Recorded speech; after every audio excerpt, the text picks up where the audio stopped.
Pollution and conservation major. Pollution एक ऐसी situation है जिसमें अनडिजायरेबल सब्सटेंस यानी कि पोल्यूटेंट इन्वायरमेंट में ऐड हो जाते हैं जो कि ह्यूमन एक्टिविटी के कारण होते हैं। ये पोल्यूटेंट फिजिकल, केमिकल या बायोलॉजिकल हो सकते हैं।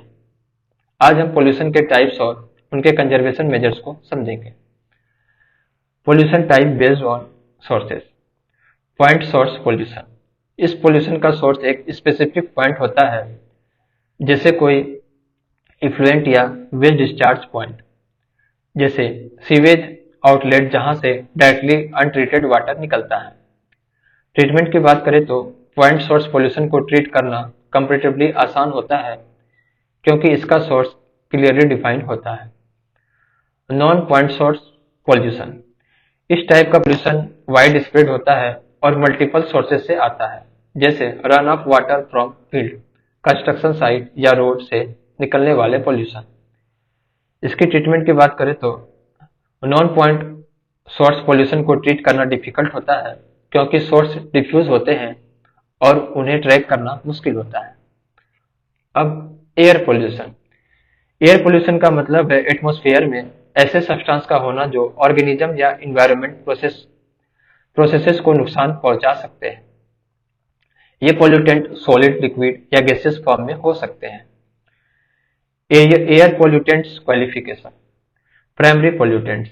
ये वो पोल्यूटेंट्स होते हैं जो डायरेक्टली इन्वायरमेंट में रिलीज होते हैं बिना किसी इंटरेक्शन के, जैसे डीडीटी जो कि पेस्टिसाइड है, कार्बन मोनोऑक्साइड, सल्फर डाइऑक्साइड।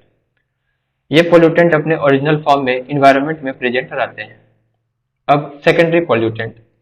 ये पोल्यूटेंट प्राइमरी पोल्यूटेंट के इंटरेक्शन से बनते हैं, जैसे पर ऑक्सी एसिटाइल नाइट्रेट जो नाइट्रोजन ऑक्साइड और हाइड्रोकार्बन के इंटरेक्शन से बनते हैं। ये पोल्यूटेंट प्राइमरी पोल्यूटेंट के रिएक्शन के बाद बनते हैं और ज्यादा हार्मफुल होते हैं। अब क्वांटिटेटिव पोल्यूटेंट्स। ये वो पोल्यूटेंट है जो नेचुरल सब्सटेंस होते हैं, पर जब इनका कंसंट्रेशन एक थ्रेशोल्ड लेवल से ज्यादा हो जाता है तो ये पोल्यूशन कॉज करते हैं, जैसे कार्बन डाइऑक्साइड, नाइट्रोजन ऑक्साइड। इनका नेचुरली होना पोल्यूशन नहीं है, पर जब इनका लेवल बढ़ता है तो ये हार्मफुल हो जाते हैं। अब क्वालिटेटिव पोल्यूटेंट। ये पोल्यूटेंट ह्यूमन मेड होते हैं जो इन्वायरमेंट में डायरेक्टली रिलीज किए जाते हैं, जैसे फंगिसाइड, हर्बिसाइड्स, डीडीटी। ये पोल्यूटेंट ह्यूमन के द्वारा डायरेक्टली इन्वायरमेंट में ऐड किया जाता है और उनका इफेक्ट ज्यादा डेंजरस होता है। अब particulate pollutants, air pollutants. Particulate pollutants वो पोल्यूटेंट होते हैं जो एटमॉस्फेयर में सस्पेंडेड पार्टिकल्स के फॉर्म में होते हैं। ये पार्टिकल्स डस्ट, सूट या स्मोक हो सकते हैं। साइज की बात करें तो पार्टिकुलेट मैटर का साइज 1.001 से 500 माइक्रोमीटर के बीच होता है। Particles larger than 10 micrometre settle down जल्दी, लेकिन particles less than 0.25 micrometre atmosphere में लंबी देर तक सस्पेंड रहते हैं। सोर्सेस की बात करें तो major source industry, vehicles, power plant, construction activities, oil refineries से होता है। हेल्थ इंपैक्ट की बात करें तो सेंट्रल पोल्यूशन कंट्रोल बोर्ड के अकॉर्डिंग पार्टिकुलेट मैटर का साइज 0.25 माइक्रोमीटर या उससे कम होना सबसे ज्यादा हार्मफुल हो ह्यूमन हेल्थ के लिए होता है। ये पार्टिकल्स रेस्पिरेटरी सिस्टम इन्फ्लामेशन और न्यूमोकोनियोसिस यानी कि लंग डिजीज जैसे हेल्थ प्रॉब्लम काउज करते हैं। अब conservation measures for pollution control. Pollution control के लिए कुछ इंपॉर्टेंट मेजर्स लिए जा रहे हैं, जैसे स्ट्रिक्ट रेगुलेशन और इंडस्ट्रियल इमिशन। इंडस्ट्रीज को अपने इमिशन को कंट्रोल करने के लिए एनवायरमेंटल रेगुलेशंस फॉलो करने पड़ते हैं। Promoting clean energy. Renewable energy source जैसे कि सोलर, विंड को प्रमोट किया जा रहा है ताकि फॉसिल फ्यूल का यूज कम हो और एयर पोल्यूशन रिड्यूस हो। Awareness campaign. पब्लिक को पोल्यूशन के हार्मफुल इफेक्ट्स के बारे में अवेयर करने के लिए कैंपेन चलाए जा रहे हैं। Technological innovation. Pollution control technologies का यूज बढ़ाया जा रहा है, जैसे स्क्रबर्स और filters to reduce industrial emission. अब particulate matter 2.5, particulate matter 1 and particulate matter 10 को देखते हैं। Particulate matter 2.5, particulate matter less than 2.5 micrometer. PM 2.5 particles का डायमीटर 2.5 माइक्रोमीटर या उससे कम होता है। ये ह्यूमन हेयर के डायमीटर से 30 टाइम्स ज्यादा फाइन होता है। मतलब ये पार्टिकल इतने छोटे होते हैं कि आप इन्हें आंखों से नहीं देख सकते।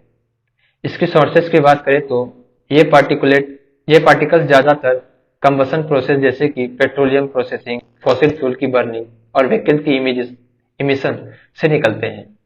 जब ह्यूमन व्हीकल चलाते हैं या पावर प्लांट में फॉसिल फ्यूल बर्न करते हैं तब ये पार्टिकल हवा में जाते हैं। हेल्थ इफेक्ट की बात करें तो आर्सेनिक और निकल जैसे हार्मफुल सब्सटेंस पार्टिकुलेट मैटर 2.5 में आते हैं। निकल कंपाउंड कार्सिनोजेनिक होते हैं जो कैंसर का रिस्क बढ़ाते हैं। ये पार्टिकल लंग्स और हार्ट को डैमेज कर सकते हैं और रेस्पिरेटरी डिजीज जैसे अस्थमा, ब्रोंकाइटिस और लंग कैंसर काउज कर सकते हैं। Particulate matter 1, particulate matter less than 1 micrometre. PM1 particles का डायमीटर 1 माइक्रोमीटर से कम होता है। ये ह्यूमन हेयर के डायमीटर से 70 टाइम्स ज्यादा फाइन होता है। सोर्सेस की बात करें तो पार्टिकुलेट मैटर 1 का प्राइमरी सोर्स वेहिकुलर इमिशन और इंडस्ट्रियल इमिशन होते हैं। जब व्हीकल्स और इंडस्ट्रीज अपने इंजन का या मशीन को चलाते हैं तो ये पार्टिकल्स हवा में रिलीज होते हैं। हेल्थ इफेक्ट की बात करें तो PM1 पार्टिकल्स में टॉक्सिक सब्सटेंस जैसे मेटल्स भी होते हैं। ये पार्टिकल्स लंग्स को डायरेक्टली डैमेज करते हैं और जीन डैमेज और कैंसर भी काउज कर सकते हैं। इनके पार्टिकल्स इतने छोटे होते हैं कि ये डायरेक्टली ब्लड स्ट्रीम में भी घुस जाते हैं जिससे हार्ट डिजीज भी हो सकती है। अब PM10 particulate matter less than 10 micrometre. PM10 particles का डायमीटर 10 माइक्रोमीटर या उससे कम होता है। ये पार्टिकल थ्रोट और नोज के थ्रू लंग्स में घुस जाता है। सोर्सेस की बात करें तो PM10 पार्टिकल्स का सोर्स ज्यादातर construction activity, dust storm, vehicles emission और इंडस्ट्रियल एक्टिविटी से होता है। इसकी हेल्थ इफेक्ट को देखते हैं। ये पार्टिकल लंग्स और हार्ट को इफेक्ट करते हैं और रेस्पिरेटरी डिजीज जैसे अस्थमा, ब्रोंकाइटिस और chronic obstructive pulmonary disease cause करते हैं। लॉन्ग टर्म एक्सपोजर से हार्ट अटैक और स्ट्रोक भी हो सकता है। अब बात करते हैं फ्लाई ऐश की। फ्लाई ऐश के बारे में समझते हैं। ये एक ऐसा पोल्यूटेंट है जो हमारे एनवायरनमेंट को डायरेक्टली इफेक्ट करता है, लेकिन इसके कुछ यूजफुल एप्लीकेशन भी हैं। इसका ओरिजिन थर्मल पावर प्लांट से होता है जो कोल को बर्न करते हैं। आइए इसके इम्पैक्ट और यूजेज को डिटेल में समझते हैं। फ्लाई ऐश एक बाय प्रोडक्ट है जो थर्मल पावर प्लांट से निकलता है जब कोयल को बर्न किया जाता है। जब कोयल को जलाया जाता है तब जो फाइन पार्टिकल हवा में उड़ते हैं उन्हें हम फ्लाई ऐश कहते हैं। ये सॉलिड वेस्ट है जो हवा में चला जाता है और एनवायरनमेंट को पोल्यूट करता है। फ्लाई ऐश के नेगेटिव इम्पैक्ट को देखते हैं। Air pollution. जब फ्लाई ऐश हवा में उड़ता है तो ये एयर क्वालिटी को डिटोरेट करता है और रेस्पिरेटरी डिजीज को बढ़ाने में मदद करता है। Water pollution. Fly ash water body में भी चला जाता है जहां ये हैवी मेटल्स को ले जाता है जैसे lead, mercury, cadmium, arsenic, cobalt और कॉपर। ये मेटल टॉक्सिक होते हैं और वाटर पोल्यूशन को बढ़ाते हैं जो एक्वाटिक लाइफ को हार्म कर सकते हैं। Impact on crops.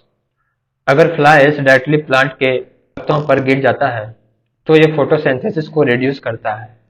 फोटोसिंथेसिस एक नेचुरल प्रोसेस है जिसमें प्लांट अपने फूड को बनाते हैं। अगर ये प्रोसेस इफेक्ट हो जाता है तो क्रॉप का ग्रोथ स्लो हो सकता है। Soil quality. Fly ash soil में डिपॉजिट होने पर सॉइल की वाटर होल्डिंग कैपेसिटी बढ़ जाती है, लेकिन ये सॉइल क्वालिटी को भी इफेक्ट कर सकता है अगर ज्यादा क्वांटिटी में हो। अब फ्लाई ऐश की कंपोजिशन को देखते हैं। फ्लाई ऐश में कई तरह के केमिकल एलिमेंट होते हैं जो एनवायरनमेंट और हेल्थ पर इम्पैक्ट करते हैं। इनका कंपोजिशन कुछ इस तरह होता है जैसे silica, alumina, iron oxide, calcium oxide, magnesium oxide. ये सब केमिकल टॉक्सिक मेटल के साथ मिलकर फ्लाई ऐश को डेंजरस बना देती है। अब फ्लाई ऐश के पॉजिटिव यूजेज को देखते हैं। Cement replacement. फ्लाई ऐश को सीमेंट के अल्टरनेटिव्स के रूप में यूज किया जा सकता है। ये कंस्ट्रक्शन कॉस्ट को कम करता है।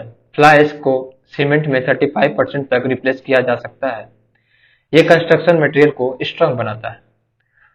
रोड एम्बैंकमेंट और कंक्रीट रोड्स।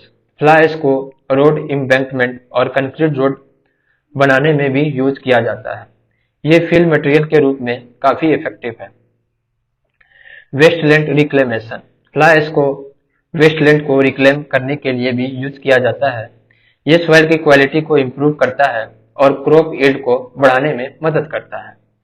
Soil fertility. अगर फ्लाई ऐश को सॉइल में ऐड किया जाए तो ये सॉइल की फर्टिलिटी को इम्प्रूव करता है और वाटर रिटेंशन कैपेसिटी को बढ़ाता है। इससे क्रॉप की ग्रोथ में मदद मिलती है।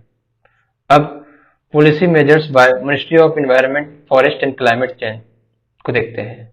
Ministry of environment, forest and climate change ने फ्लाई ऐश के इम्पैक्ट को रिड्यूस करने के लिए कुछ पॉलिसी मेजर्स इंप्लीमेंट किए हैं, जैसे mandatory use of fly ash product. Fly ash based product का यूज अब मैंडेटरी कर दिया गया है, स्पेशली कंस्ट्रक्शन प्रोजेक्ट में जो थर्मल पावर प्लांट स्टेशन के 100 किलोमीटर रेडियस में आते हैं। ये road embankment, land filling work और माइन फिलिंग एक्टिविटी में भी यूज होता है। Regulation of fly ash disposal. Fly ash का प्रॉपर डिस्पोजल और मैनेजमेंट करने के लिए रूल्स बनाए गए हैं ताकि ये इन्वायरमेंट को ज्यादा हार्म ना करे। अब नैनो पार्टिकल्स को देखते हैं, जो अपने छोटे साइज और पावरफुल इम्पैक्ट के लिए जाना जाता है। नैनो पार्टिकल का साइज 1 by 109 मीटर के आसपास होता है, जो कि इतना छोटा होता है कि हमारे आंखों से देखना मुश्किल होता। नैनो पार्टिकल्स के फीचर्स को देखते हैं। नैनो पार्टिकल का साइज इतना छोटा होता है कि ये 1 नैनोमीटर के आसपास होता है। अगर हम इसे कंपेयर करें तो ये ह्यूमन हेयर से भी 1000 गुना पतला होता है। सोर्सेस की बात करें तो नेचुरल सोर्सेस नैनो पार्टिकल का source forest fire, volcanic eruption, weathering और डस्ट स्टॉर्म जैसे नेचुरल प्रोसेस से होता है। ह्यूमन मेड सोर्स, ये पार्टिकल इंडस्ट्रियल प्रोसेस और कंबसन के थ्रू भी रिलीज होता है।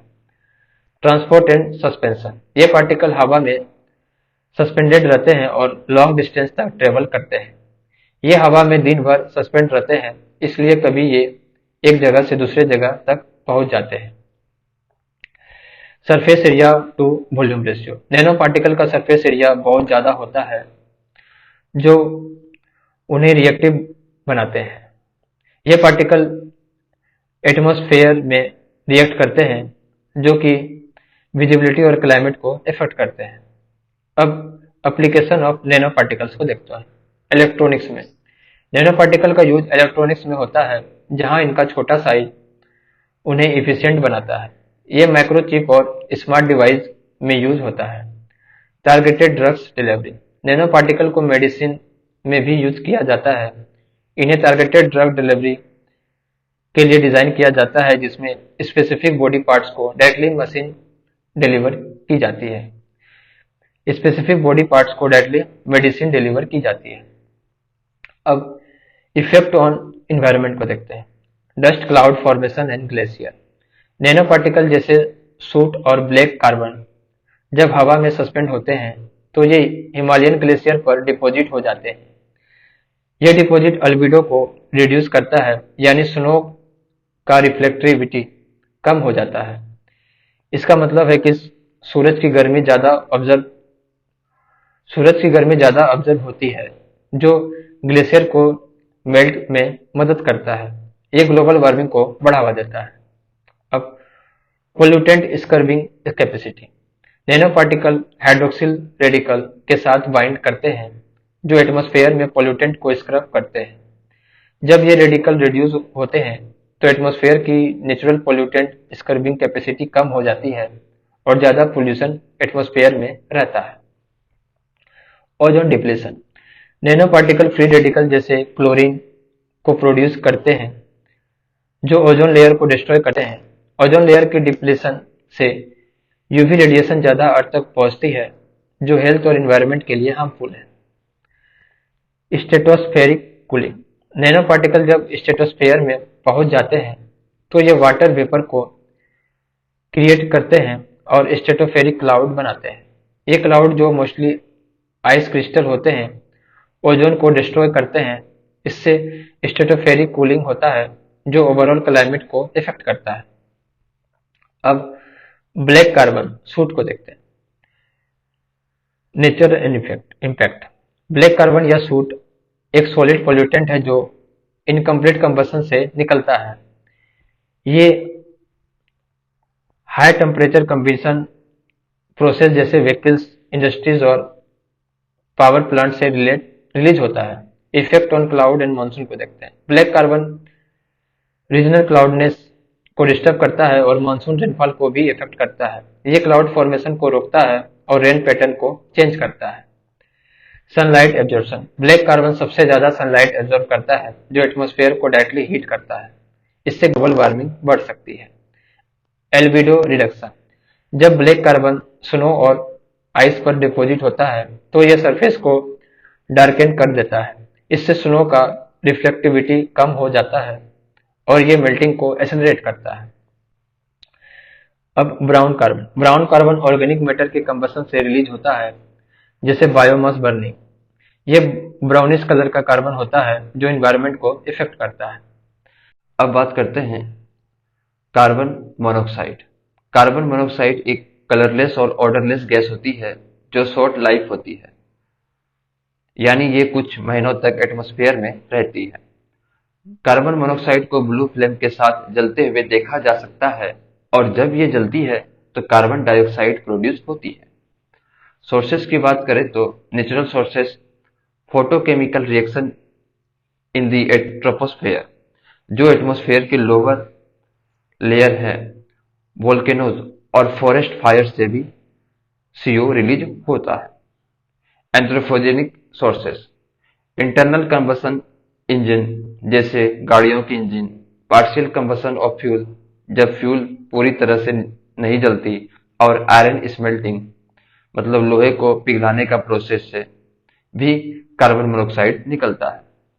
हेल्थ की इफेक्ट की बात करें तो जब कार्बन मोनोऑक्साइड की कंसंट्रेशन 35 ppm से ज्यादा होती है तो ये टॉक्सिक हो जाती है। कार्बन मोनोऑक्साइड हीमोग्लोबिन के साथ मिलके कार्बो ऑक्सी हीमोग्लोबिन बनाता है जो ऑक्सीजन को ब्लड में ट्रांसपोर्ट करने की कैपेसिटी को इफेक्ट करता है। इससे ऑक्सीजन सप्लाई कम होती है और पॉइजनिंग हो सकती है। अगर वेंटिलेशन पुअर हो या इलेक्ट्रॉनिक डिवाइस में हीट मैनेजमेंट सही से ना हो तो कार्बन मोनोऑक्साइड के एक्सपोजर से पॉइजनिंग हो सकती है।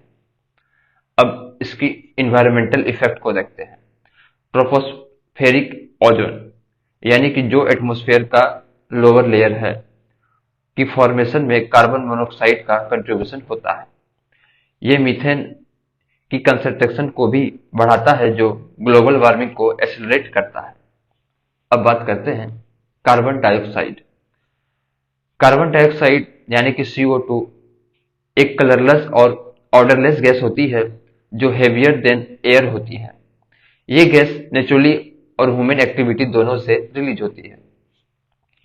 इसके सोर्सेस की बात करें तो वोल्केनोज, हॉट स्प्रिंग, ग्लेशियर और कार्बोनेट रॉक्स, यानी कि जब ये वाटर और एसिड के साथ रिएक्ट करते हैं से CO2 रिलीज होती है। ये gas ground water, river, lakes, ice cap, glacier और सी वाटर में भी डिजोल्व होकर रिलीज होती है।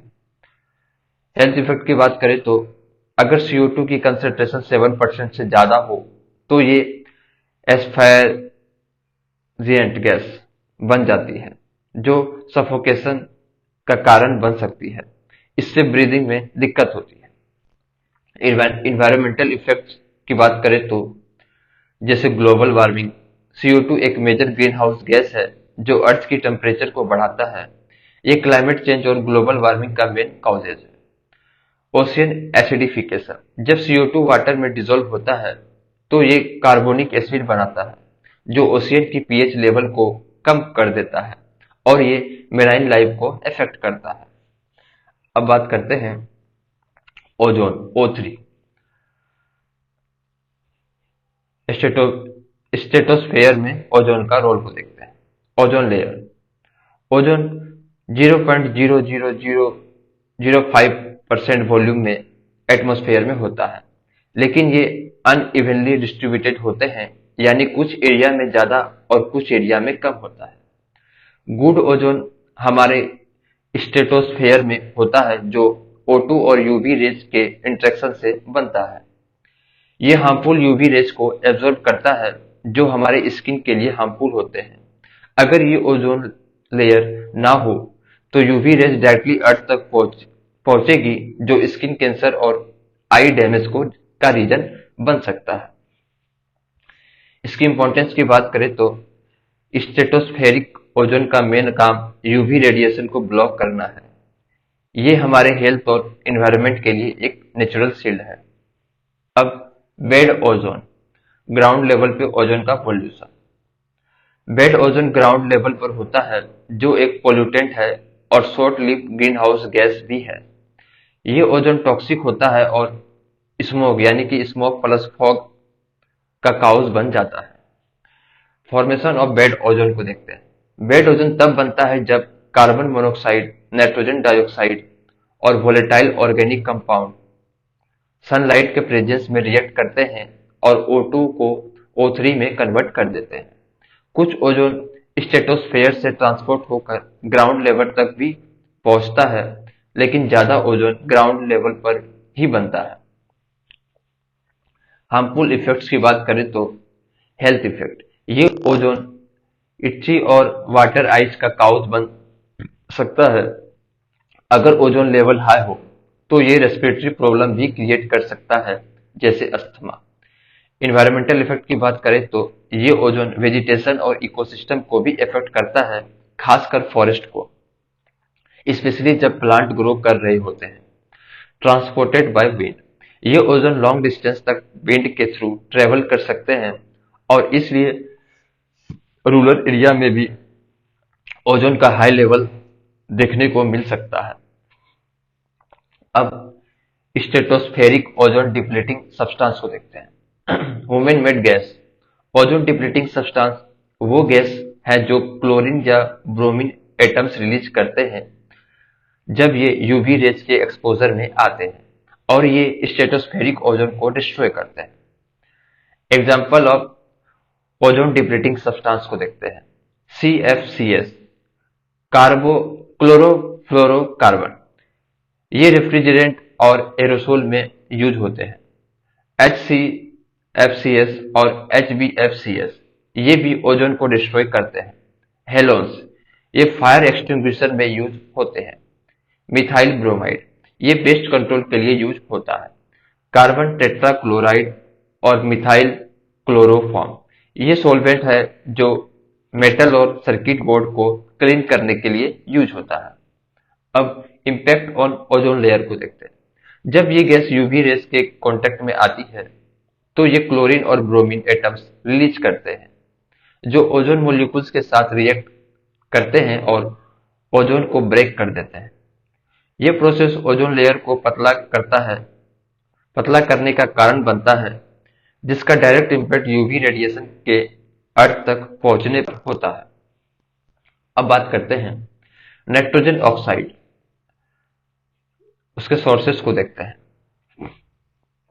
आईसी इंजन, कोयल बर्निंग पावर प्लांट और लाइटनिंग से नाइट्रोजन ऑक्साइड रिलीज होते हैं।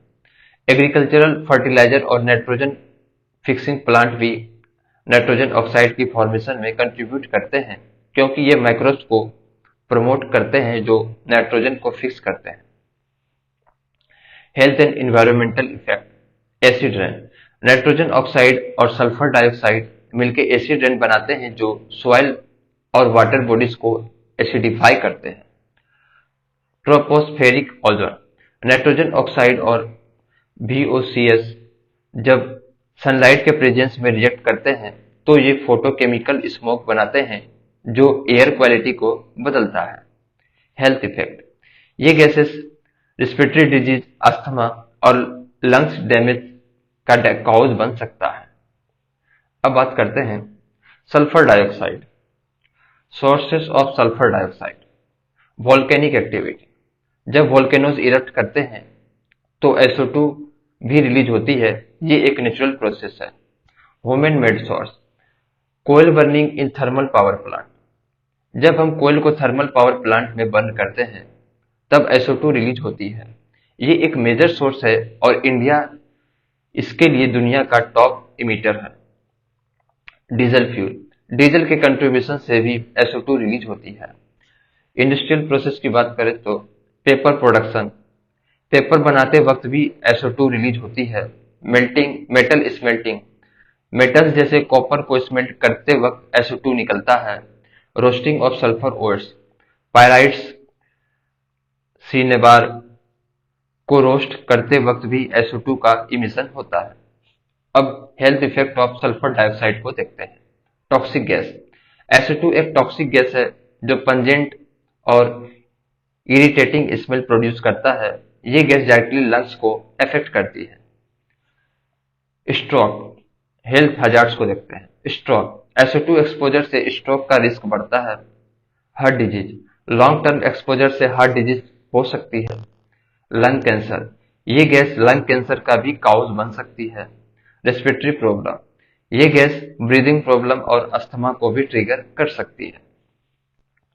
इंडिया SO2 इमिशन, इंडिया 2019 में SO2 के इमिशन में दुनिया का टॉप इमिटर बना था, जिसमें कोयल बेस्ड पावर जनरेशन का मेजर रोल था। ये बात हमारे एयर क्वालिटी और हेल्थ के लिए एक बड़ा कंसर्न है। अब poly aromatic hydrocarbon, sources of poly aromatic hydrocarbon को देखते हैं।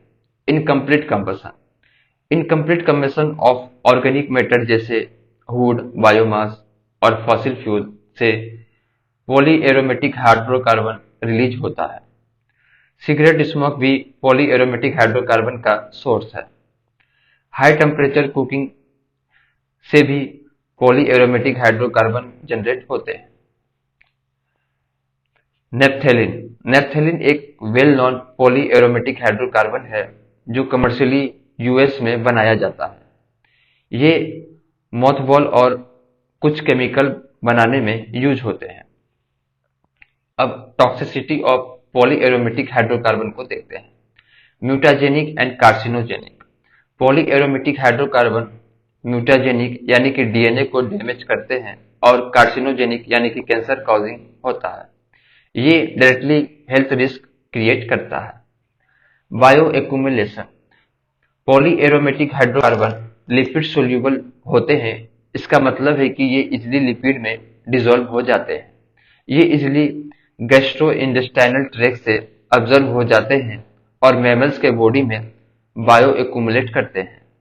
इसका मतलब है कि ये पोल्यूटेंट बॉडी में स्टोर हो जाते हैं और लॉन्ग टर्म एक्सपोजर से हेल्थ प्रॉब्लम बढ़ सकती है।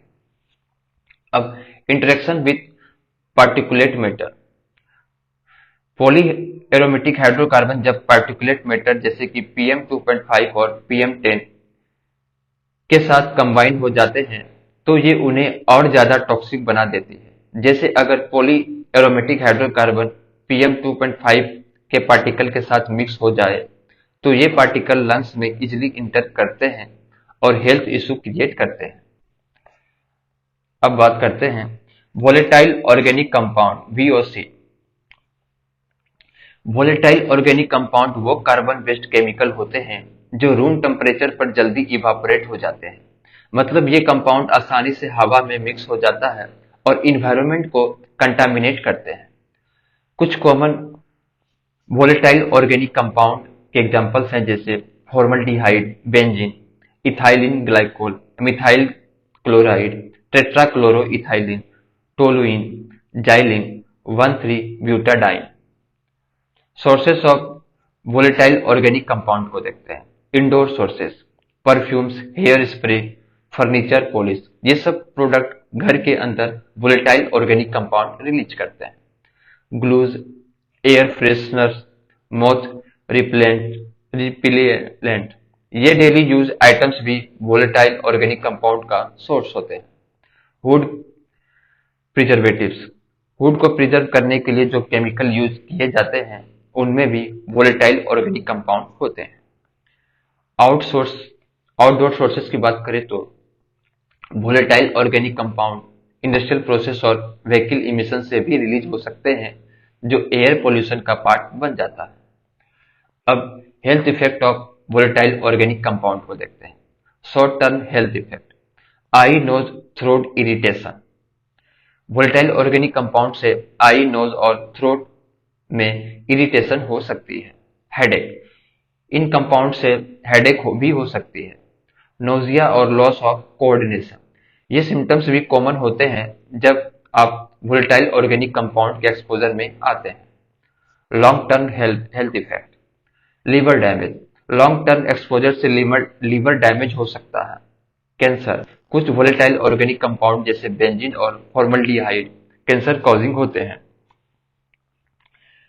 अब स्पेसिफिक वोलेटाइल ऑर्गेनिक कंपाउंड को देखते हैं। फर्स्ट, इथाइलिन, ये एक नेचुरल प्लांट हार्मोन है जो एग्रीकल्चर में फ्रूट को राइपेन करने के लिए यूज होता है। लो टॉक्सिसिटी होते हैं, लेकिन अगर एक्सेस में एक्सपोजर हो तो हेडेक और ड्रॉन ड्राउन इननेस हो सकती है। फॉर्मल्डिहाइड, ये एक नेचुरल कंपाउंड है जो प्लांट मटेरियल डीके के दौरान प्रोड्यूस होती है। ये फंगिसाइड, जर्मिसाइड और डिसइंफेक्टेंट के रूप में यूज होता है। ये लेबोरेटरीज में भी प्रिजर्व करने के लिए यूज होता है। ये तंबाकू स्मोक में भी होता है और कंबशन का प्रोडक्ट है। बेंजीन, बेंजीन क्रूड ऑयल में पाया जाता है और ये एक इम्पोर्टेंट पेट्रोकेमिकल है। ये सिगरेट स्मोक में भी होता है। ये plastic, resin, synthetic fibre, rubber lubricants बनाने में यूज होते हैं। ये गैसोलीन का भी एक इम्पोर्टेंट कंपोनेंट है। कैंसर का रिस्क बढ़ाता है, स्पेशली बोन मैरो फेल्यूर के केसेस भी हो सकते हैं। बेंजीन ग्राउंड लेवल ओजोन को बनाता है जो स्मोक क्रिएट करता है और क्रॉप को डैमेज करता है। अब अदर वोलेटाइल ऑर्गेनिक कंपाउंड जैसे टूलिन, मिथाइल बेंजीन भी कहते हैं इसे, ये पेंट थिनर में यूज होता है और गैसोलीन इंजन में ऑक्टेन बूस्टर के रूप में भी काम करता है। जाइलिन, यानी कि इसे डाइमिथाइल बेंजीन भी कहते हैं, ये प्रिंटिंग, रबर और लेदर इंडस्ट्रीज में सॉल्वेंट के रूप में यूज होता है। स्टायरीन, ये पॉलीस्टायरीन बनाने में यूज होता है जो refrigerator, micro oven, automotive parts और कंप्यूटर में यूज होता है। 2020 में विशाखापट्टनम में एलजी पॉलीमर केमिकल फैक्ट्री में स्टायरीन गैस लीक हुआ था, जिसकी वजह से कई लोग मरे गए थे। अब बात करते हैं minor air pollutant. Minor air pollutant के बारे में समझेंगे। ये पोल्यूटेंट डायरेक्ट तो ना लगते हैं, पर इनका इम्पैक्ट हेल्थ और इन्वायरमेंट पर काफी होता है। हम इन पोल्यूटेंट को समझेंगे और ये देखेंगे कि किस तरह से ये हमारे जीवन को इफेक्ट करता है। लीड, लीड एक डेंजरस मेटल है जो petrol, diesel, lead battery, paints और हेयर डाई में होता है, जैसे टेट्रा इथाइल लीड। ये एक एंटी नॉक एजेंट होता है जो पेट्रोल में डाला जाता है ताकि व्हीकल स्मूथली चले। टेट्रा इथाइल लीड की वजह से व्हीकल की परफॉर्मेंस इंप्रूव होती है, लेकिन ये लीड को एटमॉस्फेरिक में रिलीज करता है, जो हेल्थ के लिए बहुत हार्मफुल है। हेल्थ इफेक्ट की बात करें तो किडनी और लीवर डैमेज, लीड से किडनी और लीवर पर बहुत बुरा असर पड़ता है। आरबीसी डेवलपमेंट में इंटरफेरेंस, ये रेड ब्लड सेल की डेवलपमेंट को रोकता है। लीड नर्वस सिस्टम को डैमेज करता है, जो मेंटल हेल्थ इशू को बढ़ा सकता है। लीड का लॉन्ग टर्म एक्सपोजर कैंसर का रीजन बन सकता है। बच्चों के लिए ये पार्टिकुलरली हार्मफुल है क्योंकि ये उनकी इंटेलिजेंस को लोअर कर सकता है। लीड का एक्सपोजर टाइम के साथ एक्यूमुलेट होता है, जो पॉइजनिंग को बढ़ाता है। अब एमोनिया एमोनिया एक कोरोसिव कलरलेस गैस होता है जिसका डिस्टिंक्टिव पंचेंट ऑर्डर होता है। Ammonia naturally decaying organic matter और ह्यूमन और एनिमल वेस्ट से रिलीज होता है। एंथ्रोपोजिक सोर्सेज जैसे लाइव स्टॉक मैनेजमेंट और एग्रीकल्चर फर्टिलाइजर से भी एमोनिया रिलीज होता है। हेल्थ इफेक्ट की बात करें तो ये पॉइजनस यानी एमोनिया का एक्सपोजर आई, नोज और थ्रोट को इरिटेट करता है। ये secondary fine particulate matter PM 2.5 बनाता है जब ये सल्फेट और नाइट्रेट के साथ कंबाइन होता है। इन्वायरमेंटल इफेक्ट की बात करें तो एमोनिया वाटर में हाईली सोल्यूबल होता है और ये नाइट्रिफिकेशन और यूट्रोफिकेशन को कंट्रीब्यूट करता है। इसका मतलब है कि ये एक्वाटिक सिस्टम को पोल्यूट करता है और उनके इकोसिस्टम को डैमेज करता है। अब एबेस्टोस एबेस्टोस एक नेचुरली अकरिंग फाइबरस मिनरल है जिसमें 6 टाइप होते हैं: क्राइसोलाइट, क्रोसाइडोलाइट, एमोसाइट, एंथ्रोफाइलाइट, ट्रिमोलाइट, एक्टिनोलाइट। इसकी हेल्थ इफेक्ट की बात करें तो लंग कैंसर, मीजोथेलियोमा एक टाइप का कैंसर जो लंग्स और हार्ट लाइनिंग को इफेक्ट करता है, और एबेस्टोसिस यानी कि लंग डिजीज जैसे सीवियर और फेटल इलनेस का रीजन बनता है। ये डिजीज लॉन्ग टर्म इनहेलेशन से होती है जब एबेस्टोर की फाइबर्स हवा में चली जाती है और लंग्स में चली जाती है। मेटालिक ऑक्साइड को देखते हैं। मेटालिक ऑक्साइड का पॉल्यूशन मेनली माइनिंग ऑपरेशन और मेटलर्जिकल प्रोसेस से होता है। इसकी इफेक्ट ऑन प्लांट्स को देखते हैं।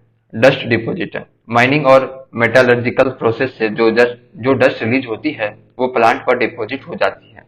ये डस्ट प्लांट के फिजियोलॉजिकल, बायोकेमिकल और डेवलपमेंट प्रोसेस को डिस्टर्ब करती है, जो अल्टीमेटली उनकी ग्रोथ और रिप्रोडक्शन को इफेक्ट करती है। रिप्रोडक्टिव फेल्यूर इन प्लांट ये पोल्यूटेंट प्लांट के रिप्रोडक्टिव सिस्टम को डैमेज करते हैं, जिससे उनका रिप्रोडक्शन फेल हो सकता है। अब बायोलॉजिकल पोल्यूटेंट में वो पोल्यूटेंट आते हैं जो लिविंग ऑर्गेनिज्म से रिलीज होते हैं, जैसे पोलन प्लांट से, mites, hair from pet, fungal spores, parasites, bacteria. इसकी हेल्थ इफेक्ट की बात करें तो ये पोल्यूटेंट एलर्जिक डिजीज जैसे अस्थमा को ट्रिगर करते हैं। लॉन्ग टर्म एक्सपोजर से रेस्पिरेटरी प्रॉब्लम्स और इम्यून सिस्टम के इश्यूज हो सकते हैं। अब रेडोन एक नेचुरली ऑकरिंग गैस है जो सॉइल से इमिट होता है।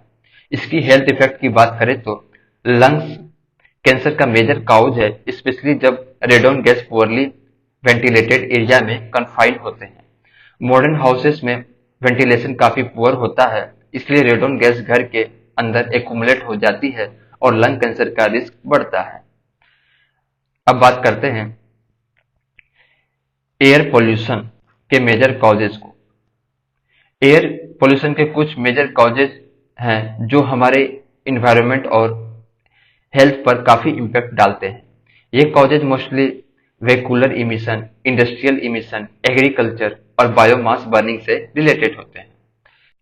वेहिकुलर और industrial emission major pollutant nitrogen oxide, carbon monoxide, sulphur oxide और non methane volatile organic compound जैसे बेंजीन, इथेनॉल, फॉर्मल्डिहाइड, साइक्लोहेक्सेन और एसीटोन मेजर पोल्यूटेंट हैं जो एयर पोल्यूशन का कारण बनते हैं। ट्रेस इमिशन इनके अलावा CH4 यानी कि methane, CO2 carbon dioxide, SOx और टोटल सस्पेंडेड पार्टिकल भी एटमॉस्फेयर में रिलीज होते हैं। क्रिटिकल इंडस्ट्रीज जैसे कुछ इंडस्ट्रीज जो मेजर एयर पोल्यूटेंट रिलीज करती है उनमें iron and steel, sugar, paper, cement, fertiliser, copper और एल्यूमिनियम इंडस्ट्री आती है। ये industry suspended particulate matter, sulphur oxide, nitrogen oxide और कार्बन डाइऑक्साइड को रिलीज करती है जो एयर क्वालिटी को इफेक्ट करती है। अब पायरोलाइसिस पायरोलाइसिस एक ऐसा प्रोसेस है जिसमें सिंथेटिक मटेरियल को हाई टेम्परेचर यानी कि 300 to 400 डिग्री सेल्सियस पर ऑक्सीजन के बिना ब्रेक डाउन किया जाता है। इसकी एप्लीकेशन को देखते हैं। Cement industry. पायरोलाइसिस का यूज मिथेनॉल, एक्टिवेटेड कार्बन और चारकोल बनाने के लिए होता है। Energy production. पायरोलाइसिस से जो सिंथेटिक गैस बनती है उसका यूज गैस टरबाइन में इलेक्ट्रिसिटी बनाने के लिए होता है। Waste management. पायरोलाइसिस से जो मिक्सचर बनते हैं उन्हें बिल्डिंग मटेरियल में यूज किया जाता है। कोविड-19 प्री वेस्ट पीपीई वेस्ट।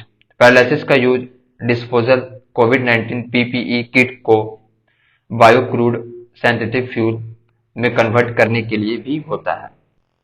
इसकी एडवांटेज की बात करें तो इनएक्सपेंसिव प्रोसेस। पैरालिसिस का प्रोसेस काफी सस्ता होता है और ये काफी वैरायटी के फीड स्टॉक्स को प्रोसेस कर सकता है।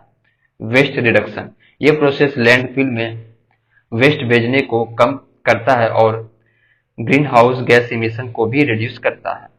Water pollution reduction. ये प्रोसेस वाटर पोल्यूशन को भी रिड्यूस करता है। कंसर्न्स को देखते हैं। Incomplete combustion. अगर पैरालिसिस टेक्नोलॉजी सही तरीके से यूज नहीं होती तो इनकम्प्लीट कंबसन हो सकता है। Improper waste management. अगर वेस्ट को सही तरीके से मैनेज नहीं किया जाता तो पोल्यूशन बढ़ सकता है। Fire and explosion. पैरालिसिस के प्रोसेस में फायर और एक्सप्लोजन का रिस्क भी होता है। Toxic gas exposure. पैरालिसिस से टॉक्सिक गैसेस भी रिलीज हो सकती है जो हार्मफुल होती है। अब फ्यूल एडल्टेरेशन। फ्यूल एडल्टेरेशन का मतलब है जब गैसोलाइन और डीजल में केरोसिन मिलाया जाता है।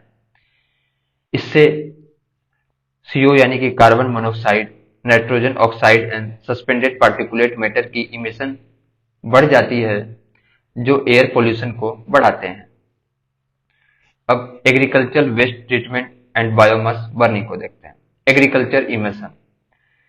क्रिटिकल पोल्यूटेंट जैसे एमोनिया NH3, मीथेन CH4 और नाइट्रोजन ऑक्साइड N2O एग्रीकल्चर से रिलीज होते हैं।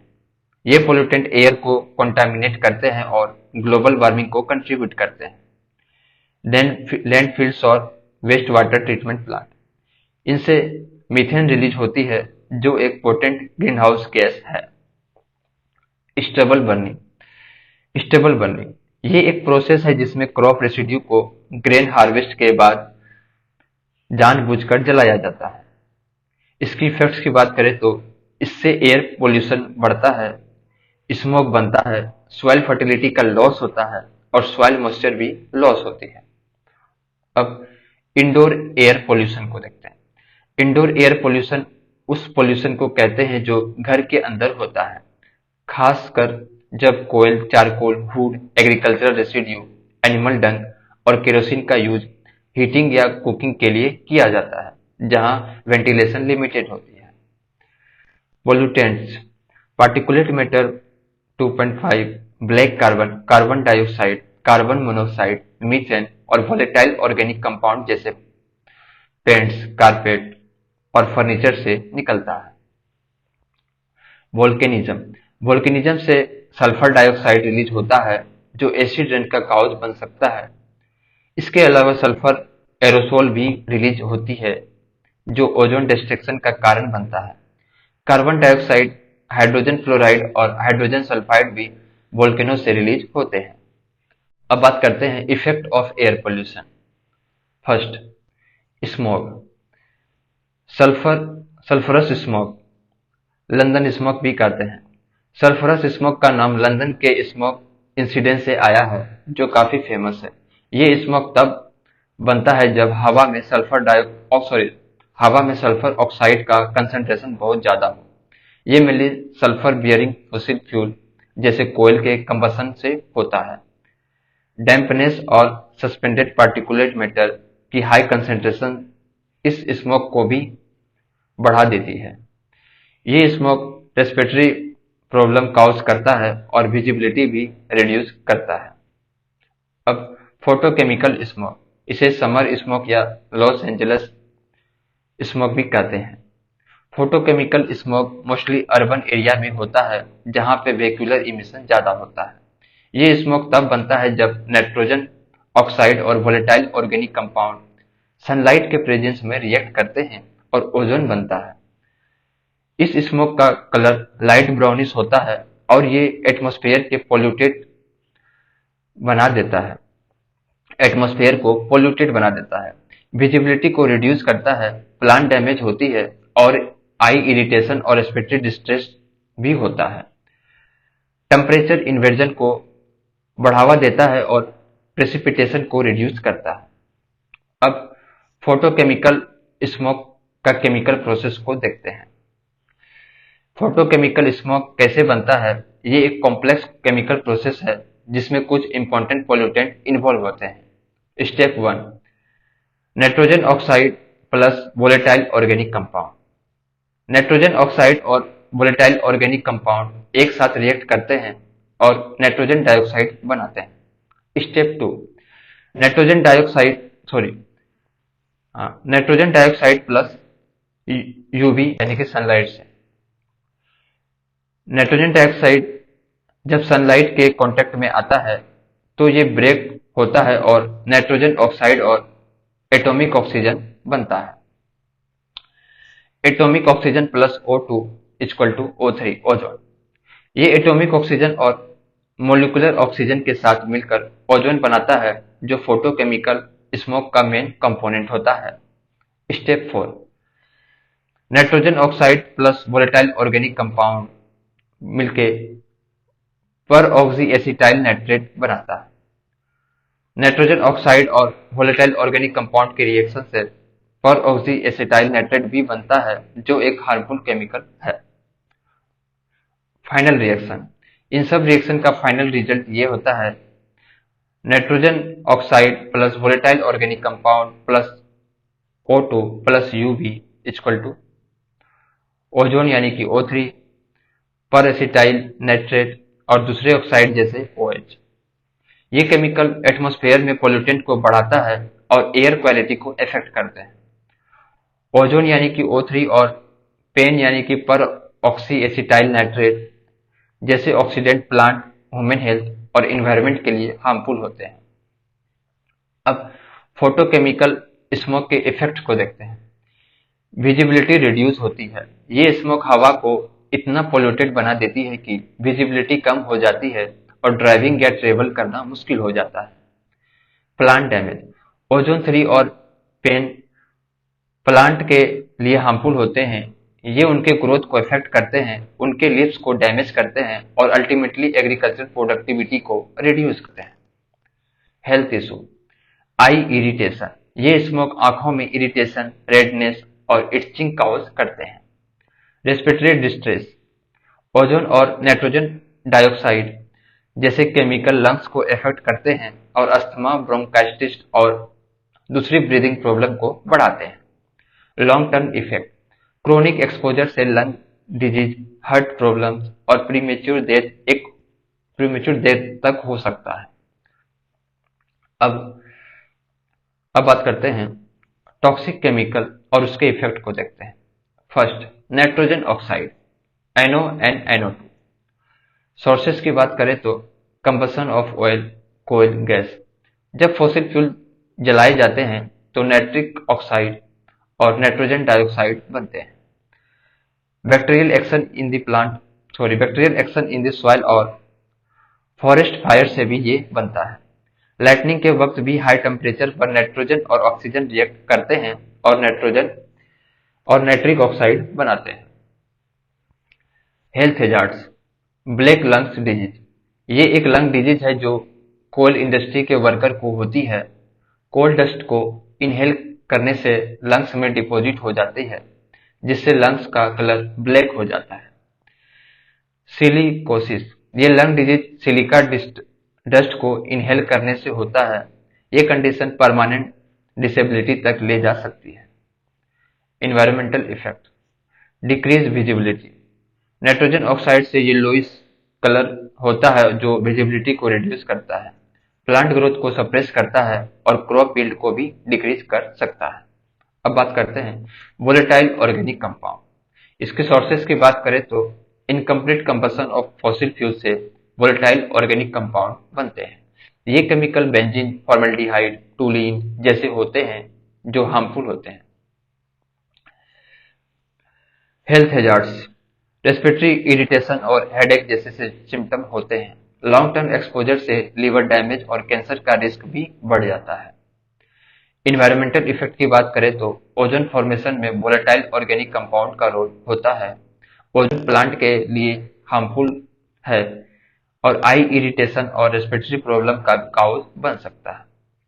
अब ozone O3 sources, ozone nitrogen dioxide और वोलेटाइल ऑर्गेनिक कंपाउंड के रिएक्शन से सनलाइट के प्रेजेंस में बनता है। ये फोटोकेमिकल स्मोक का पार्ट है। रेस्पिरेटरी डिस्ट्रेस और लंग डिजीज का काउज बनता है। आई इरिटेशन और कफिंग भी होती है। प्लांट ग्रोथ को रिटार्ड करता है और क्रॉप को डैमेज कर सकता है। प्लास्टिक और रबर को भी डैमेज करता है। अब पर oxy acetyl nitrate, nitrogen dioxide और वोलेटाइल ऑर्गेनिक कंपाउंड के रिएक्शन से पेन यानी कि पर ऑक्सी एसिटाइल नाइट्रेट बनता है। यह भी फोटो केमिकल स्मोक का पार्ट है। हेल्थ हैजार्ड्स की बात करें तो हाई टॉक्सिसिटी प्लांट के लिए और ह्यूमन के लिए भी हार्मफुल हो सकता है। आई इरिटेशन और रेस्पिरेटरी प्रॉब्लम का काउज हो सकता है। अब एसिड रेन यानी कि एसिडिफिकेशन, सल्फर ऑक्साइड और नाइट्रोजन ऑक्साइड से एसिड रेन बनता है। ये गैसेस कंबशन और इंडस्ट्रियल प्रोसेस से निकलता है। नाइट्रोजन नाइट्रिक ऑक्साइड और नाइट्रोजन डाइऑक्साइड जब वाटर के साथ रिएक्ट करते हैं तो नाइट्रिक एसिड यानी कि HNO3 बनता है। ये एसिड रेन वाटर को एसिडिक बनाता है जिसका pH लेस देन 5.6 होता है। इन्वायरमेंटल इफेक्ट, सॉइल एसिडिटी बढ़ जाती है जो प्लांट के लिए हार्मफुल होती है। एक्वाटिक सिस्टम में भी एसिडिफिकेशन हो सकती है जिससे फिश और अदर एक्वाटिक लाइफ को डैमेज होता है। अब health hazards due to toxic chemical, जैसे न्यूमोकोकनियोसिस, ये एक लंग डिजीज है जिसमें डस्ट पार्टिकल लंग्स में डिपॉजिट हो जाते हैं। कोल माइनर, क्वारी वर्कर और कंस्ट्रक्शन वर्कर को ये डिजीज होती है। बाइसिनोसिस, ये लंग डिजीज कॉटन डस्ट को इनहेल करने से होती है जो उन लोगों को होती है जो टेक्सटाइल इंडस्ट्री में काम करते हैं। एस्बेस्टोसिस, ये क्रोनिक लंग डिजीज है जो एस्बेस्टोस के एक्सपोजर से होती है। एस्बेस्टोस का यूज इंसल्टेशन और कंस्ट्रक्शन मटेरियल में होता है। ये लंग्स कैंसर और मेजोथेलियोमा यानी कि एक टाइप का कैंसर है का काउज भी बन सकता है। अब prevention and controls of air pollution measures to industrial pollution को देखते हैं। इंडस्ट्रियल पोल्यूशन कंट्रोल के कुछ इंपॉर्टेंट मेजर्स के बारे में बात करेंगे। इंडस्ट्रियल पोल्यूशन को कंट्रोल करने के लिए कई तरीके हैं, जैसे filter, electrostatic precipitation, scrubber, catalytic converter और पोल्यूशन इंडेक्स। इन सबको समझते हैं। फिल्टर का मेन काम है पार्टिकुलेट मैटर को गैस स्ट्रीम से रिमूव करना। जैसे बैग हाउस फिल्ट्रेशन सिस्टम, ये सिस्टम डस्ट पार्टिकल को कलेक्ट करता है और क्लीन एयर को रिलीज करता है। ये फिल्टर गैस के थ्रू जाने से पहले डस्ट पार्टिकल को ट्रैप कर लेता है ताकि एयर में हार्मफुल पोल्यूटेंट ना जाए। अब इलेक्ट्रोस्टैटिक प्रेसिपिटेटर्स, ये डिवाइस भी पार्टिकुलेट मैटर को रिमूव करते हैं लेकिन उनका काम थोड़ा अलग होता है। ये इलेक्ट्रिक चार्ज का यूज करके पार्टिकल्स को अट्रैक्ट करते हैं और फिर उन्हें कलेक्ट करते हैं। ये system furnace, thermal power plant, cement factories और स्टील प्लांट में यूज होता है। इलेक्ट्रोस्टैटिक प्रेसिपिटेटर में हाई वोल्टेज अप्लाई होता है जो पार्टिकल्स को नेगेटिव चार्ज देता है। फिर ये चार्ज पार्टिकल पॉजिटिव प्लेट की तरफ अट्रैक्ट होता है और वहां कलेक्ट हो जाता है। अब इनर्शियल कलेक्टर, ये डिवाइस सेंट्रीफ्यूगल फोर्स का यूज करके हैवियर पार्टिकल्स को एफिशिएंटली कलेक्ट करते हैं। ये टाइपिकली डस्ट कलेक्टर के रूप में काम करते हैं और हैवी पार्टिकल को हवा से अलग करते हैं। जब गैस स्ट्रीम को सेंट्रीफ्यूगल फोर्स से पास किया जाता है तो हैवियर पार्टिकल अपने इनर्शिया की वजह से बाहर निकल जाते हैं और वो पार्टिकल कलेक्ट हो जाते हैं। अब बात करते हैं स्क्रबर्स। स्क्रबर्स वेट कलेक्टर होते हैं जो गैसेस को क्लीन करते हैं। ये गैसेस को एक स्क्रबिंग लिक्विड के थ्रू पास करते हैं जिससे पोल्यूटेंट रिमूव हो जाते हैं। ये सिस्टम सल्फर डाइऑक्साइड जैसे गैसेस को रिमूव करने में हेल्प करता है। स्क्रबर में एक लिक्विड होता है जो गैस स्ट्रीम के साथ कांटेक्ट में आता है। यह लिक्विड गैस के टॉक्सिक पार्टिकल को एब्जॉर्ब कर लेता है और क्लीन एयर को रिलीज करता है। अब कैटेलिटिक कन्वर्टर, यह डिवाइस ऑटोमोबाइल्स में फिट किया जाता है ताकि पॉइजनस गैसेस को रिड्यूस किया जा सके। ये गैसेस को लेस हार्म सब्सटेंस में कन्वर्ट कर देता है। मोटर व्हीकल्स में कैटेलिटिक कन्वर्टर का यूज होता है।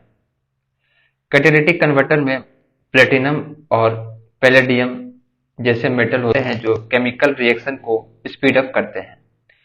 ये हार्मफुल गैसेस जैसे कार्बन मोनोऑक्साइड, नाइट्रोजन ऑक्साइड और हाइड्रोकार्बन को हार्मलेस गैसेस में जैसे कार्बन डाइऑक्साइड और नाइट्रोजन में कन्वर्ट कर देते हैं।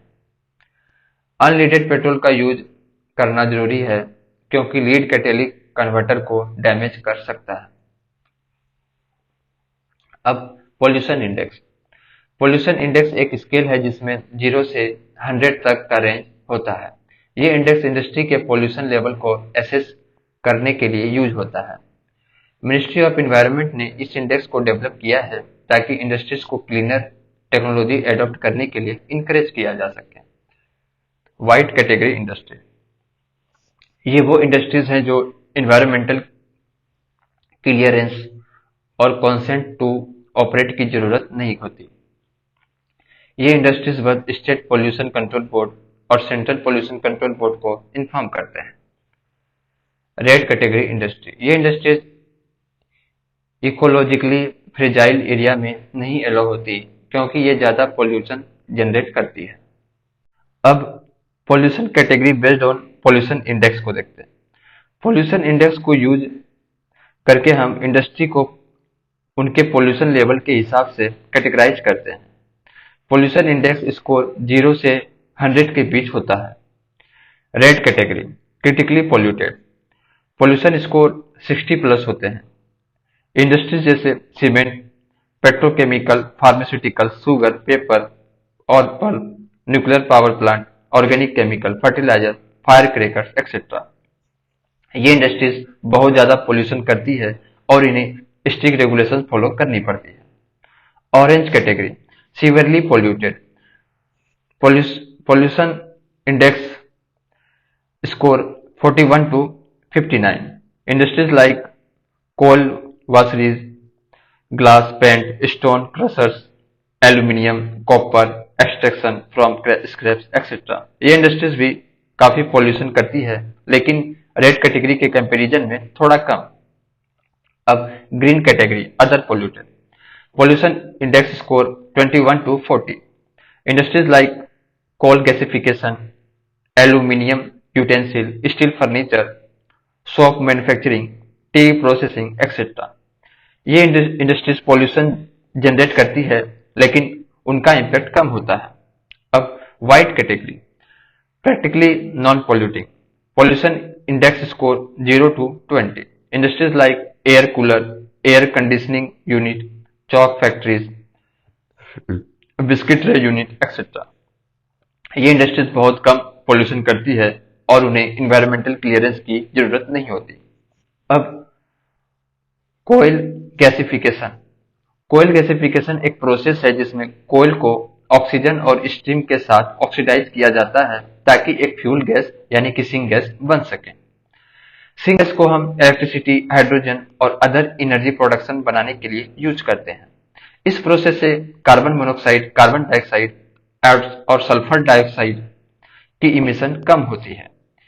इंडिया टारगेट की बात करें तो इंडिया का टारगेट है कि 2030 तक 100 मिलियन टन कोयल गैसिफिकेशन अचीव करें। अब measures to control vehicular pollution in India, vehicle scrapping policy वैकिंग स्क्रैपेज पॉलिसी 2021। 15 साल पुरानी गवर्नमेंट व्हीकल्स और 20 साल पुरानी प्राइवेट कार को स्क्रैप करना, ये पॉलिसी 1 अप्रैल 2023 से इंप्लीमेंट हुई थी।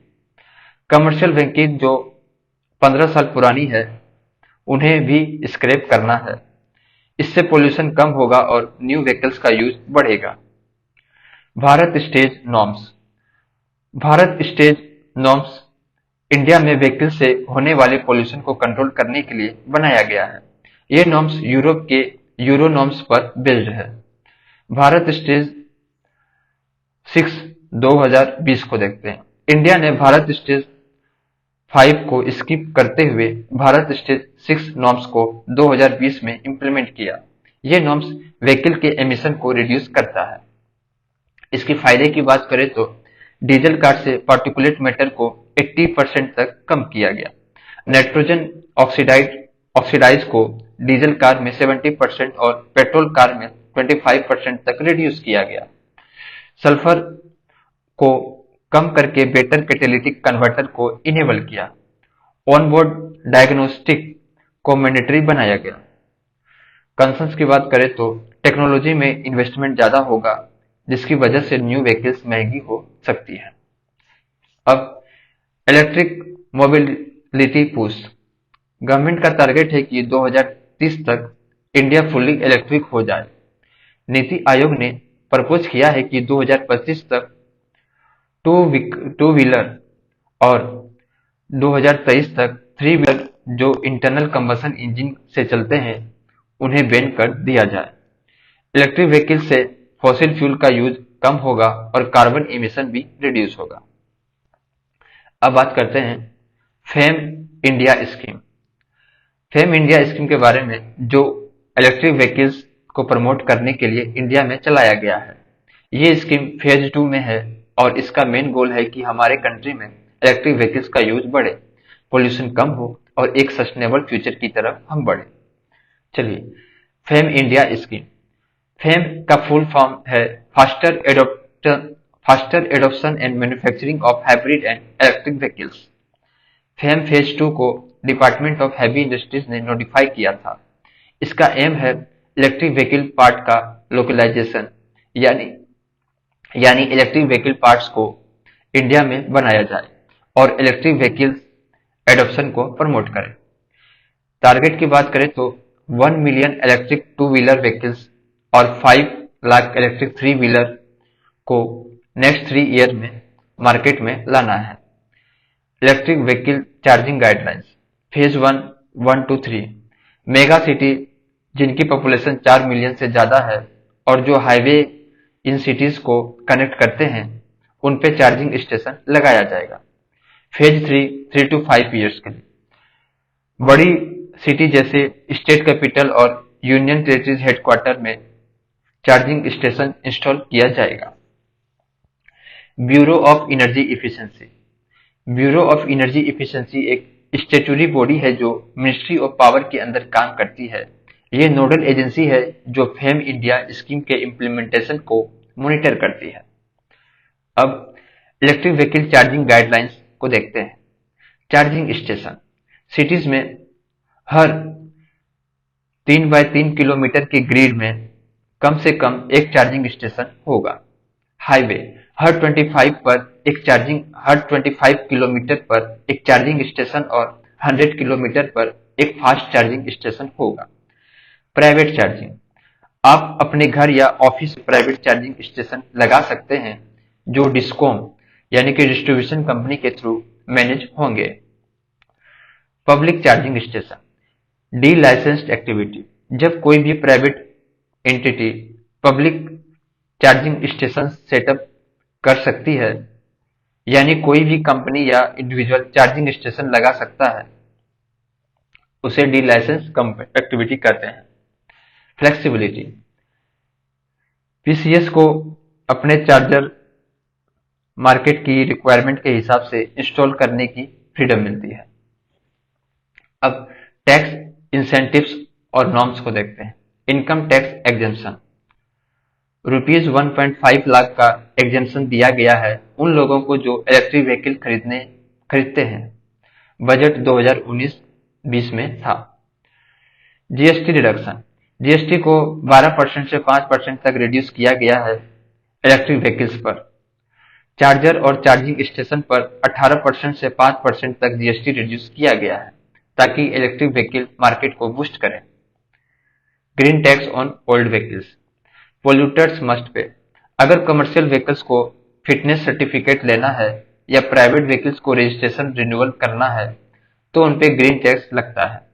स्टेट गवर्नमेंट इस टैक्स को अपने रेगुलर रोड टैक्स के ऊपर लगा सकती है। यह टैक्स का रेवेन्यू पोल्यूशन कंट्रोल और इमिशन मॉनिटरिंग के लिए यूज होता है। अब बात करते हैं polluter pay principle and national clean air programme. Polluter pay principle, imagine करो अगर तुम्हारे आसपास कोई फैक्ट्री है जो हवा में धुंध यानी कि पोल्यूशन डाल रहा है, तो उसे सबको नुकसान होता है, हेल्थ का, इन्वायरमेंट का और तुम्हारे आसपास के लोगों का। अब इस प्रिंसिपल का कहना है कि जो लोग पोल्यूशन प्रोड्यूस करते हैं उन्हें उस पोल्यूशन को मैनेज करने का कॉस्ट भी बियर करना चाहिए। इसका मेन आइडिया यह है कि जो लोग पोल्यूशन करेंगे उनको उससे होने वाले डैमेज को ठीक करने की रिस्पॉन्सिबिलिटीज लेनी चाहिए। ये प्रिंसिपल रियो डिक्लेरेशन 1992 का पार्ट है जो सस्टेनेबल डेवलपमेंट के लिए ग्लोबल गाइड करता है। नेशनल क्लीन एयर प्रोग्राम, अब बात करते हैं नेशनल क्लीन एयर प्रोग्राम की, जो इंडिया की एक नेशनल लेवल स्ट्रेटेजी है पोल्यूशन को रिड्यूस करने के लिए। यह प्रोग्राम 2019 में स्टार्ट किया गया था और इसका मेन एम है पार्टिकुलेट मैटर 2.5 और PM10 यानी कि पार्टिकुलेट मैटर को कम करना। की फीचर्स ऑफ एनसीएपी को देखते हैं। रिडक्शन टारगेट, PM 2.5 और PM10 को 40% तक रिड्यूस करना है, लेकिन ये टारगेट 2026 तक अचीव करना है। ये टारगेट 2017 से लेवल से 40% कम करने का है।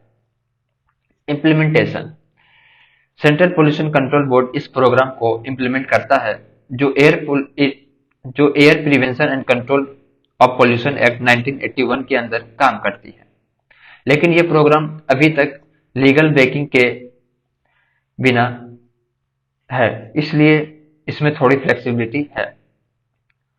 नॉन अटेनमेंट सिटीज, एनसीएपी का एक इंपॉर्टेंट पार्ट है 132 नॉन अटेनमेंट सिटीज का टारगेट करना।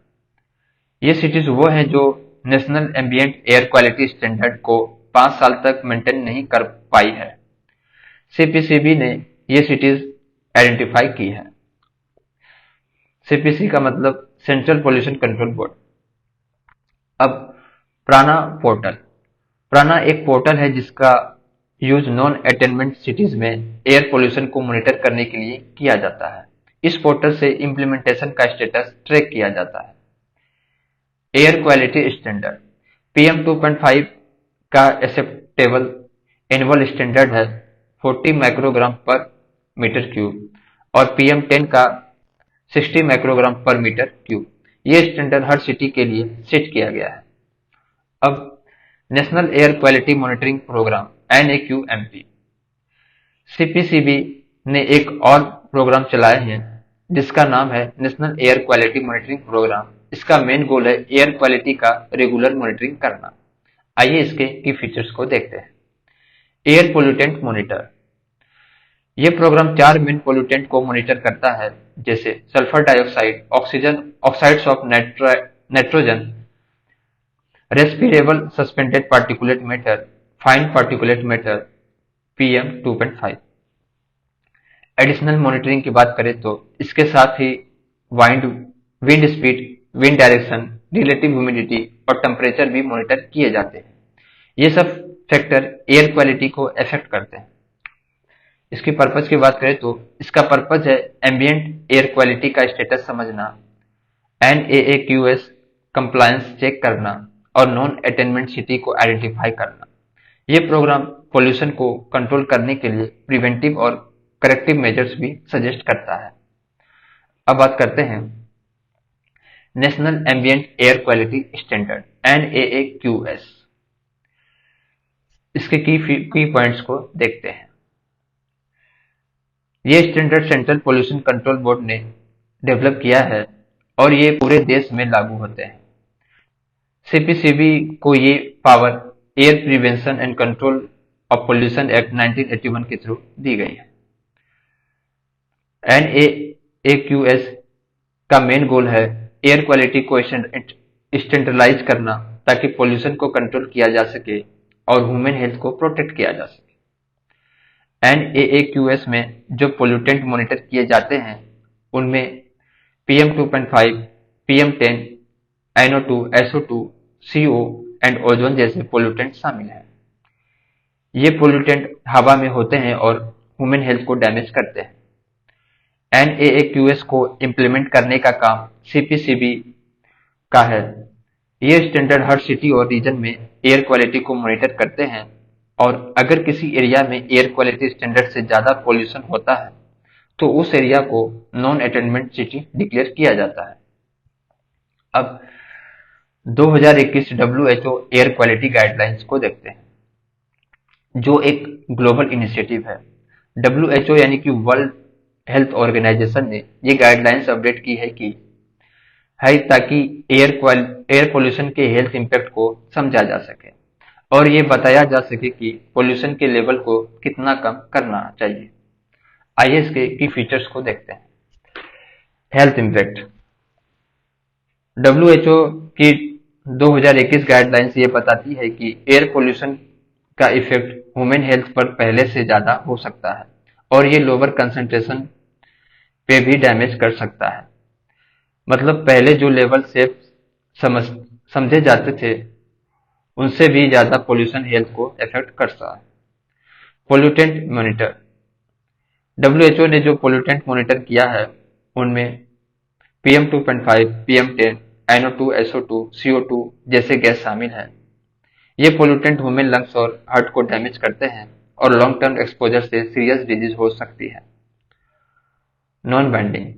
ये गाइडलाइंस बाइंडिंग नहीं है, मतलब ये डायरेक्टली इंडिया को इम्प्लीमेंट करने का हुक्म नहीं देती है, लेकिन NAAQS जो इंडिया में इम्प्लीमेंट हो रहे हैं वो WHO के स्टैंडर्ड से मैच नहीं करते, इसलिए इंडिया को अपने स्टैंडर्ड को इम्प्रूव करने की जरूरत है।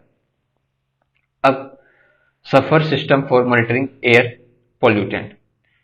सफर का फुल फॉर्म है system of air quality and weather forecasting and research. ये एक नेशनल इनिशिएटिव है जो मिनिस्ट्री ऑफ अर्थ साइंस ने लॉन्च किया है।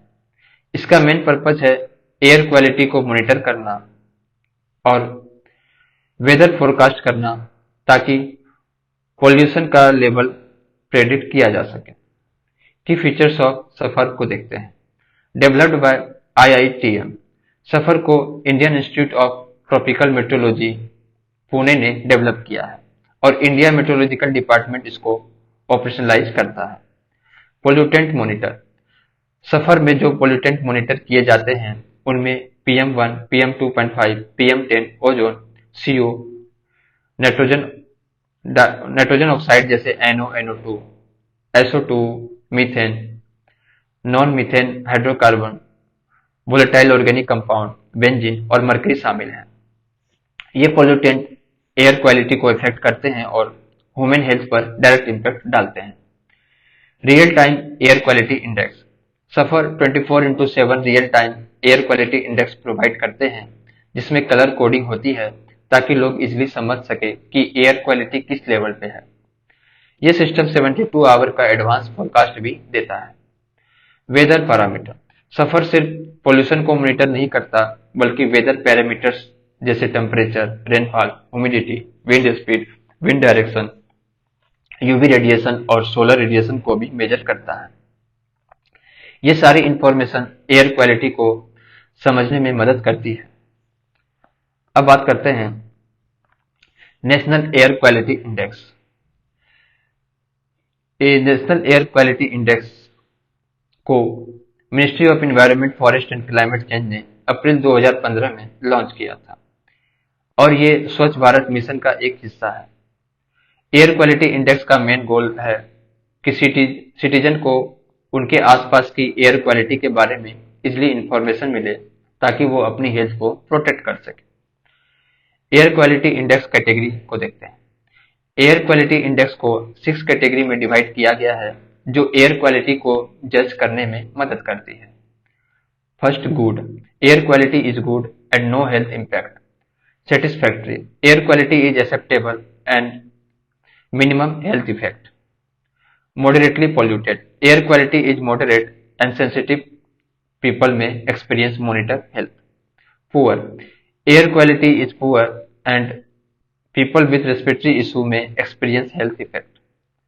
Very poor, air quality is very poor and everyone may experience health effect. Severe, air quality is hazardous and the entire population may experience severe health effect. अब pollutant monitored को देखते हैं। Air quality index को major करते वक्त 8 pollutant को consider किया जाता है। आइए इसको देखते हैं। PM10 particulate matter less than 10 microgram. PM2.5 particulate matter less than 2.5 micrometre. Nitrogen dioxide, sulphur dioxide, carbon monoxide, ozone, ammonia और लीड। ये पॉल्यूटेंट हवा में होते हैं और इनका एक्सपोजर ह्यूमन हेल्थ पर नेगेटिव इफेक्ट डाल सकता है। PM2.5 और PM10 जैसे पार्टिकल डायरेक्टली लंग्स और हार्ट को इफेक्ट करते हैं। Measures to control air pollution in NCR। National capital region, जिसमें दिल्ली भी शामिल है, में एयर पोल्यूशन को कंट्रोल करने के लिए काफी मेजर्स लिए जा रहे हैं। Environment pollution prevention and control authority को सुप्रीम कोर्ट ने 1998 में ministry of environment, forest and climate change के अंदर बनाया था। EPCA का मेन रोल है NCR में एनवायरमेंटल पोल्यूशन को कंट्रोल करना और ग्रेडेड रिस्पांस एक्शन प्लान को इन्फोर्स करना। चलिए समझते हैं। Graded response action plan, GRAP एक step by step action plan है जो एयर क्वालिटी के लेवल के अकॉर्डिंग अलग अलग मेजर्स को इम्प्लीमेंट करता है। जब पोल्यूशन लेवल ज्यादा बढ़ जाता है तो ये प्लान सीवियर मेजर लेता है। एक्शन अंडर ग्रेप को देखते हैं। सीवियर प्लस और इमरजेंसी, जब PM2.5 is greater then 300 microgram per metre cube या PM10 is greater then 500 microgram per metre cube हो। ट्रक एंट्री को रोकना, कंस्ट्रक्शन वर्क को स्टॉप करना, ओड इवन स्कीम, ब्रिक किन hot mix plant, stone crusher को बंद करना, नेचुरल गैस से पावर जनरेशन को बढ़ावा देना, रोड को मैकेनाइज क्लीनिंग और वाटर स्प्रिंकलिंग करना। सीवियर, जब particulate matter 2.5 is greater then 250 microgram per metre cube या PM10 is greater then 430 microgram per metre cube हो, तब डीजल जनरेटर सेट का यूज बंद करना, अपार्टमेंट ओनर को इनकरेज करना कि वो विंटर में आग ना जलाए, गार्बेज बर्निंग पर हैवी फाइन लगाना और ब्रिक किन्स और इंडस्ट्रीज में पोल्यूशन कंट्रोल रेगुलेशन इन्फोर्स करना, मैकेनाइज स्विमिंग और water sprinkling on road, fire crackers पर स्टिक बैन लगाना। अब वेरी पुअर, जब particulate matter 2.5 is greater then 120 microgram per metre cube या PM10 is greater then 350 microgram per metre cube हो। ये level पे भी स्ट्रिक्ट एक्शन लिए जाते हैं, जैसे कि ओल्ड व्हीकल का यूज सिटी में बंद करना। पुअर, जब PM2.5 is greater than 60 microgram per metre cube या PM10 is greater than 100 micrometre gram per metre cube हो। ओल्ड व्हीकल को सिटी के अंदर ऑपरेट करने से रोका जाता है। ओपन बर्निंग को लार्जली कर्टेल किया जाता है। ईस्टर्न और वेस्टर्न पेरीफेरी एक्सप्रेसवे को कंप्लीट किया गया है ताकि व्हीकल जो दिल्ली नहीं जा रही है वो दिल्ली के अंदर ना आए। Measures to reduce stubble burning. Stubble burning, especially in states like Punjab and Haryana, is a major contributor to air pollution. ये पोल्यूशन काफी बढ़ाता है और इससे PM 2.5 और PM 10 जैसे हार्मफुल पार्टिकल्स हवा में जाता है जो ह्यूमन हेल्थ को इफेक्ट करता है। देखते हैं इसको कुछ मेजर्स जो इस प्रॉब्लम को सॉल्व करने के लिए लिए गए हैं। पूसा डिकम्पोजर। पूसा डिकम्पोजर एक फंगल सॉल्यूशन है जो जेगरी और ग्राम फ्लोर के मिक्स से बनता है। इससे स्टेबल यानी कि खेत में बचा हुआ काट चुका फसल पर स्प्रिंकल किया जाता है और ये बायोडिग्रेड हो जाता है विद इन 20 डेज। इससे खेत में स्टेबल जलाने की जरूरत नहीं पड़ती और पोल्यूशन भी कम होता है। पूसा डिकम्पोजर एक नेचुरल मेथड है जो स्टेबल बर्निंग को प्रिवेंट करता है। इससे बायोडिग्रेडेशन होती है जिसमें स्टेबल खुद ही 20 दिन में खत्म हो जाता है। अब सुपर एसएमएस यानी कि super stable management system. Super SMS एक सिस्टम है जो स्टेबल को चॉप करता है और उससे इवनली स्प्रेड करता है।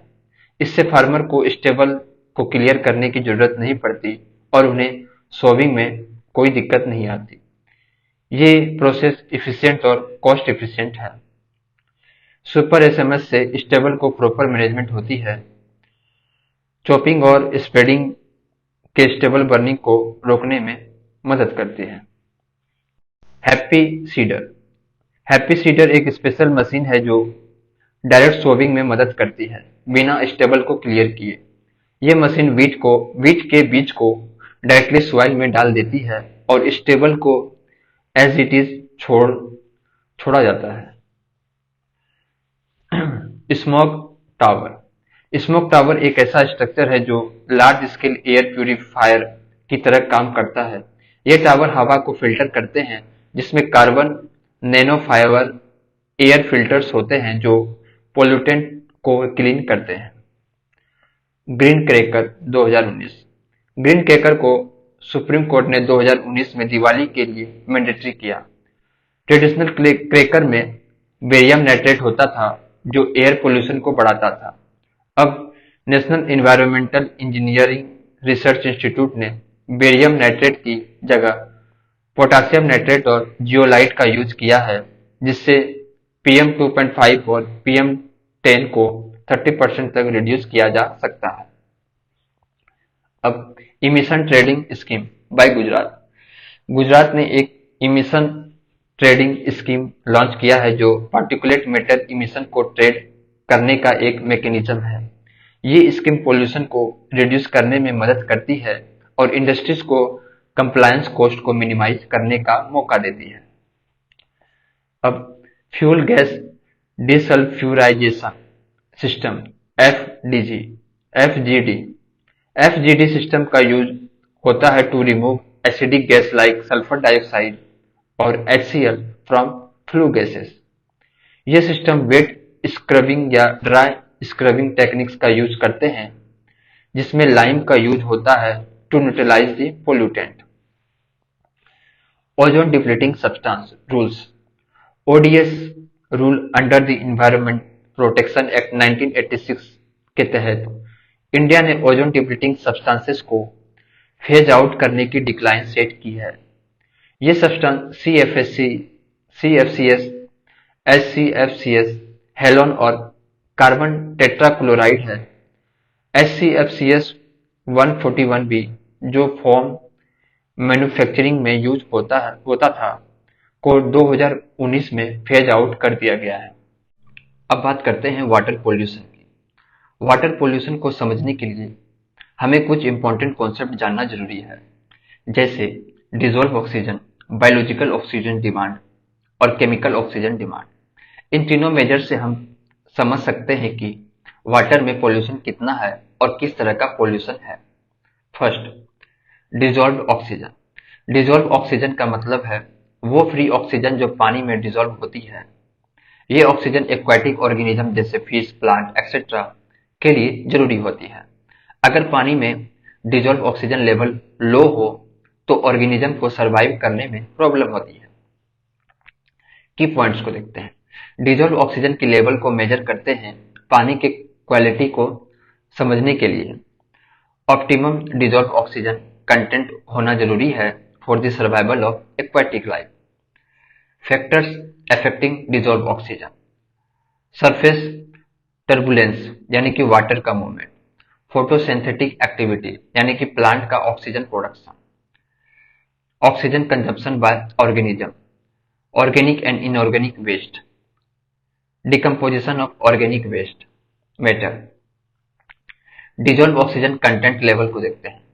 Dissolve oxygen less than 8.0 mg per litre हो तो water is contaminated. Dissolve oxygen less than 4.0 mg per litre हो तो वाटर इज हाईली पोल्यूटेड। जैसे अगर रिवर या लेक में डिजॉल्व ऑक्सीजन बहुत लो है तो फिश और एक्वाटिक प्लांट को सरवाइव करने में प्रॉब्लम हो सकती है और ये इंडिकेट करता है कि वाटर में पोल्यूशन है। अब बायोलॉजिकल ऑक्सीजन डिमांड बीओडी को देखते हैं।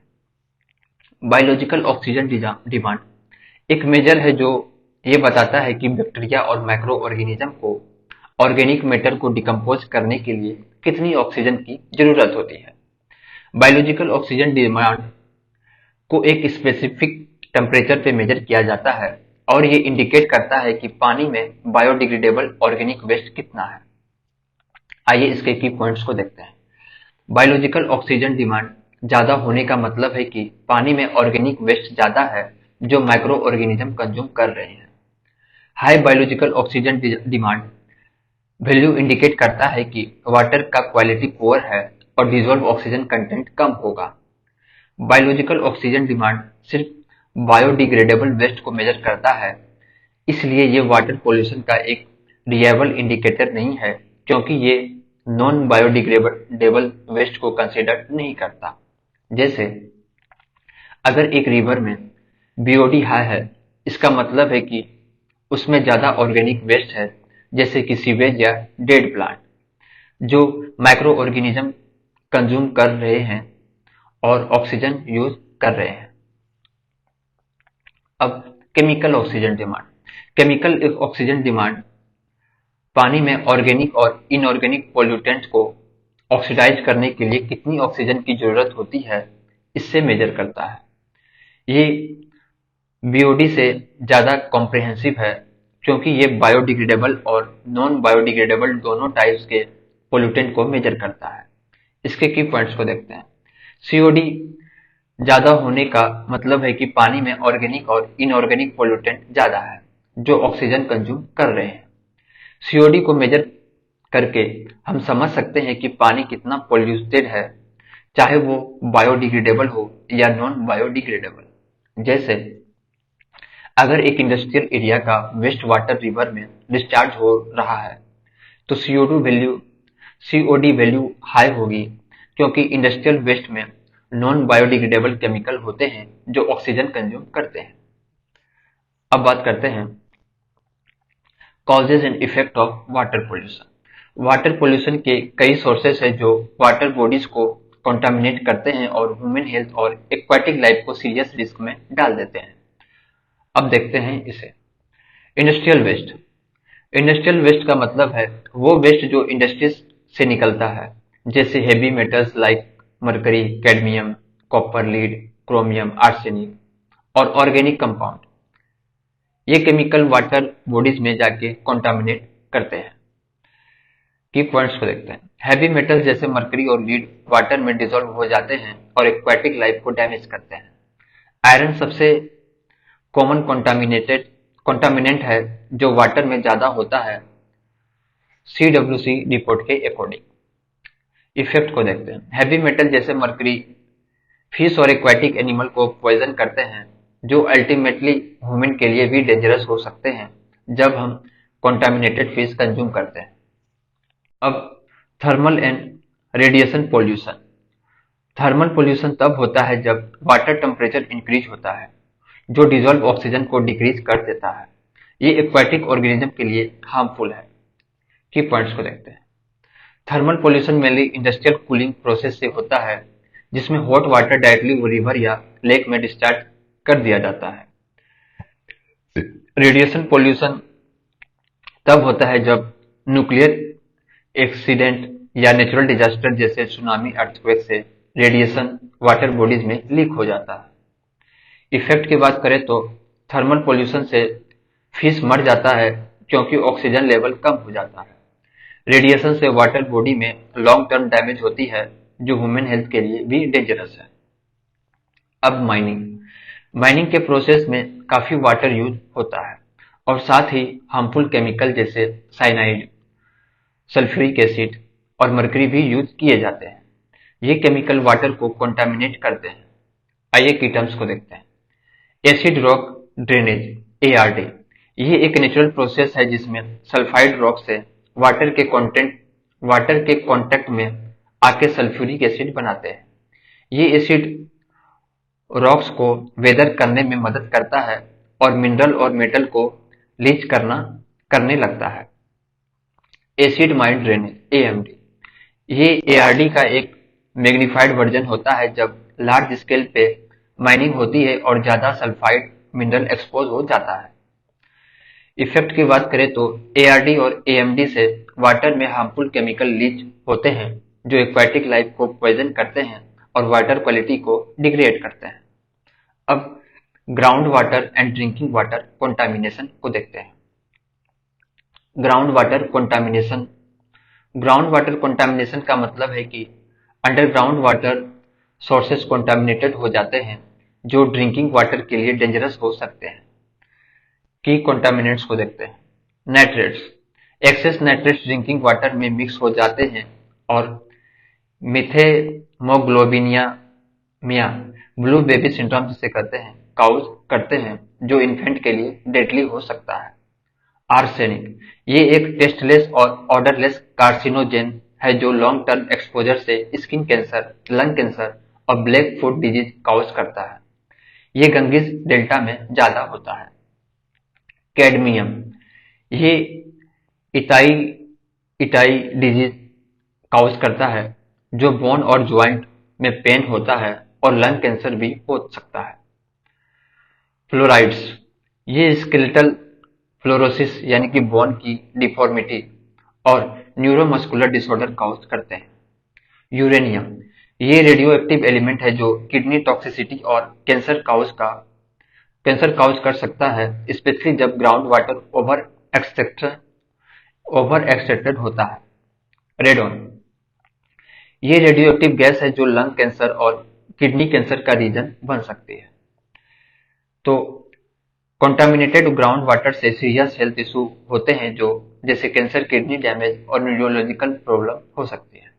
अब fresh water salinization syndrome, FSS. Fresh water salinization syndrome तब होता है जब फ्रेश वाटर इकोसिस्टम में साल्टी रन ऑफ मिक्स हो जाता है, जो उन्हें कंटामिनेट करते हैं। ये नेचुरल और आर्थ्रोपोजेनिक यानी कि ह्यूमन एक्टिविटी काउज से होता है। की पॉइंट्स को देखते हैं। नेचुरल काउजेज, रॉक वेदरिंग और नेचुरली सेलाइन ग्राउंड वाटर से। एंथ्रोपोजेनिक काउजेज, जैसे ह्यूमन एक्टिविटी जैसे एग्रीकल्चर और अर्बनाइजेशन, जो साल्ट को वाटर बॉडीज में डिस्चार्ज करते हैं।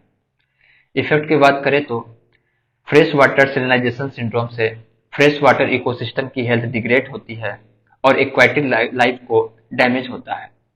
ये एग्रीकल्चर और ह्यूमन कंजप्शन के लिए भी प्रॉब्लमेटिक हो सकता है। अब बात करते हैं sewage water pollution. Sewage water वो वाटर होता है जो घरों, हॉस्पिटल और अदर एस्टेब्लिशमेंट से निकलता है। इसमें ह्यूमन और animal excreta, food residue, cleaning agent और डिटर्जेंट होते हैं। आइए इसके की पॉइंट्स को देखते हैं। डोमेस्टिक सीवेज में काफी पैथोजेनिक माइक्रोब्स होते हैं जो ह्यूमन हेल्थ के लिए हार्मफुल होते हैं। एमोनिया का हाई लेवल सीवेज में होता है, जो वाटर क्वालिटी को इफेक्ट करता है। according to BIS।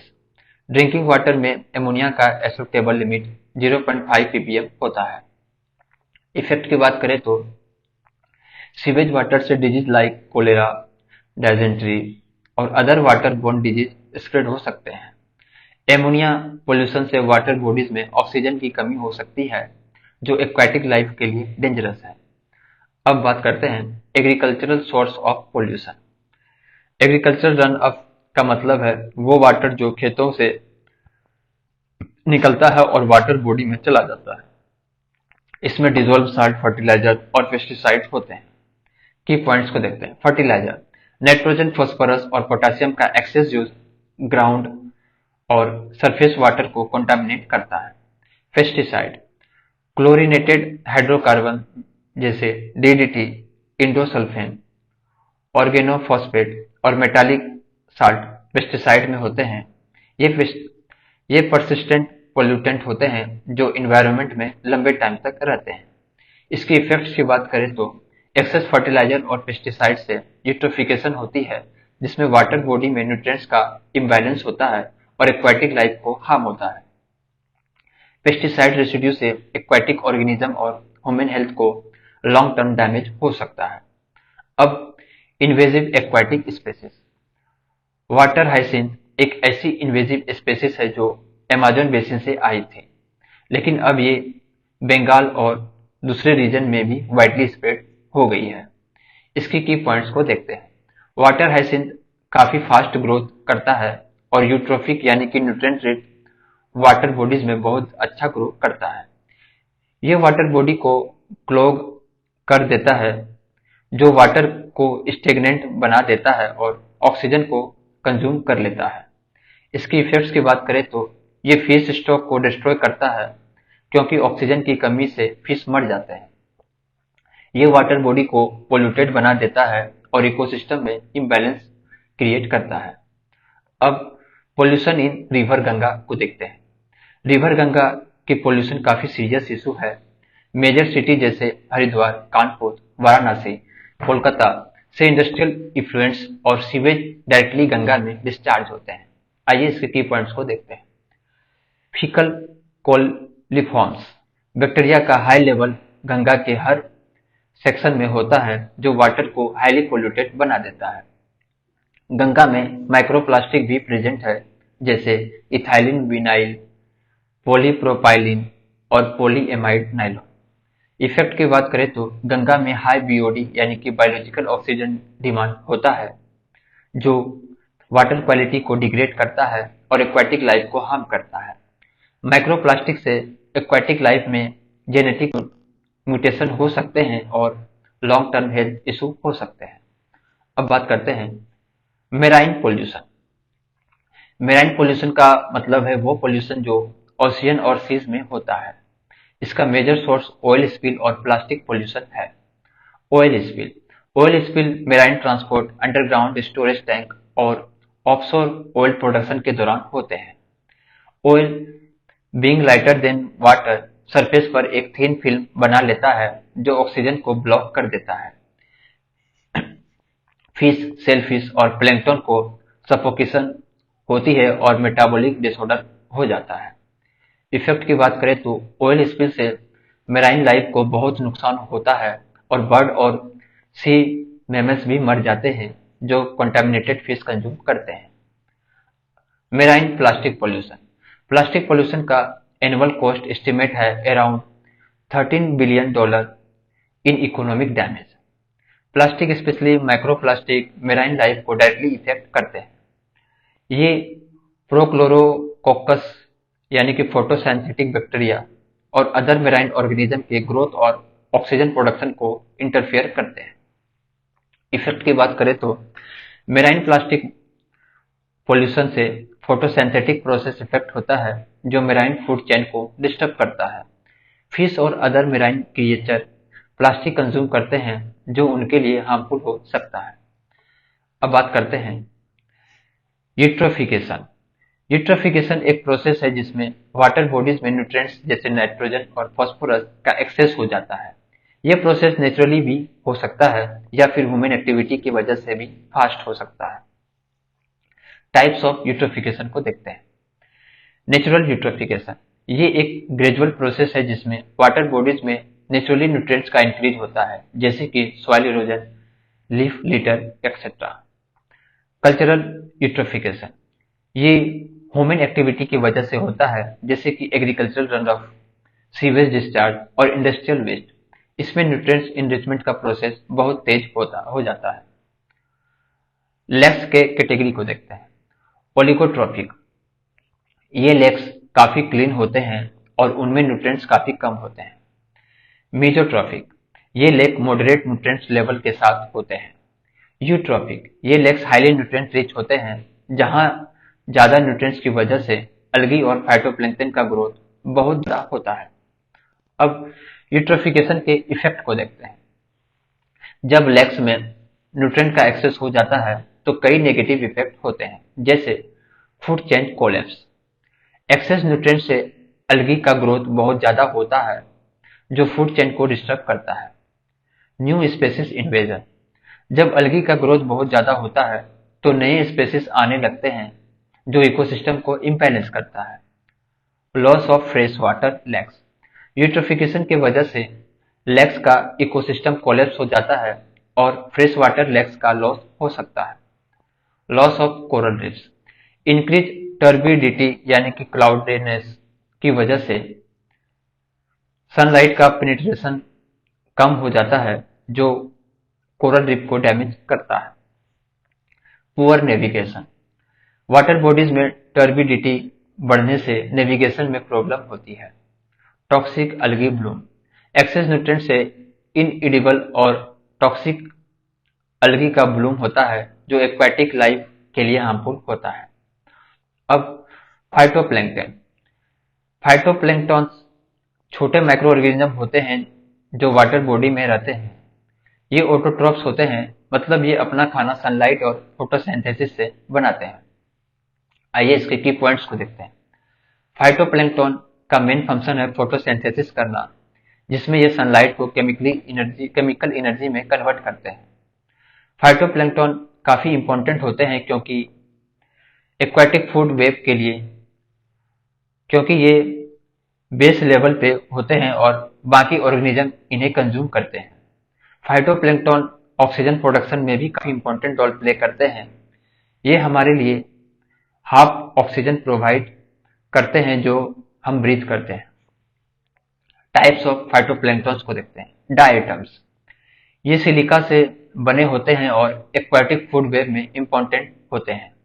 डायफ्लेजोनोइड, ये अलगी के टाइप होते हैं जो टॉक्सिक ब्लूम क्रिएट करते हैं।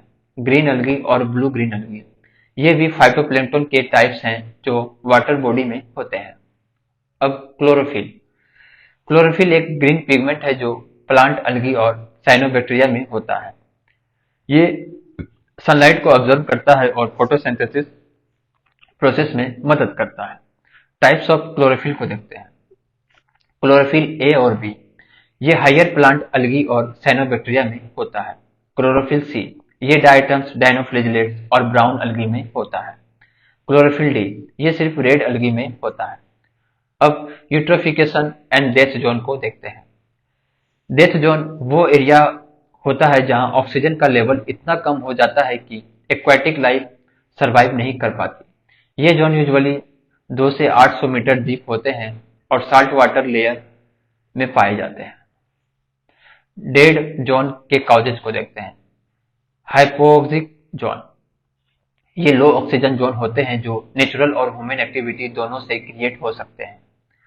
ह्यूमन एक्टिविटी, एक्सेस न्यूट्रिएंट्स का डिस्चार्ज वाटर बॉडी में करने से डेड जोन क्रिएट हो जाता है। टॉलरेंट स्पेसीज, कुछ स्पेसीज जैसे टूबीफेक्स या इंसेक्ट लार्वा लो डिजोल्व ऑक्सीजन कंटेंट वाले वाटर में सर्वाइव कर सकते हैं। ये स्पेसीज इंडिकेटर स्पेसीज के रूप में काम करते हैं जो पोल्यूटेड वाटर को इंडिकेट करते हैं।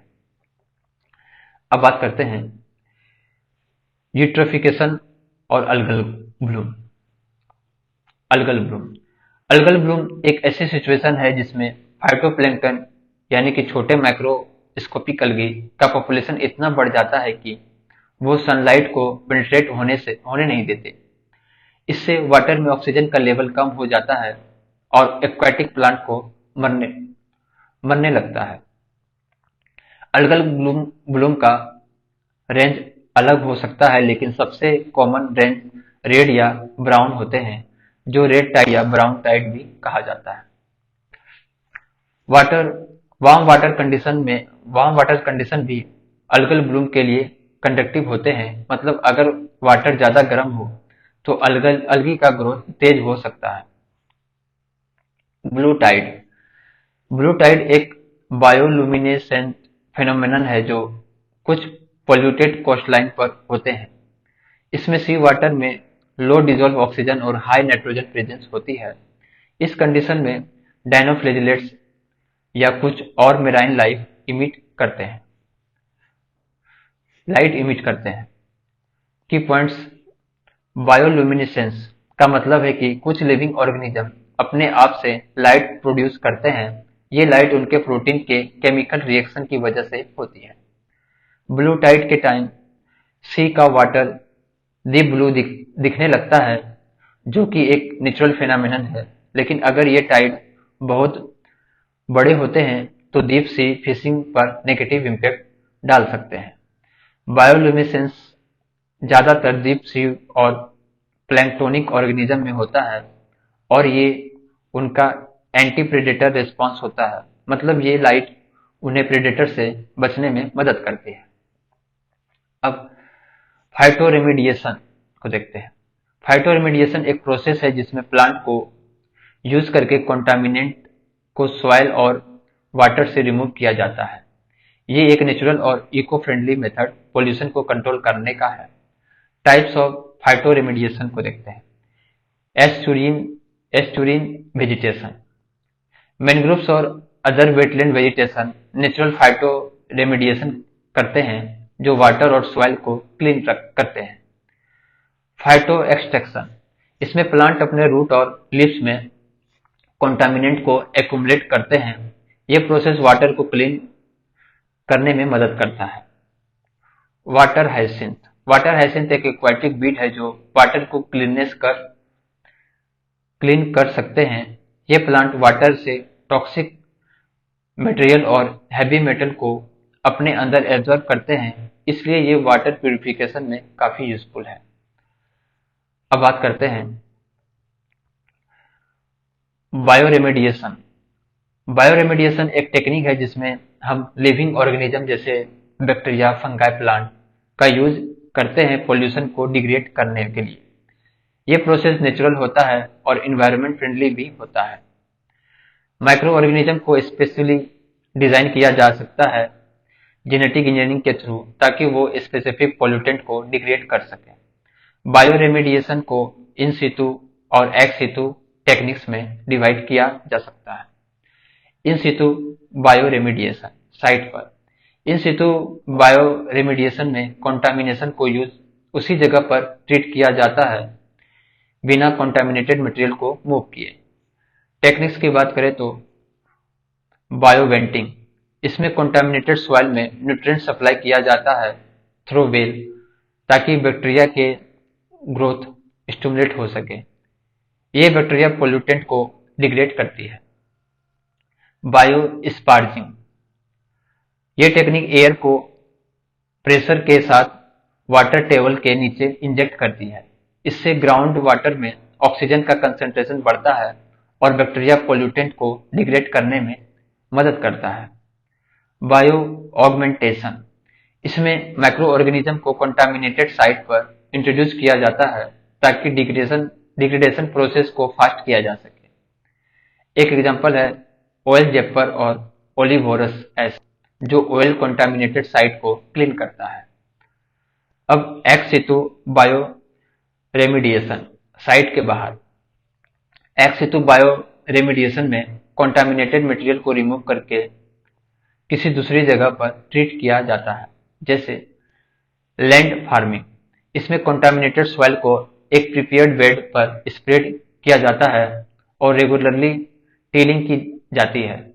इससे सॉइल को ऑक्सीजन मिलती है और माइक्रो ऑर्गेनिज्म ऑर्गेनिक पोल्यूटेंट को डिग्रेड करते हैं। बायोरिएक्टर्स, ये इंजीनियर्ड कॉन्टामिनेटेड सिस्टम होते हैं जिसमें कॉन्टामिनेटेड मटेरियल को प्रोसेस किया जाता है। ये सिस्टम हाईली कंट्रोल होते हैं और इफिशिएंट होते हैं। कंपोस्टिंग कंपोस्टिंग नेचर का रिसाइकलिंग प्रोसेस है जिसमें ऑर्गेनिक मटेरियल को कंपोस्ट करके कंपोस्ट बनाया जाता है। ये कंपोस्ट सॉइल को रिच बनाता है और पोल्यूटेंट को डिग्रेड करता है। अब एनएरोबिक एंड एरोबिक बायोडिग्रेडेशन को देखते हैं। एनएरोबिक बायोडिग्रेडेशन, इसमें ऑक्सीजन की बिल्कुल भी जरूरत नहीं होती और पैथोजन को इनएक्टिवेट करने का प्रोसेस 99% इफेक्टिव होता है। स्लज का जनरेशन कम होता है और बैक्टीरियल इनोकुलेशन एक ही बार किया जाता है। लो मेंटेनेंस, कम रिक्वायरिंग कॉस्ट और डिटर्जेंट और फिनाइल को भी डिग्रेड कर सकता है। एरोबिक बायोडिग्रेडेशन, इसमें ऑक्सीजन की जरूरत होती है और अगर एरेशन इनकम्प्लीट होती है तो फॉल स्मेल आती है। इसमें फोर्स एरेशन जरूरी है जो एनर्जी इंटेंसिव होता है। इसकी डिसएडवांटेज यह है कि ज़्यादा स्लज जनरेट होता है और बैक्टीरिया एंजाइम को रेपिडली ऐड करना पड़ता है।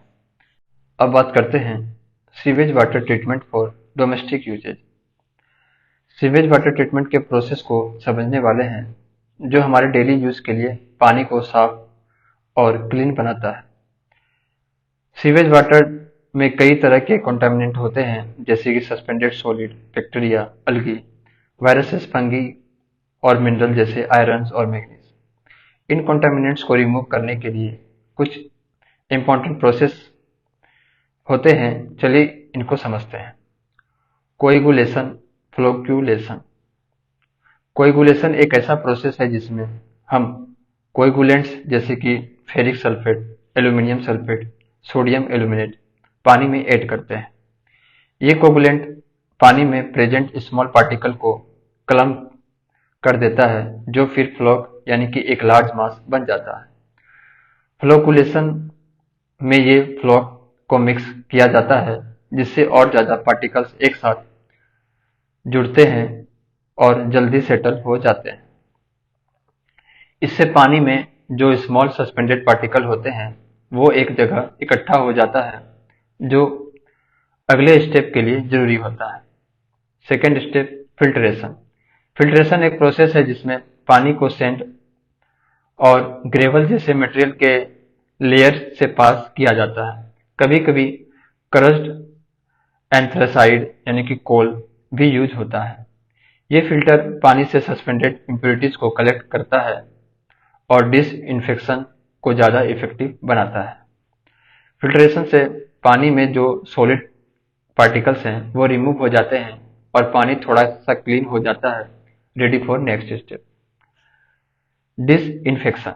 डिसइंफेक्शन में पानी में क्लोरीन या क्लोराइड कंपाउंड ऐड किया जाता है ताकि पानी में जो बैक्टीरिया और वायरसेस है वो डिस्ट्रॉय हो जाए।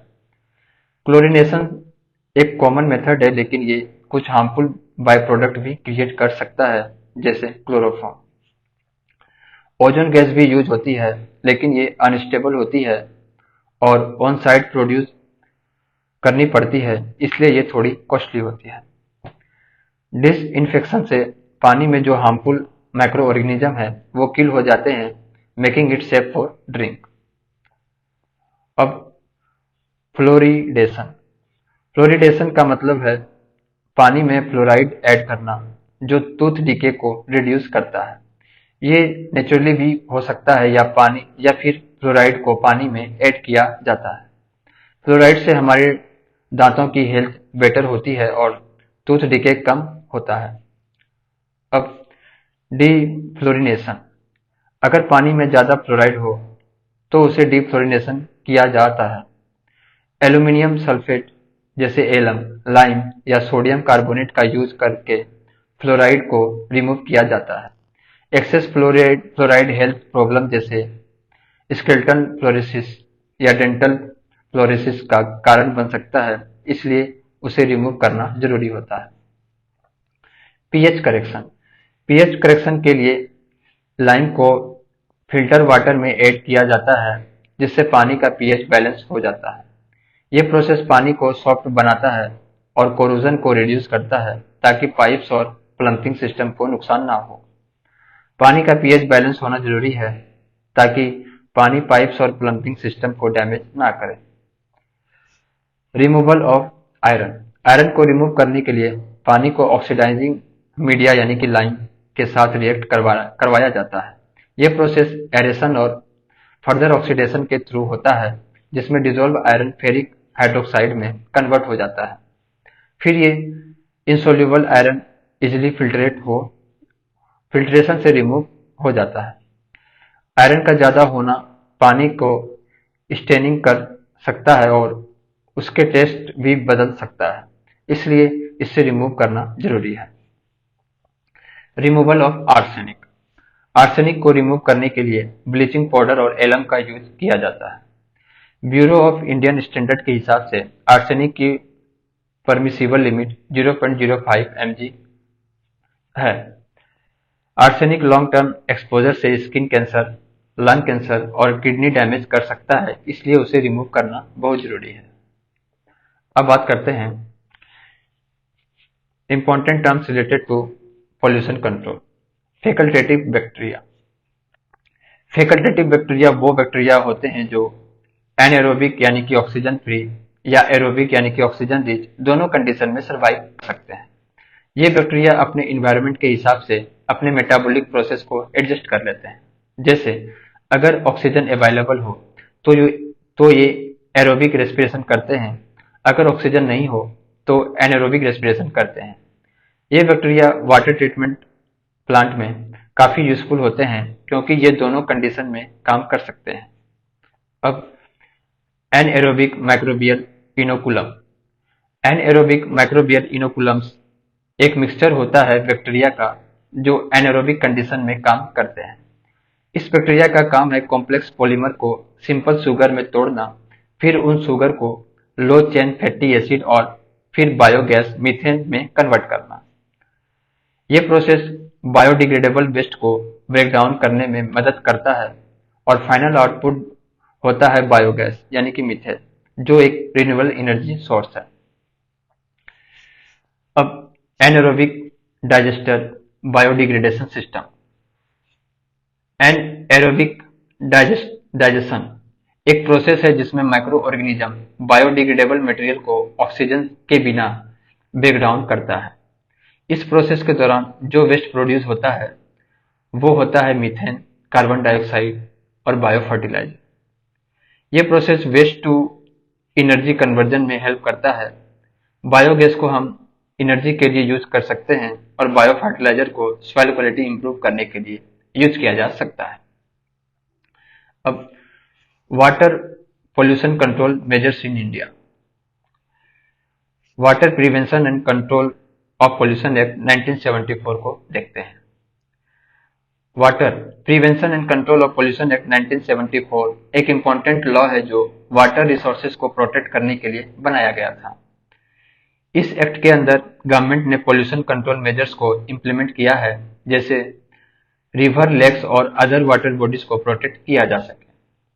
ये लॉ वाटर पोल्यूशन को कंट्रोल करने के लिए एक लीगल फ्रेमवर्क प्रोवाइड करता है और रिस्पॉन्सिबल इंडस्ट्रीज को रेगुलेट करता है।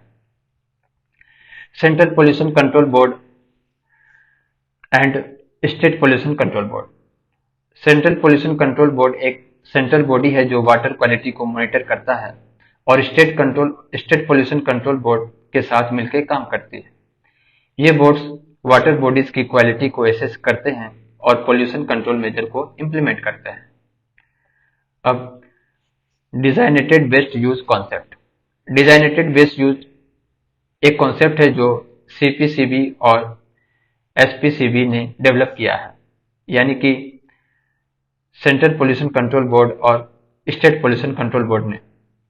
इस कॉन्सेप्ट के थ्रू वाटर बॉडी को क्लासिफाई किया जाता है बेस्ड ऑन उनके pH, dissolve oxygen, BOD, total coliform, free ammonia और इलेक्ट्रिकल कंडक्टिविटी के बेसिस पर। यह क्लासिफिकेशन हेल्प करता है वाटर क्वालिटी मैनेजर को वाटर बॉडी की क्वालिटी एसेस करने में और उनके रिस्टोरेशन प्रोग्राम को प्लान करने में। अब बात करते हैं major rivers conservation initiatives in India. First, Ganga action plan. Ganga action plan सबसे पहले रिवर एक्शन प्लान था जो ministry of environment and forest ने 1985 में लॉन्च किया था। यह प्लान सेंट्रली स्पॉन्सर्ड स्कीम था। गंगा एक्शन प्लान का मेन एम था गंगा रिवर की वाटर क्वालिटी को इम्प्रूव करना, लेकिन यह प्लान पार्शियली सक्सेसफुल रहा और 2002 में इसे क्लोज कर दिया गया। गंगा एक्शन प्लान ने रॉ सीवेज ट्रीटमेंट और पोल्यूशन कंट्रोल की तरफ कुछ एफर्ट किए थे, लेकिन लॉन्ग टर्म इम्पैक्ट थोड़ा लिमिटेड था। अब national river conservation plan. National river conservation plan एक और इम्पोर्टेंट इनिशिएटिव है जो स्टेट एंड यूनियन टेरिटरीज को फाइनेंशियल और टेक्निकल असिस्टेंस प्रोवाइड करता है। ये कॉस्ट शेयरिंग बेसिस पर काम करता है। इस प्लान का गोल था रिवर को बाथिंग क्वालिटी स्टैंडर्ड तक लाना, जिसमें sewage treatment, industrial pollution control और रिवर फ्रंट डेवलपमेंट जैसे घाट की इंप्रूवमेंट इंक्लूड था। की फीचर्स की बात करें तो सीवेज को रिवर में फ्लो करने से पहले ट्रीट करना, इंडस्ट्रियल इफ्लुएंस को रिवर में जाने से रोकना, बॉडीज को प्रॉपरली क्रेमेट करने के लिए इलेक्ट्रिक क्रेमेटोरिया का सेटअप करना, बाथिंग घाट को इम्प्रूव करना। अब national Ganga council. National Ganga council को 2016 में इस्टेब्लिश किया गया था और ये प्राइम मिनिस्टर के अंदर काम करता है। ये council national Ganga river basin authority को रिप्लेस करता है। इसका मेन एम था पोल्यूशन प्रिवेंशन और गंगा रिवर बेसिन को रिजुवेनेट करना, यानी कि रिवाइव करना। National mission for clean Ganga ये काउंसिल का इम्प्लीमेंटेशन विंग है जो नामिनी गंगा प्रोग्राम को इम्प्लीमेंट करता है। अब नामिनी गंगा प्रोग्राम 2019। नामामी गंगा प्रोग्राम एक फ्लैगशिप इनिशिएटिव है जो गंगा रिवर की क्लीनिंग और रिजुवेनेशन के लिए लॉन्च किया गया था। इसका मेन पिलर है सीवेज को ट्रीट करने के लिए इंफ्रास्ट्रक्चर बनाना, गंगा के घाट को इम्प्रूव करना, रिवर के सरफेस को क्लीन करना, बायोडायवर्सिटी को प्रोटेक्ट करना और एफोरेस्टेशन बढ़ाना, पब्लिक को अवेयर करना रिवर पोल्यूशन के बारे में, इंडस्ट्रीज के इन्फ्लुएंस को मॉनिटर करना। ये प्रोग्राम गंगा को क्लीन और पोल्यूशन फ्री रखने के लिए बहुत इंपॉर्टेंट है। अब clean Ganga fund 2014। Clean Ganga fund को 2014 में सेटअप किया गया था, जो एक ट्रस्ट है। यह फंड रेसिडेंट, एनआरआईज, पीआईओएस और कॉरपोरेट्स से कंट्रीब्यूशन लेते हैं। ये फंड कॉरपोरेट सोशल रिस्पॉन्सिबिलिटी के अंदर आता है, जिसमें लोग और कंपनीज कंट्रीब्यूट करते हैं गंगा की सफाई के लिए। अब स्वच्छ भारत मिशन। स्वच्छ भारत मिशन को 2014 में लॉन्च किया गया था, जो ministry of drinking water and sanitation के अंदर आता है, अब मिनिस्ट्री ऑफ जल शक्ति के अंदर है। स्वच्छ भारत मिशन का मेन एम था ओपन डेफिकेशन फ्री बनाने के लिए ग्राम पंचायत को इंसेंटिव करना। की फीचर्स को देखते हैं। हाउस होल्ड लेटरिन्स, हर घर में लेटरिन्स बनाने के लिए इंसेंटिव्स दिया जाता है। ओडीएफ प्लस, स्वच्छ भारत मिशन सेकेंड 2020-21 में ओडीएफ सस्टेनेबिलिटी और सॉलिड लिक्विड वेस्ट मैनेजमेंट पर फोकस किया गया है। अब national water quality monitoring programme. National water quality monitoring programme को सेंट्रल पोल्यूशन कंट्रोल बोर्ड और स्टेट पोल्यूशन कंट्रोल बोर्ड मिलकर एग्जीक्यूट करते हैं। इसका मेन गोल है वाटर क्वालिटी मॉनिटरिंग करना और इंश्योर करना कि रिवर और वाटर बॉडी की क्वालिटी मेंटेन हो।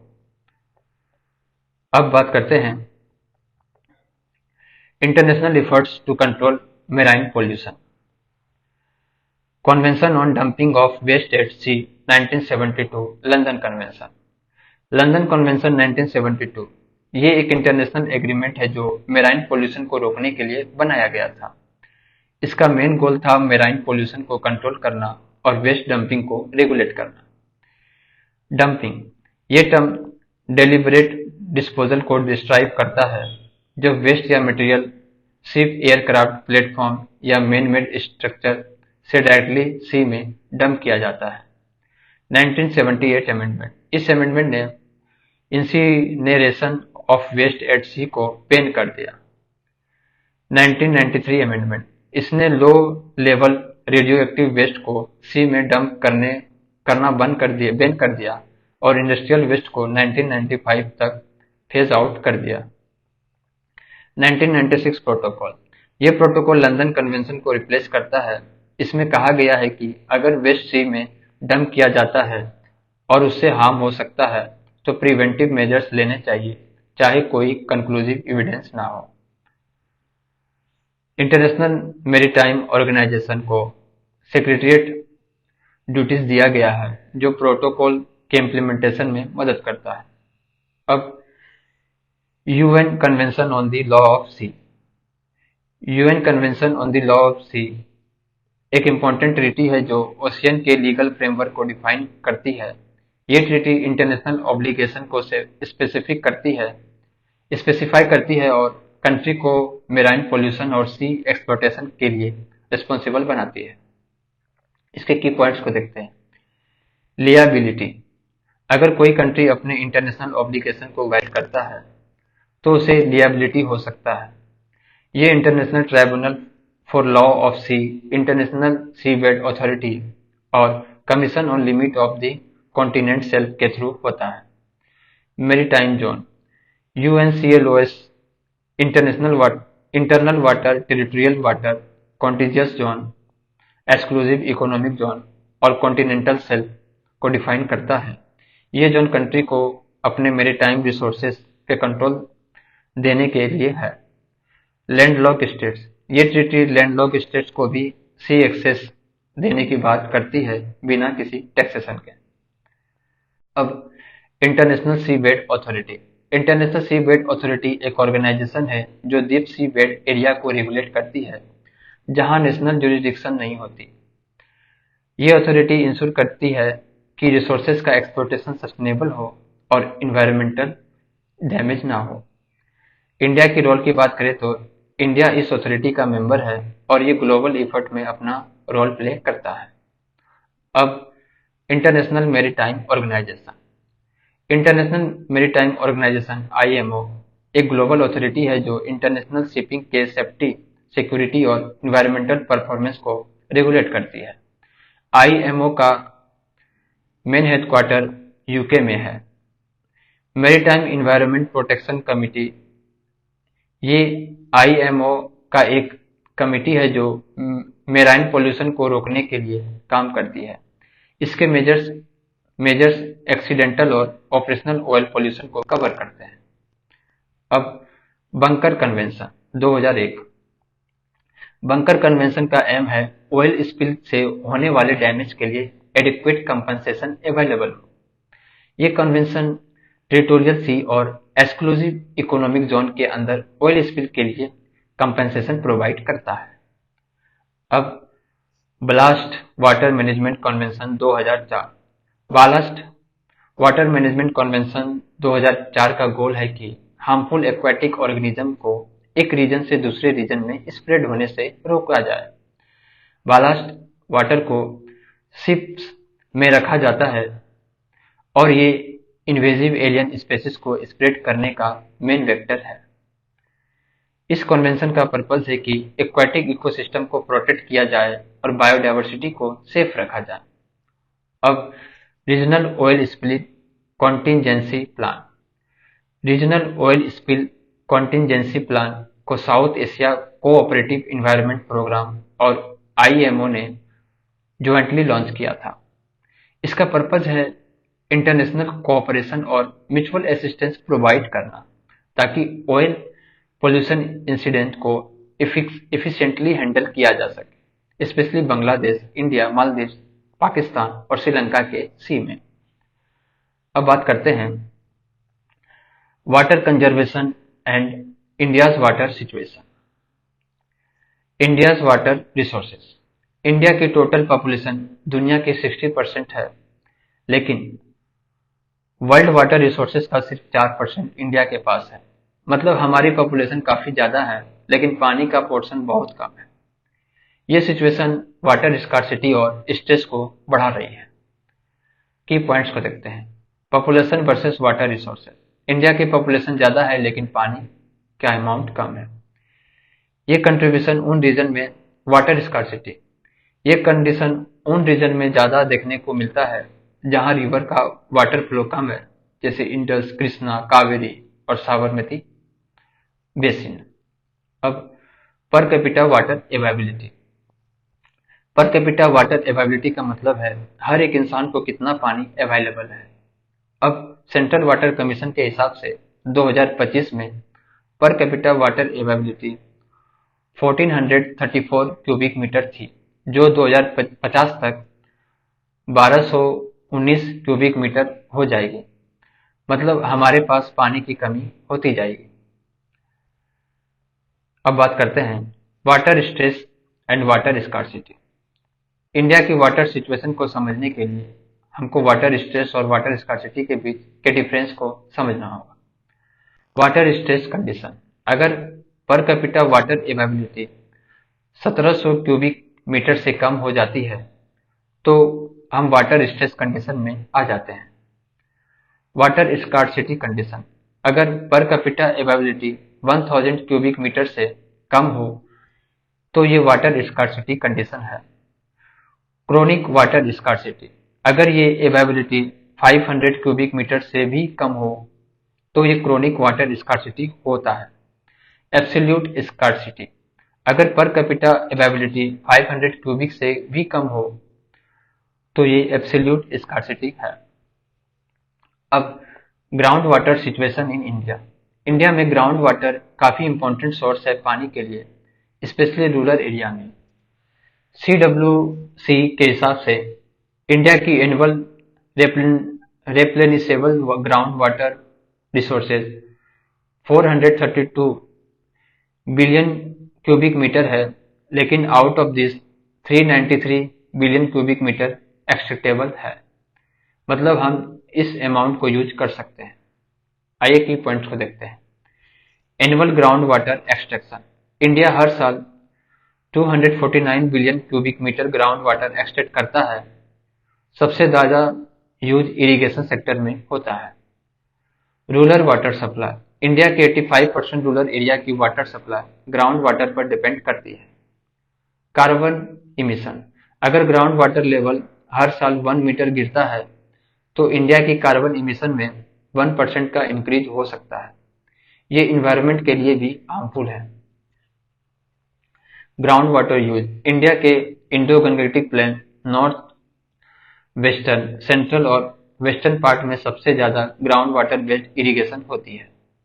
अब ग्राउंड वाटर डिप्लीशन इम्पैक्ट, अगर हम कंटिन्यूसली ग्राउंड वाटर को एक्सट्रैक्ट करते रहेंगे तो उसे ग्राउंड वाटर डिप्लीशन होगा। ये सिर्फ पानी की कमी नहीं लाएगा बल्कि इन्वायरमेंटल इशू भी क्रिएट करेगा।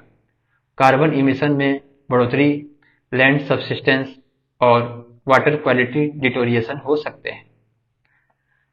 अब बात करते हैं government measures for water conservation in India. Water conservation के लिए गवर्नमेंट ने कई एफर्ट्स किए हैं। वाटर कंजर्वेशन एक बड़ी चैलेंज है और गवर्नमेंट ने कई स्कीम और पॉलिसीज लॉन्च की है जो इस प्रॉब्लम को सॉल्व करने की कोशिश कर रही है। चलिए इसको समझते हैं। Role of state and central government, water India में एक स्टेट सब्जेक्ट है। इसका मतलब है कि वाटर कंजर्वेशन का काम ज़्यादातर स्टेट गवर्नमेंट करती है, लेकिन सेंट्रल गवर्नमेंट भी अपने एफर्ट से इन एफर्ट को सपोर्ट करते हैं और दोनों मिलकर काफ़ी इनिशिएटिव चलाते हैं। मिनिस्ट्री ऑफ जल शक्ति, मिनिस्ट्री ऑफ जल शक्ति को water resources, river development, Ganga rejuvenation, drinking water और सैनिटेशन को एक ही जगह पर इंटीग्रेट करने के लिए बनाया गया है। इसका मेन पर्पज है कि पानी के इशू को एक इंटीग्रेटेड मैनर में हैंडल किया जाए। की government schemes for water conservation को देखते हैं। अटल भूजल योजना, अटल जल, ये स्कीम ग्राउंड वाटर कंजर्वेशन पर फोकस करती है, खासकर उन ब्लॉक में जो वाटर स्ट्रेस है। इसमें 1592 ब्लॉक्स और 257 डिस्ट्रिक्ट को टारगेट किया जाता है। जल शक्ति अभियान, ये कैंपेन वाटर कंजर्वेशन के लिए लॉन्च किया गया है। इसका फोकस उन एरिया पर है जहां पानी की कमी है और इसमें अवेयरनेस, रेन वाटर हार्वेस्टिंग और इफिशिएंट वाटर यूज को प्रमोट किया जाता है। जल जीवन मिशन, ये मिशन हर घर में पाइप्ड वाटर सप्लाई देने की कोशिश कर रहा है। इससे रूरल और अर्बन एरिया में ड्रिंकिंग वाटर की एक्सेसिबिलिटी इंप्रूव होगी। माइक्रो इरिगेशन फंड नाबार्ड, ये फंड माइक्रो इरिगेशन को प्रमोट करता है, जैसे ड्रिप इरिगेशन और स्प्रिंकलर सिस्टम, जो वाटर कंजर्वेशन में मददगार होते हैं। नेशनल पर्सपेक्टिव प्लान, ये प्लान सरप्लस एरिया से पानी को डेफिसिट एरिया तक ट्रांसफर करने का काम करता है ताकि वाटर डिस्ट्रीब्यूशन को बेहतर बनाया जा सके। अब की प्रोजेक्ट्स फॉर वाटर कंजर्वेशन को देखते हैं। रेन वाटर हार्वेस्टिंग प्रोजेक्ट, ये प्रोजेक्ट वाटर बॉडी को रिजुविनेट करते हैं और ग्राउंड वाटर को रिचार्ज करते हैं। कुछ इंपॉर्टेंट स्कीम्स हैं, जैसे Atal mission for rejuvenation and urban transformation AMRUT, ये अर्बन एरिया में वाटर कंजर्वेशन और इंफ्रास्ट्रक्चर डेवलपमेंट को प्रमोट करता है। Mahatma Gandhi national rural employment guarantee scheme, ये स्कीम रूरल एरिया में वाटर कंजर्वेशन का काम करती है, जैसे पॉन्ड, चेक डैम्स और वाटर हार्वेस्टिंग स्ट्रक्चर बनाना। प्रधानमंत्री कृषि सिंचाई योजना, ये स्कीम इरिगेशन को इम्प्रूव करने के लिए है, जिसमें वाटर शेड डेवलपमेंट भी इंक्लूड है। अब central ground water board, central ground water board एक इम्पॉर्टेंट ऑर्गेनाइजेशन है जो ग्राउंड वाटर की इशू को हैंडल करता है। ये मिनिस्ट्री ऑफ जल शक्ति के अंदर काम करता है और ग्राउंड वाटर के मैनेजमेंट, रिचार्ज और कंजर्वेशन के लिए पॉलिसीज बनाता है। Central ground water authority, central ground water authority एक सेंट्रल ग्राउंड वाटर अथॉरिटी को एनवायरनमेंट प्रोटेक्शन एक्ट 1986 के अंदर बनाया गया था। इसका मेन काम है ग्राउंड वाटर रिसोर्सेज का रेगुलेशन और मैनेजमेंट। ये अथॉरिटी रेन वाटर हार्वेस्टिंग को मैंडेटरी बनाने के लिए गाइडलाइंस भी देता है। अब central water commission, central water commission CWC 1945 में स्टेब्लिश की गई थी और ये मिनिस्ट्री ऑफ जल शक्ति का एक पार्ट है। CWC का काम है स्टेट गवर्नमेंट को वाटर बॉडीज से रिलेटेड इशू पर कंसल्टेशन देना और वाटर कंजर्वेशन स्कीम को इम्प्लीमेंट करना। अब national aquifer mapping and management programme, national aquifer mapping and management programme एक सेंट्रल सेक्टर स्कीम है जो ग्राउंड वाटर के सस्टेनेबल मैनेजमेंट को प्रमोट करती है। इसमें एक्वीफर मैपिंग और वाटर अवेलेबिलिटी को आइडेंटिफाई किया जाता है ताकि ग्राउंड वाटर का प्रॉपर यूज हो सके। National hydrology project NHP, national hydrology project एक वर्ल्ड बैंक असिस्टेंट स्कीम है जो real time water resources data देता है। डाटा को कलेक्ट, स्टोर और मैनेज करने का काम करती है। ये स्कीम 2016-17 से 2023-24 तक इम्प्लीमेंट हो रही है और इसका मेन एम है वाटर रिसोर्सेज का बेहतर management. Sponge city concept, sponge city एक नया कॉन्सेप्ट है जो अर्बन एरिया में वाटर कंजर्वेशन और रिचार्ज को प्रमोट करता है। इसमें रेन वाटर को एब्जॉर्ब करके सॉइल के थ्रू नेचुरली फिल्टर करके अर्बन एक्वीफर तक पहुंचाया जाता है। यह वाटर को सस्टेनेबल यूज करने में मदद करता है। अब बात करते हैं noise pollution in India. Noise pollution क्या होता है? जब हमारे आसपास की आवाज इतनी ज्यादा हो जाती है कि वो हमारे लिए डिस्टरबेंस बन जाती है, तो उसे हम नॉइज पोल्यूशन कहते हैं। नॉइज पोल्यूशन ना सिर्फ हमारे लिए एनोइंग होता है, बल्कि ये हमारे हेल्थ को भी इफेक्ट करता है। नॉइज पोल्यूशन वो अनवांटेड साउंड है जो ह्यूमन ईयर को इरिटेट, एनो या पेन करता है। हमारे आसपास जो भी आवाज होती है उन्हें हम साउंड कहते हैं, और जब ये आवाज इतनी ज्यादा हो जाती है कि वो हमारी क्वालिटी ऑफ लाइफ को इफेक्ट करने लगती है, तब हम उसे नॉइज पोल्यूशन कहते हैं। मेजरिंग यूनिट, नॉइज को डेसिबल यानी डीबी में मेजर किया जाता है। जो ज्यादा डीबी होते हैं उतनी ही लाउड और डिस्टर्बिंग आवाज होती है। WHO guidelines for noise level. World health organisation के अकॉर्डिंग एक ऑप्टिमल नॉइज लेवल होना चाहिए डे टाइम पर 45 डेसिमल, नाइट टाइम पर 35 डेसिमल। ह्यूमन ईयर की कैपेसिटी होती है 85 डेसिबल तक टॉलरेंट करने की, लेकिन अगर नॉइज 85 डेसिबल से ज़्यादा हो तो ये हमारी हेल्थ को सीरियसली इफेक्ट कर सकता है। Noise level impact greater than 80 decibel. ये नॉइज लेवल लाउड और हजार्डस होता है 100 to 125 डेसिबल। ये अनकंफर्टेबल होता है और ज़्यादा टाइम तक एक्सपोजर से हेल्थ प्रॉब्लम हो सकती है। अब permissible noise level in different zone. India में अलग अलग जोन के लिए नॉइज लेवल को रेगुलेट किया जाता है। ये लेवल अलग अलग टाइम पीरियड, डे और नाइट के लिए होता है। जैसे इंडस्ट्रियल जोन में डे टाइम पर 75, नाइट टाइम में 70 डेसिबल। कमर्शियल जोन में 65 day time, 55 decimal night time. Residential zone day time में 55 डेसिमल, नाइट टाइम में 55 decimal. Silent zone day time में 50 डेसिबल, नाइट टाइम में 40 डेसिमल। साइलेंट जोन वो area होते हैं जो स्कूल, कॉलेज, हॉस्पिटल और कोर्ट के आसपास होते हैं। ये एरिया सबसे ज्यादा क्वाइट होनी चाहिए। अब laws to control noise pollution. India में नॉइज पोल्यूशन को कंट्रोल करने के लिए कुछ इंपॉर्टेंट लॉज हैं। अर्लियर लॉज, पहले air prevention and control pollution act 1981 था, जिसमें नॉइज पोल्यूशन को इनडायरेक्टली कंट्रोल किया जाता था। करंट लॉ की बात करें तो अब noise pollution regulation and control rule 2000 को एनवायरनमेंट प्रोटेक्शन एक्ट 1986 के अंदर इम्प्लीमेंट किया जाता है। इस लॉ के थ्रू नॉइज पोल्यूशन को कंट्रोल किया जाता है, स्पेशली इंडस्ट्रियल और कमर्शियल जोन में। Noise standard for specific sources. कुछ स्पेसिफिक सोर्सेस के लिए भी नॉइज स्टैंडर्ड प्रिस्क्राइब किए गए हैं। जैसे मोटर व्हीकल्स के लिए व्हीकल्स के नॉइज को रेगुलेट किया जाता है। एयर कंडीशनर, एसी के नॉइज को भी रेगुलेट किया जाता है। रेफ्रिजरेटर्स के नॉइज लेवल भी कंट्रोल्ड है। डीजल जनरेटर सेट से जो नॉइज होता है उसको भी रेगुलेट किया गया है। कंस्ट्रक्शन इक्विपमेंट, कंस्ट्रक्शन के वक्त जो मशीनरी यूज होती है उसे भी नॉइज स्टैंडर्ड को फॉलो करना पड़ता है। अब role of state pollution control board. State pollution control board को air prevention and control pollution act 1981 के अंदर ये रिस्पॉन्सिबिलिटीज दी गई है कि वो इंडस्ट्री से होने वाले नॉइज पोल्यूशन को रेगुलेट करे।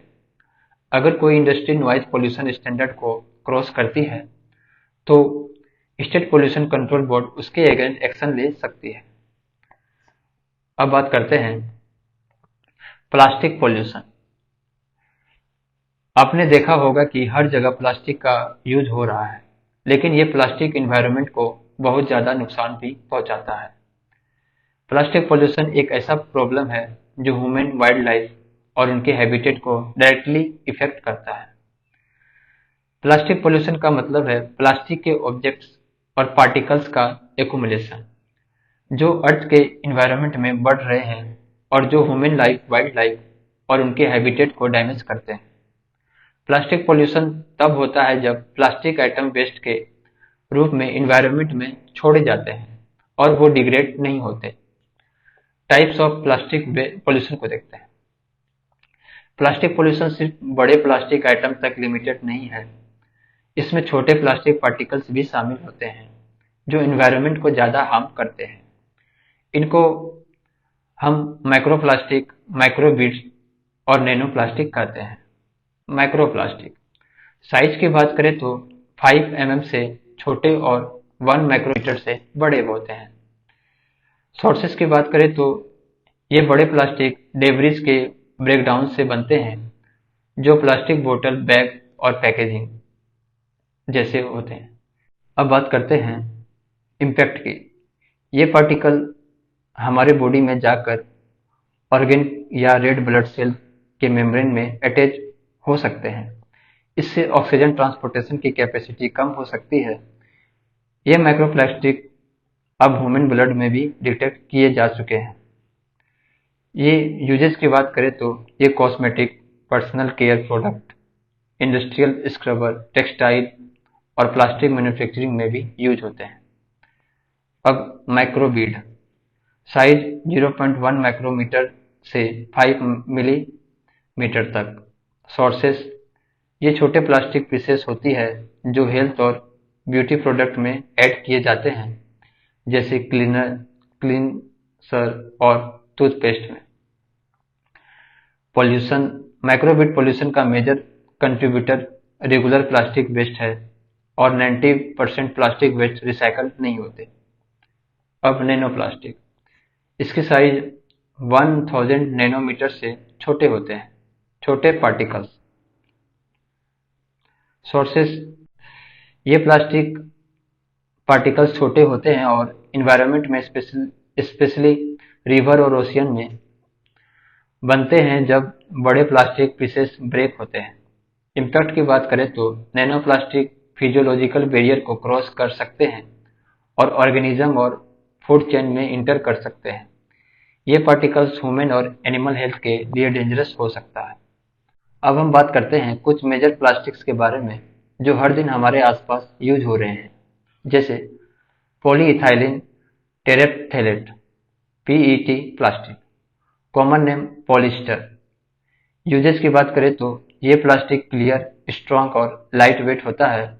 सबसे ज़्यादा फूड और बीवरेज पैकेजिंग में यूज होता है। ये प्लास्टिक पूरी तरह से रिसाइकेबल है जो एनवायरनमेंट में कम नुकसान करती है। पॉलीइथाइलिन (पीई), कॉमन नेम है पॉलीथीन। ये सबसे कॉमन प्लास्टिक है जो इथाइलिन पॉलीमराइजेशन से बनती है। ये प्लास्टिक बैग, फिल्म, कंटेनर्स और बोतल में यूज होते हैं। इसका स्ट्रेंथ और रिजिडिटी कम होता है, लेकिन ये हाई डक्टिलिटी, इम्पैक्ट स्ट्रेंथ और लो फ्रिक्शन के साथ आता है। ये प्लास्टिक इजिली डिग्रेड नहीं होता है, लेकिन कुछ बैक्टीरिया इसे डिग्रेड कर सकते हैं। अब पॉलीस्टाइरीन, ये सिंथेटिक प्लास्टिक होता है जो स्टाइरिन मोनोमर से बनता है। ये हार्ड, सॉलिड और वर्सेटाइल होता है। इसका यूज फूड पैकेजिंग और लेबोरेटरी वेयर में होता है जहां क्लैरिटी चाहिए होती है। ये भी इन्वायरमेंट को हार्म करता है क्योंकि ये इजिली डिग्रेड नहीं होता है। अब why is plastic pollution a problem? Plastic pollution बहुत बड़ा इशू बन गया है क्योंकि non biodegradable plastic naturally degrade नहीं होता। इसका मतलब है कि ये इन्वायरमेंट में लंबे समय तक रहता है। वाइल्ड एनिमल प्लास्टिक को खाते हैं जो उनके लिए फेटल हो सकता है। ये एनिमल के स्टोमक में जम जाता है और उनकी डेथ का कारण बन सकता है। ह्यूमन हेल्थ, जैसे हमने माइक्रोप्लास्टिक और नैनो पार्टिकल्स के बारे में देखा, ये प्लास्टिक ह्यूमन बॉडी में इंटर कर सकते हैं और हेल्थ इशू क्रिएट कर सकते हैं। Ocean pollution, plastic waste ocean में चला जाता है जो मेराइन लाइफ को डायरेक्टली इफेक्ट करते हैं। ये मेराइन एनिमल को छोके कर सकता है और उनके हैबिटेट को डिस्ट्रॉय कर सकता है। अब बात करते हैं plastic waste impact on health, life and environment. Effect of plastic waste on health and life. Impact on health, plastic waste का इम्पैक्ट डायरेक्टली ह्यूमन हेल्थ पर भी होता है। जब प्लास्टिक वेस्ट एनवायरनमेंट में एक्यूमुलेट होता है तो कुछ हार्मफुल केमिकल रिलीज होते हैं जो ह्यूमन बॉडी को डैमेज करते हैं, जैसे डायोक्सिन, डर्टी डोजेन पीओपीज। डायोक्सिन एक टाइप के टॉक्सिक केमिकल होते हैं जो प्लास्टिक के ब्रेकडाउन के दौरान रिलीज होती है। ये केमिकल ब्रेस्ट मिल्क के थ्रू इन्फेंट तक भी पहुंच सकते हैं जो उनके हेल्थ को इफेक्ट करते हैं। सॉइल माइक्रोब्स एक्टिविटी, प्लास्टिक को डिग्रेड होने में डिकेड्स या सेंचुरीज लगते हैं। इस प्रोसेस में प्लास्टिक सॉइल की क्वालिटी को इफेक्ट करते हैं, जिससे सॉइल माइक्रोब्स की एक्टिविटी डिस्टर्ब होती है। ये सॉइल की फर्टिलिटी को भी कम कर सकता है। हार्म टू एनिमल्स, टेरेस्ट्रियल और एक्वाटिक एनिमल प्लास्टिक को खाते हैं जो उनके लिए फेटल हो सकता है। ये उनके डाइजेस्टिव सिस्टम को ब्लॉक कर सकता है और उनकी डेथ का कारण बन सकता है। अब इम्पैक्ट्स ऑन इन्वायरमेंट।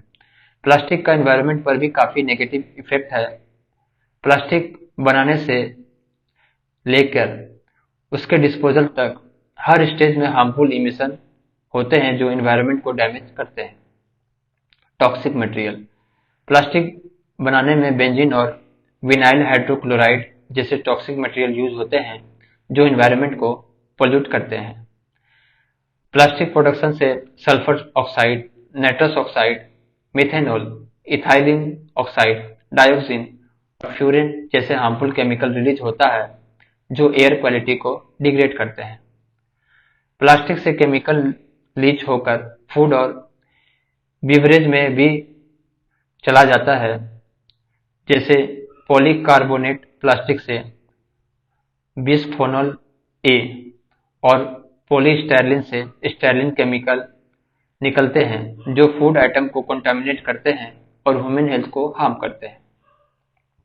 अब measures to curb plastic waste in India. India में प्लास्टिक वेस्ट को मैनेज करना एक चैलेंजिंग टास्क है, लेकिन गवर्नमेंट ने कुछ इंपॉर्टेंट स्टेप्स लिए हैं इस प्रॉब्लम को सॉल्व करने के लिए, जैसे प्लास्टिक वेस्ट मैनेजमेंट रूल 2016। इस रूल का मेन पर्पज प्लास्टिक वेस्ट को इफेक्टिवली मैनेज करना है। ये rule plastic waste management and handling rules 2011 को रिप्लेस करता है। Expansion to village. पहले ये रूल सिर्फ म्युनिसिपल एरिया तक ही लिमिटेड थी, लेकिन अब इन्हें विलेज तक भी एक्सटेंड कर दिया गया है। Minimum thickness of plastic bag. Plastic carry bag की मिनिमम थिकनेस को 40 माइक्रोन्स से बढ़ाकर 50 माइक्रोन्स कर दिया गया है। इससे ये इंश्योर होता है कि प्लास्टिक बैग ज्यादा ड्यूरेबल हो और जल्दी डिग्रेड ना हो। Prohibition on plastic sachets. Plastic sachets जो गुटखा, तंबाकू या पान मसाला पैक करने के लिए यूज होता है, उन्हें बैन कर दिया गया है। Extended producer responsibility EPR. EPR का कॉन्सेप्ट यह है कि प्रोड्यूसर, जनरेटर और ब्रांड ओनर को रिस्पॉन्सिबिलिटी दी जाती है कि वो अपने प्रोडक्ट के वेस्ट को कलेक्ट करे और मैनेज करे। Waste collection system. प्रोड्यूसर और इंपोर्टर को प्री रजिस्टर करना पड़ता है और plastic waste management system establish करने के लिए फी कलेक्ट करनी पड़ती है। Local bodies role. Local bodies को plastic waste management system setup करना होता है और उसे इफेक्टिवली ऑपरेट करना पड़ता है। Retailer and street vendors. Ban on selling plastic bag. Retailers और स्ट्रीट वेंडर्स को प्लास्टिक बैग या मल्टीलेयर्ड पैकेज सेल करने का परमिशन नहीं होता है। अगर वो ऐसा प्रोडक्ट बेचने का काम करते हैं तो उन्हें फाइन देना पड़ता है। Reuse of plastic waste. Plastic waste का रीयूज करना भी एक इम्पोर्टेंट मेजर है।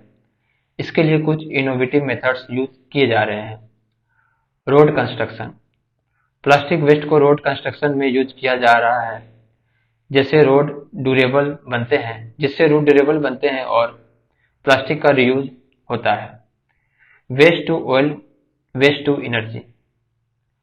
प्लास्टिक वेस्ट को ऑयल और एनर्जी में कन्वर्ट किया जा रहा है, जो रिसाइकलिंग को प्रमोट करता है। अब 2018 अमेंडमेंट को देखते हैं। Phasing out non recyclable plastic. 2018 में एक अमेंडमेंट किया गया जिसमें non recycle, non energy recoverable और नॉन अल्टरनेट यूज वाले प्लास्टिक को फेज आउट करने का डिसीजन लिया गया। Omission of rule 15। पहले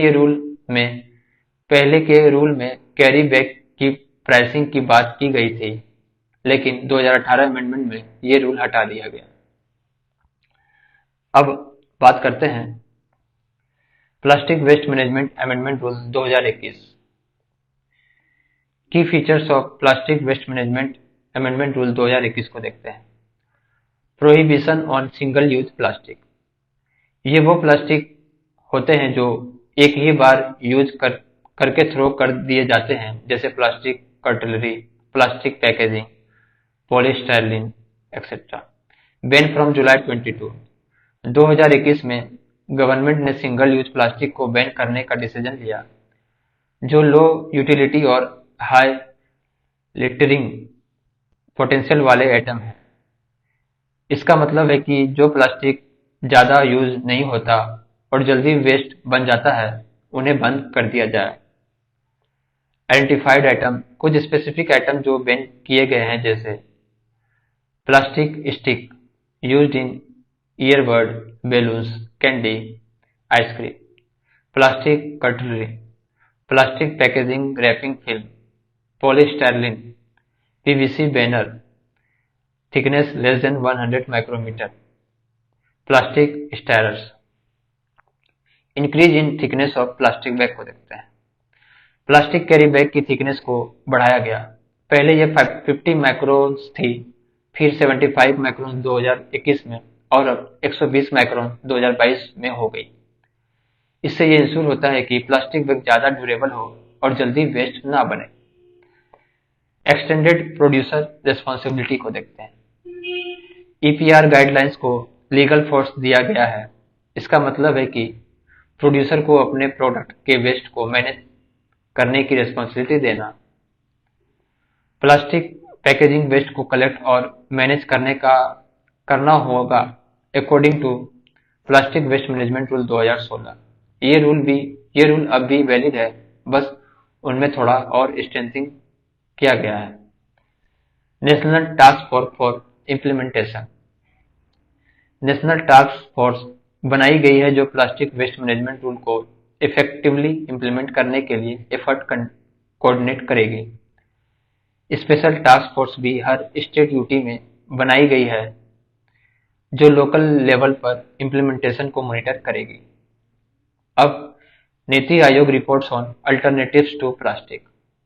नीति आयोग ने प्लास्टिक के अल्टरनेटिव्स को एक्सप्लोर करने के लिए एक रिपोर्ट पब्लिश की थी। ये रिपोर्ट हमें बताती है कि किस तरह से हम प्लास्टिक का अल्टरनेटिव यूज कर सकते हैं जो एनवायरनमेंट के लिए सेफ हो। Key alternatives to plastic, biodegradable plastic. ये प्लास्टिक पॉलीलेफिन्स जैसे पॉलीप्रोफाइलिन और पॉलीथिलीन को बायोडिग्रेडेबल बनाने के लिए एडिटिव डेवलप करने की बात करती है। ये प्लास्टिक एनवायरनमेंट में जल्दी डिग्रेड हो जाती है। बायोप्लास्टिक, ये प्लास्टिक ऑर्गेनिक रिसोर्स जैसे वेजिटेबल ऑयल और स्टार्चेस से बनाए जाते हैं। ये एनवायरनमेंट फ्रेंडली होते हैं और प्लास्टिक का अच्छा अल्टरनेटिव है। नेचुरल टेक्सटाइल, कॉटन, जूट और हेम्प जैसे नेचुरल फाइबर को प्लास्टिक के अल्टरनेटिव के रूप में यूज किया जा सकता है। एडिबल सीवीड कप्स, ये कप्स सीवीड से बनाए जाते हैं जो खाए भी जा सकते हैं और एनवायरनमेंट में इजीली डिग्रेड हो जाते हैं। अलगी ब्लेंडेड प्लास्टिक, अलगी को प्लास्टिक में ब्लेंड करके एक इको फ्रेंडली मटेरियल बनाया जा सकता है। कंपोस्टेबल प्लास्टिक, ये प्लास्टिक ऑर्गेनिक वेस्ट की तरह कंपोस्ट हो जाते हैं और एनवायरनमेंट को डैमेज नहीं करते। अब stop green washing. Green washing का मतलब है जब कोई कंपनी अपने प्रोडक्ट को एनवायरनमेंट फ्रेंडली दिखाने के लिए मिसलीडिंग इंफॉर्मेशन देता है। नीति आयोग ने इस प्रैक्टिस को रोकने के लिए भी अवेयरनेस स्प्रेड करने की जरूरत बताई है। अब प्लास्टिक वेस्ट इन रोड कंस्ट्रक्शन, एक इनोवेटिव मेथड है जिसमें प्लास्टिक वेस्ट को रोड कंस्ट्रक्शन में यूज किया जाता है। यह मेथड काफी इफेक्टिव है और प्लास्टिक वेस्ट को रिसाइकल करने का एक अच्छा तरीका है। पॉलीब्लेंड, पॉलीब्लेंड एक फाइन पाउडर है जो रिसाइकल और मॉडिफाइड प्लास्टिक वेस्ट से बनाया जाता है। इससे बिटुइन के साथ मिक्स किया जाता है जो रोड बनाने में यूज होता है। बेनिफिट्स की बात करें तो ये रोड का वाटर रिपीलेंट प्रॉपर्टी बढ़ाता है, रोड की लाइफ को 3 टाइम तक बढ़ा देता है। प्लास्टिक का रिसाइकलिंग होता है जो प्लास्टिक वेस्ट को रिड्यूस करता है। अब बात करते हैं solid waste management. Solid waste जिसे हम कॉमनली कचरा या गार्बेज कहते हैं, वो मटेरियल है जो हमारे डेली एक्टिविटी से निकलते हैं। ये वेस्ट अलग अलग सोर्सेज से आते हैं और हर जगह, चाहे वो घर हो, हॉस्पिटल हो या इंडस्ट्रियल एरिया, हर जगह वेस्ट जनरेट होता है। अब चलिए इसके टाइप्स और सोर्सेस को समझते हैं। सॉलिड वेस्ट वो सब चीजें हो वो सब चीजें हैं जो हमारे डेली लाइफ में यूज होती है और फिर वेस्ट हो जाती है।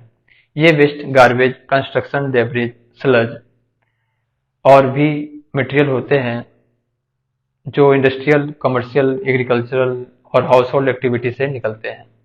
ये सब चीजें सॉलिड वेस्ट के कैटेगरी में आते हैं। टाइप्स ऑफ सॉलिड वेस्ट को देखते हैं।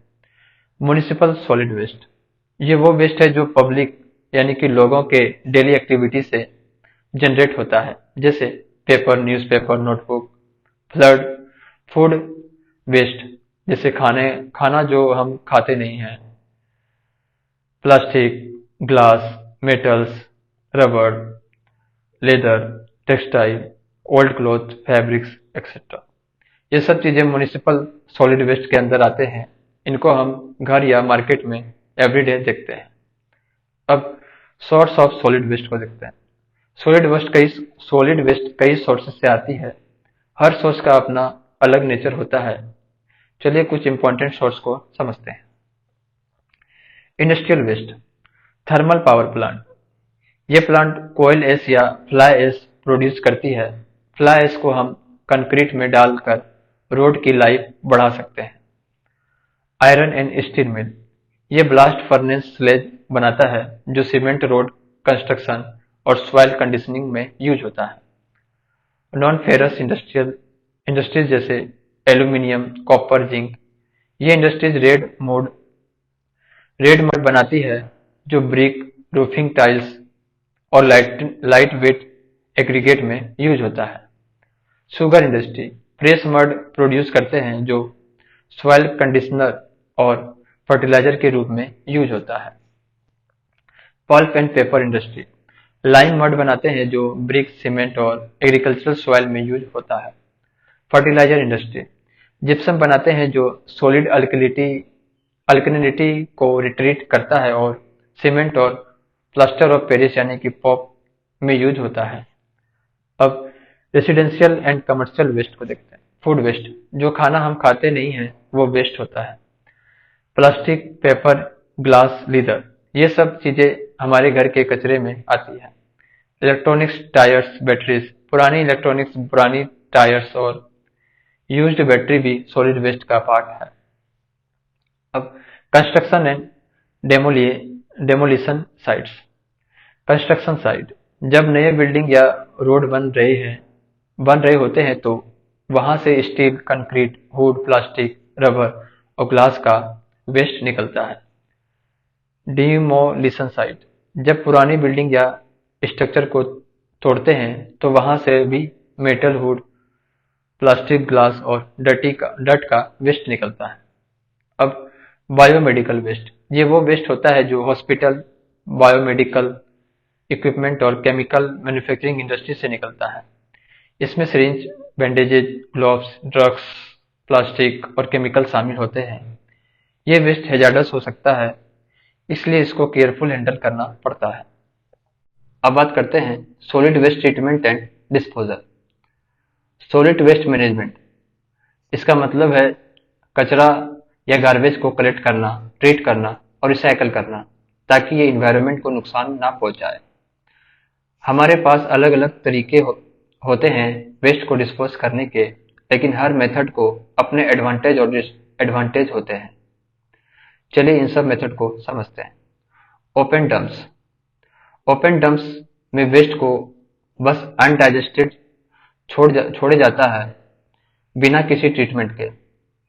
ये वेस्ट अनट्रीटेड होता है और अनकवर्ड रखा जाता है। ये मेथड बहुत हैजार्डस होती है क्योंकि ये एयर पोल्यूशन, वाटर कंटामिनेशन और हेल्थ रिस्क का कारण बन सकता है। अब लैंडफिल्स, लैंडफिल्स एक पीट यानी कि गड्ढा होता है जो जमीन में बनाया जाता है। जब लैंडफिल फुल हो जाता है तो उसके ऊपर मड का एक लेयर डाल दिया जाता है और फिर उस एरिया को पार्क या पार्किंग लॉट की तरह यूज किया जा सकता है।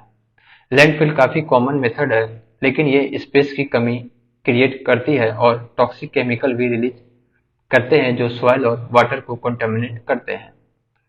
अब sanitary landfill. Sanitary landfills open dump के कंपैरिजन में ज्यादा हाइजीनिक होते हैं। ये लैंडफिल्स सीलिंग और कॉम्पैक्शन टेक्निक यूज करते हैं जो कि वेस्ट को प्रॉपरली मैनेज करते हैं और हार्मफुल इफेक्ट को रिड्यूस करते हैं, लेकिन इनको कंस्ट्रक्शन करना काफी कॉस्टली होता है, इसलिए हर जगह पर सैनिटरी लैंडफिल्स नहीं बनाए जाते। अब इंसिनेरेशन प्लांट। इंसिनेरेशन का मतलब है वेस्ट को हाई टेम्परेचर पर बर्न करना, जिससे वेस्ट काफी रिड्यूस हो जाता है। इस प्रोसेस में रिसाइकेबल मटेरियल को अलग कर लिया जाता है और बाकी वेस्ट को बर्न किया जाता है, लेकिन यह प्रोसेस पोल्यूशन का कारण भी बन सकता है क्योंकि टॉक्सिक एश प्रोड्यूस होती है और एयर और वाटर को भी पोल्यूट कर सकता है। अभी इंसिनेरेशन को लास्ट रिसोर्ट के रूप में यूज किया जाता है, खासकर जब वेस्ट इन्फेक्शियस हो। अब पायरोलाइसिस। पायरोलाइसिस एक ऐसा प्रोसेस है जिसमें वेस्ट को ऑक्सीजन के बिना या कंट्रोल्ड ऑक्सीजन एटमॉस्फेयर में बर्न किया जाता है। इस प्रोसेस में जो वेस्ट होता है उसे चारकोल, तार, methyl alcohol, acetic acid, acetone और फ्यूल गैस जैसे यूजफुल प्रोडक्ट निकाल देते हैं। ये क्लियरर अल्टरनेटिव है इंसिनेरेशन के कंपैरिजन में क्योंकि इसमें टॉक्सिसिटी कम होती है और वेस्ट का सेफ डिस्पोजल होता है। अब प्लाज्मा गैसिफिकेशन। प्लाज्मा गैसिफिकेशन एक एक्सट्रीम थर्मल प्रोसेस है जिसमें इलेक्ट्रिसिटी और हाई टेम्परेचर का यूज करके ऑर्गेनिक वेस्ट को सिंगैस में कन्वर्ट किया जाता है। इस प्रोसेस में इनऑर्गेनिक वेस्ट को स्लैग में कन्वर्ट कर दिया जाता है।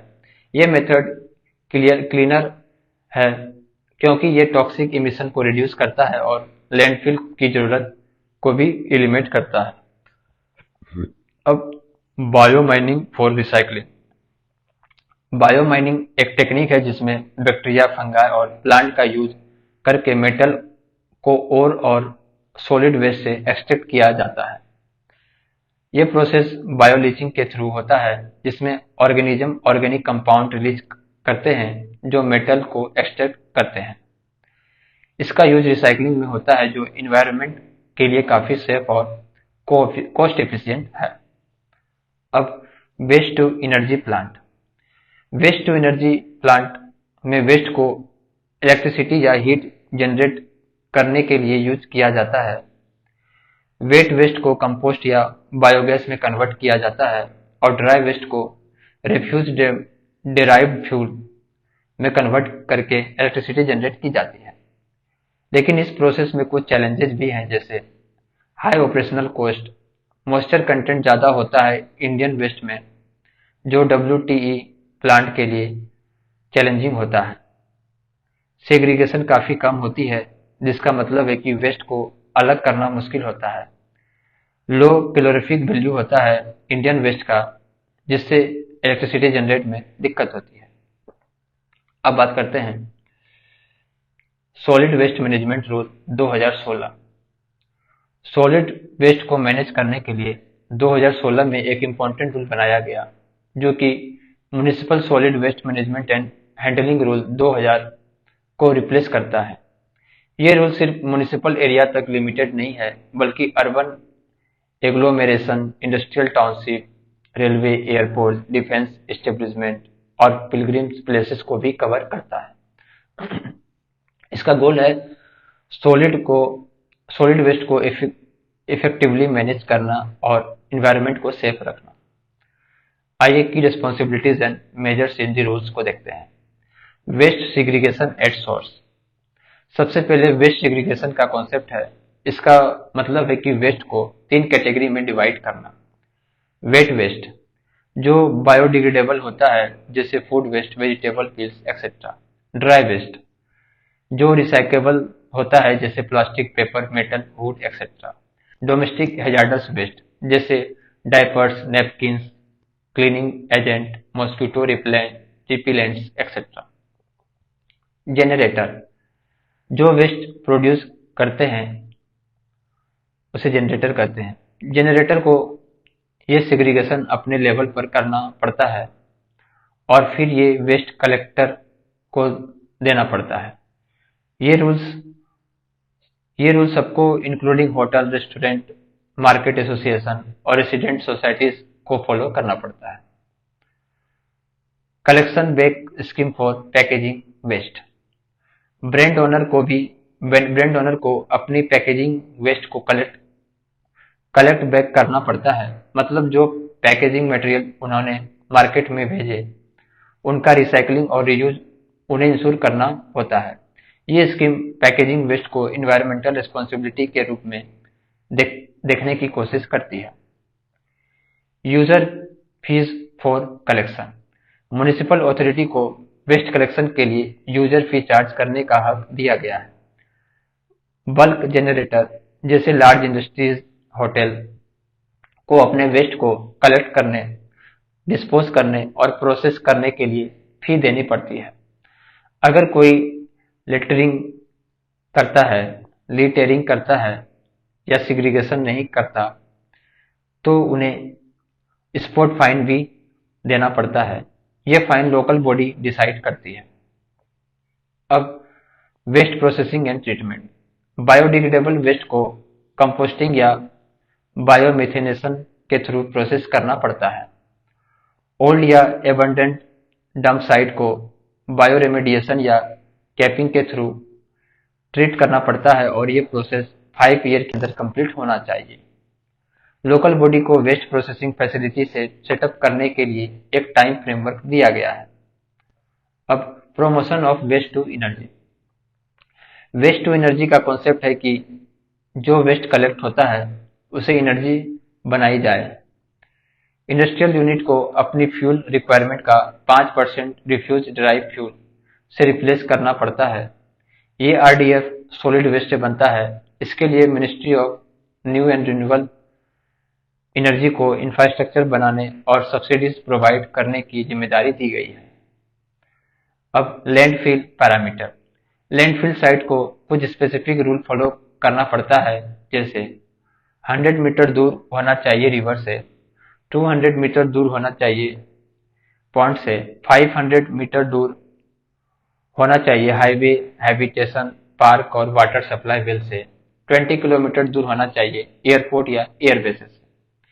ये रूल इन्वायरमेंटल प्रोटेक्शन के लिए बनाया गया है ताकि लैंडफिल से कोई भी हार्मफुल इफेक्ट ना हो। Promoting the use of compost. Compost को प्रमोट करने के लिए ministry of chemical and fertiliser को मार्केट डेवलपमेंट असिस्टेंस देने का काम दिया गया है। मिनिस्ट्री ऑफ एग्रीकल्चर को फर्टिलाइजर कंट्रोल में फ्लेक्सिबिलिटी देने की जिम्मेदारी है ताकि कंपोस्ट को एज ए फर्टिलाइजर यूज किया जाए। Central monitoring committee. Central monitoring committee को ministry of environment, forest and climate change के सेक्रेटरी के अंदर बनाया गया है, जो रूल के इम्प्लीमेंटेशन को मॉनिटर करेगा। ये कमिटी इंश्योर करेगा कि सब लोकल बॉडी और अथॉरिटी अपने रिस्पॉन्सिबिलिटीज को अच्छे से फॉलो करें। अब बात करते हैं biomedical waste management and handling rule 2016। Biomedical waste का मतलब है वो वेस्ट जो हेल्थ केयर फैसिलिटी जैसे कि हॉस्पिटल, क्लिनिक, लैब्स एक्सेट्रा से निकलता है, जैसे ह्यूमन और animal anatomical waste, blood samples, used medical equipment और ट्रीटेड एपरेटस। इस वेस्ट को मैनेज करना काफी जरूरी है क्योंकि ये इन्फेक्शियस हो सकते हैं और अगर प्रॉपरली हैंडल ना किया जाए तो ये एनवायरनमेंट और ह्यूमन हेल्थ के लिए डेंजरस हो सकता है। आइए इसके की फीचर्स को देखते हैं। Improvement over 1998 rules.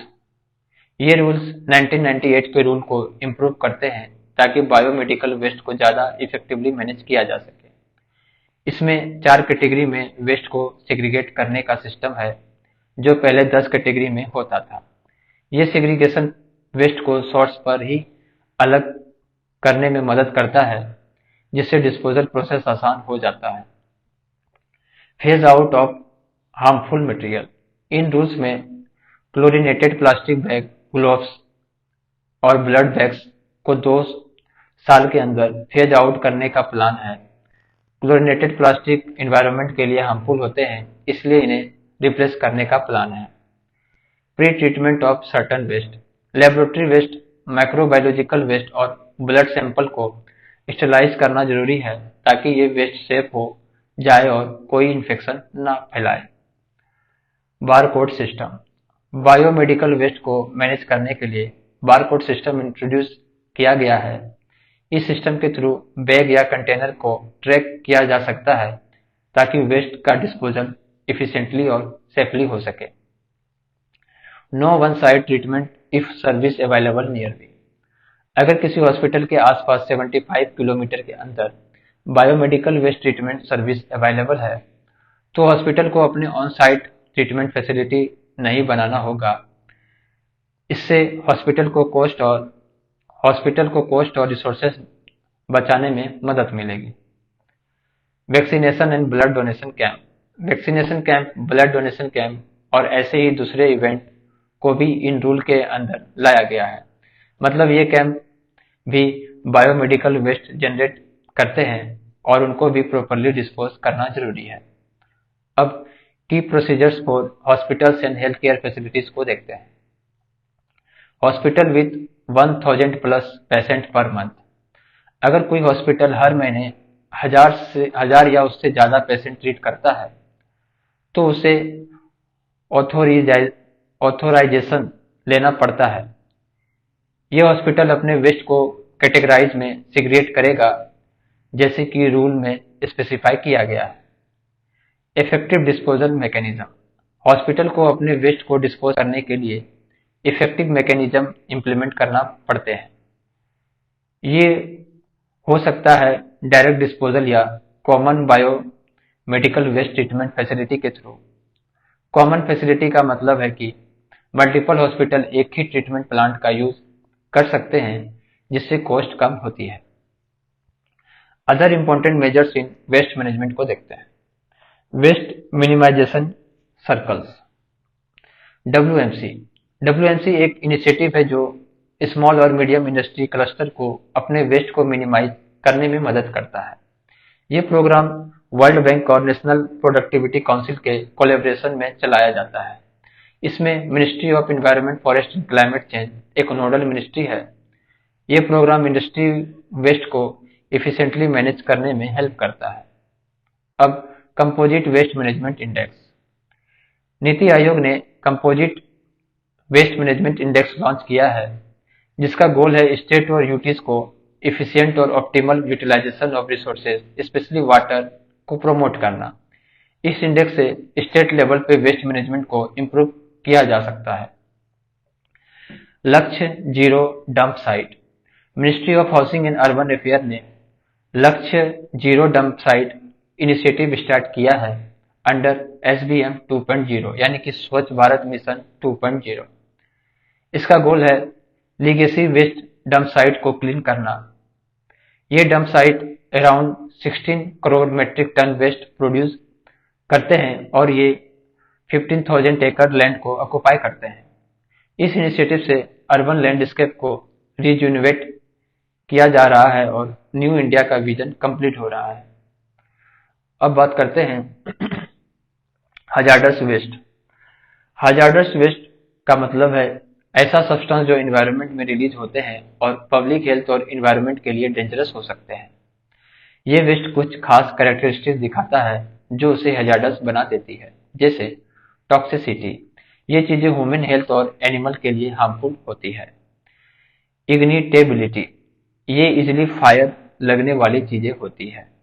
कोरोसिविटी, ये चीजें मेटल को डैमेज कर सकती है जैसे एसिड। रिएक्टिविटी, एक्सप्लोजिव, ये चीजें रिएक्ट कर सकती है और एक्सप्लोजिव हो सकती है। इन वेस्ट मटेरियल को प्रॉपरली हैंडल करना जरूरी है वरना ये एनवायरनमेंट को लॉन्ग टर्म डैमेज दे सकता है। अब बात करते हैं persistent organic pollutant POP। Persistent organic pollutant वो केमिकल होते हैं जो एनवायरनमेंट में लंबे समय तक रहते हैं और फूड चेन के थ्रू ह्यूमंस और एनिमल तक पहुंच जाते हैं। ये केमिकल अपने एनवायरनमेंट में परसिस्ट करते हैं, बायोअक्यूमुलेट यानी कि फूड वेब में एक्युमुलेट होते हैं और बायोमैग्नीफाई यानी कि एक ऑर्गेनिज्म से दूसरे ऑर्गेनिज्म तक ज्यादा कंसंट्रेशन में जाते हैं। परसिस्टेंट ऑर्गेनिक पोल्यूटेंट के कुछ इंपॉर्टेंट कैरेक्टरिस्टिक्स हैं, जैसे लॉन्ग लास्टिंग इन एनवायरनमेंट। ये केमिकल एनवायरनमेंट में बहुत समय तक रहते हैं और बायोडिग्रेड नहीं होते। बायो एक्युमुलेशन, ये केमिकल फूड चेन के थ्रू ऑर्गेनिज्म के बॉडी में जमा हो जाता है, जैसे फिश, बर्ड और मैमल्स में। ह्यूमन हेल्थ रिस्क, ये केमिकल ह्यूमन के लिए भी डेंजरस होते हैं और उनसे हेल्थ इशू हो सकते हैं। एग्जाम्पल ऑफ पीओपीज को देखते हैं। DDT, dichloro diphenyl trichloroethane. ये पहले एक पॉपुलर पेस्टिसाइड था जो क्रॉप को इंसेक्ट से बचाने के लिए यूज होता था, लेकिन बाद में ये पीओपी के रूप में आइडेंटिफाई किया गया और इससे फेज आउट किया गया। इंडोसल्फेन, ये भी एक पेस्टिसाइड था जो अब इंडिया में बैन हो चुका है। 2011 में सुप्रीम कोर्ट ने बैन किया था। हेक्साक्लोरोबेंजीन, ये एक फंगिसाइड था जो अब भी कुछ जगह पर यूज होता है। पॉलीक्लोरिनेटेड बाइफिनाइल पीसीबी, ये केमिकल प्लास्टिक और इलेक्ट्रिकल इक्विपमेंट में यूज होते हैं। ये हाईली टॉक्सिक होते हैं और एयर और वाटर को पोल्यूट करते हैं। डायोक्सिन, ये टॉक्सिक बाय प्रोडक्ट होते हैं जब ऑर्गेनिक मैटर को बर्न किया जाता है। अब क्लोरीनेटेड हाइड्रोकार्बन ऑर्गेनोक्लोराइड को समझते हैं। क्लोरीनेटेड हाइड्रोकार्बन वो हाइड्रोकार्बन होते हैं जिनमें हाइड्रोजन एटम को क्लोरीन एटम से रिप्लेस किया गया होता है। ये केमिकल टॉक्सिक होते हैं और इन्वायरमेंट में लॉन्ग टर्म डैमेज करते हैं। Example DDT, chloroform, dichloromethane, trichloroethane. ये केमिकल सॉल्वेंट होते हैं जो क्लीनिंग एप्लीकेशन में यूज होते हैं, जैसे ड्राई क्लीनिंग और डीग्रीसिंग। हेप्टाक्लोर और एंडोसल्फेन, ये भी पेस्टिसाइड है जो क्रॉप को इंसेक्ट से बचाने के लिए यूज किए जाते हैं। अब पर फ्लोरोअल्काइल एसिड PFAA, परफ्लोरोअल्काइल एसिड वो केमिकल होते हैं जो वाटर रेजिस्टेंट और ऑयल रेजिस्टेंट कोटिंग में यूज होते हैं, जैसे स्ट्रेन रेजिस्टेंट क्लॉथ और वाटरप्रूफ मटेरियल। ये केमिकल बायोडिग्रेड नहीं होते, मतलब ये लॉन्ग लाइफ रखते हैं और इन्वायरमेंट में एक्युमुलेट होते हैं। PFAA ग्लेशियर में भी स्टोर हो जाते हैं और जब ये ग्लेशियर मेल्ट होता है तो ये केमिकल लेक्स और रिवर में रिलीज हो जाता है। बायो एक्युमुलेशन का मतलब है कि ये केमिकल फूड चेन के थ्रू ऑर्गेनिज्म में जमा हो जाता है। ये फिश और वाइल्ड लाइफ के लिए हार्मफुल होते हैं। हिमालयन ग्लेशियर में PFAA का कंसंट्रेशन ज्यादा है क्योंकि ये केमिकल साउथ एशिया के पोल्यूटेड रीजन से ट्रेवल करते हैं। अब बात करते हैं regulation of persistent organic pollutant rule 2018। POP को रेगुलेट करने के लिए ministry of environment, forest and climate change ने 2018 में एक रूल बनाया था जो एनवायरनमेंट प्रोटेक्शन एक्ट 1986 के अंदर आता है। ये रूल काफी इंपॉर्टेंट है क्योंकि इससे कुछ हार्मफुल केमिकल्स की मैन्युफैक्चर, ट्रेड, यूज, इंपोर्ट और एक्सपोर्ट को बैन किया गया है। रूल के अंदर कुछ केमिकल को प्रोहिबिट किया गया है जो एनवायरनमेंट और हेल्थ के लिए बहुत डेंजरस होता है।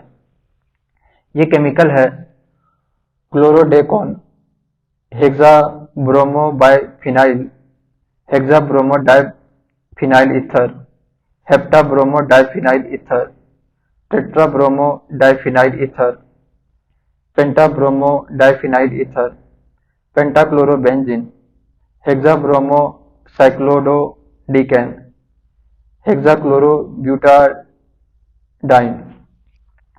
ये केमिकल पीओपी के कैटेगरी में आते हैं जो एनवायरनमेंट में बहुत समय तक रहते हैं और हार्मफुल इफेक्ट क्रिएट करते हैं। अब international effort to regulate hazardous waste,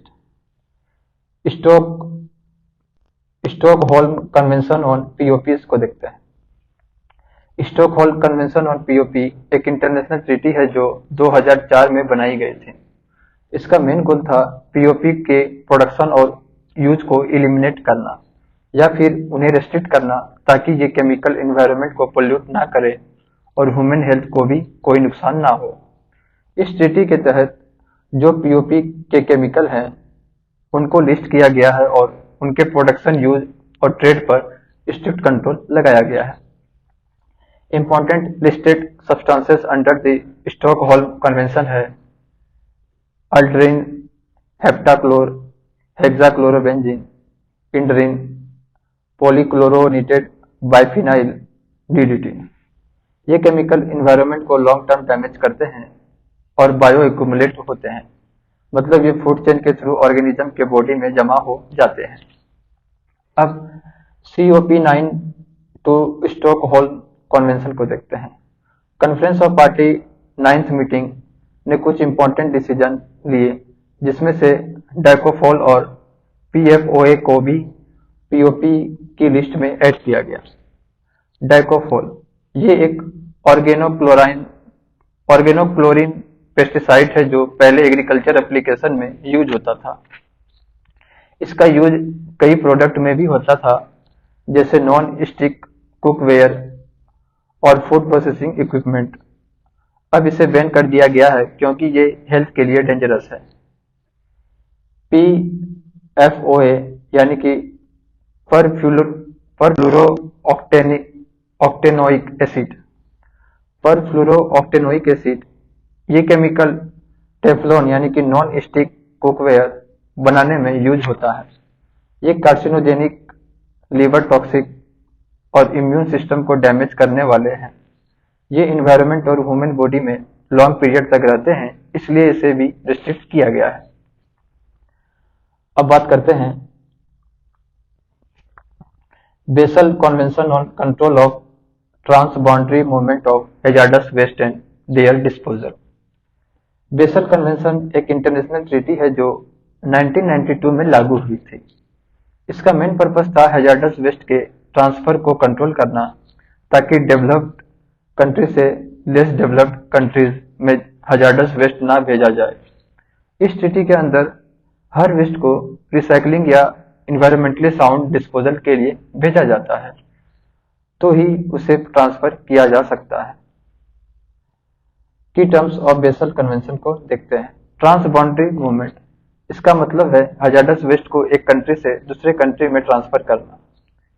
ये ट्रीटी ये इंश्योर करता है कि वेस्ट सिर्फ उन कंट्री को भेजा जाए जो उस वेस्ट को सेफली हैंडल कर सके। हैजार्डस वेस्ट, ये वो वेस्ट होते हैं जो टॉक्सिक, रिएक्टिव, कोरोसिव या फ्लेमेबल होते हैं और अगर इन्हें सही तरह से हैंडल नहीं किया जाए तो ये पब्लिक हेल्थ और इन्वायरमेंट के लिए डेंजरस हो सकते हैं। Basel ban amendment 1995। Basel ban amendment को 1995 में इंट्रोड्यूस किया गया था।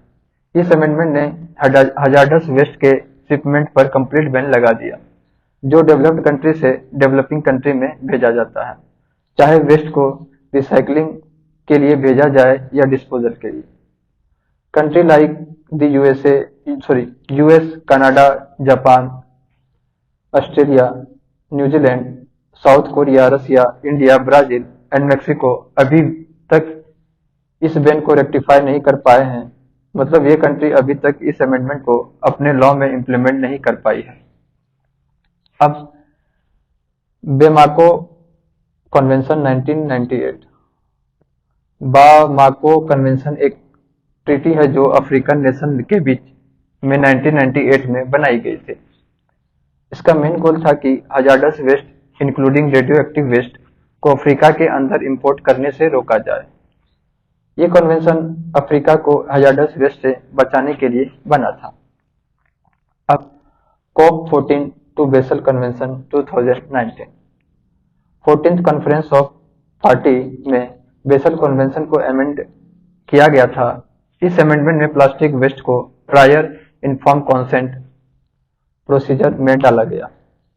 इसका मतलब है कि प्लास्टिक वेस्ट को एक कंट्री से दूसरी कंट्री में ट्रांसफर करने से पहले रिसीविंग कंट्री को इन्फॉर्म करना होगा और उसके बाद ही ट्रांसफर किया जा सकता है।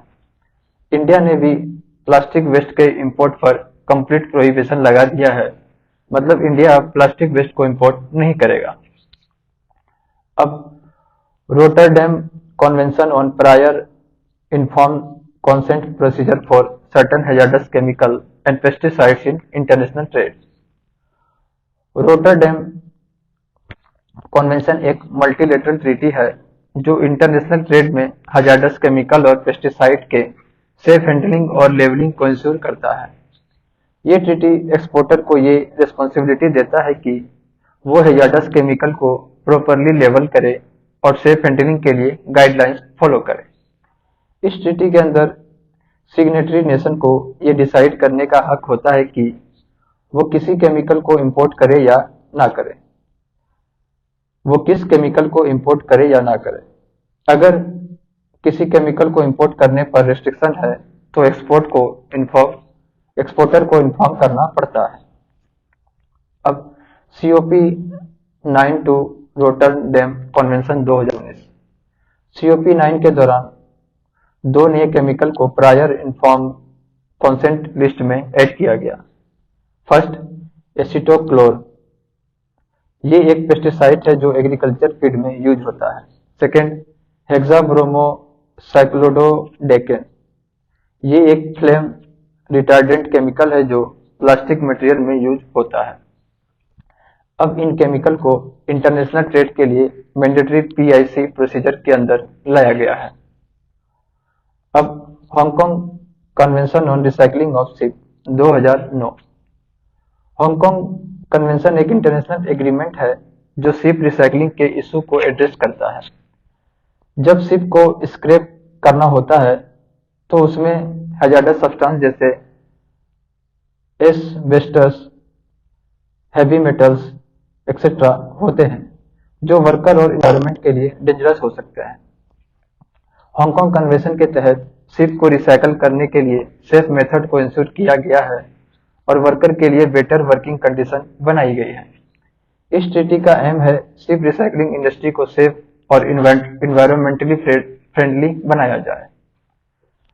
अब बात करते हैं hazardous waste management and handling rule 2016 India. Hazardous waste management and handling rule 2016 India में हैजार्डस वेस्ट को हैंडल करने के लिए एक इम्पोर्टेंट लॉ है। ये रूल्स एनवायरनमेंट को प्रोटेक्ट करने और ह्यूमन हेल्थ को सेफ रखने के लिए बनाए गए हैं।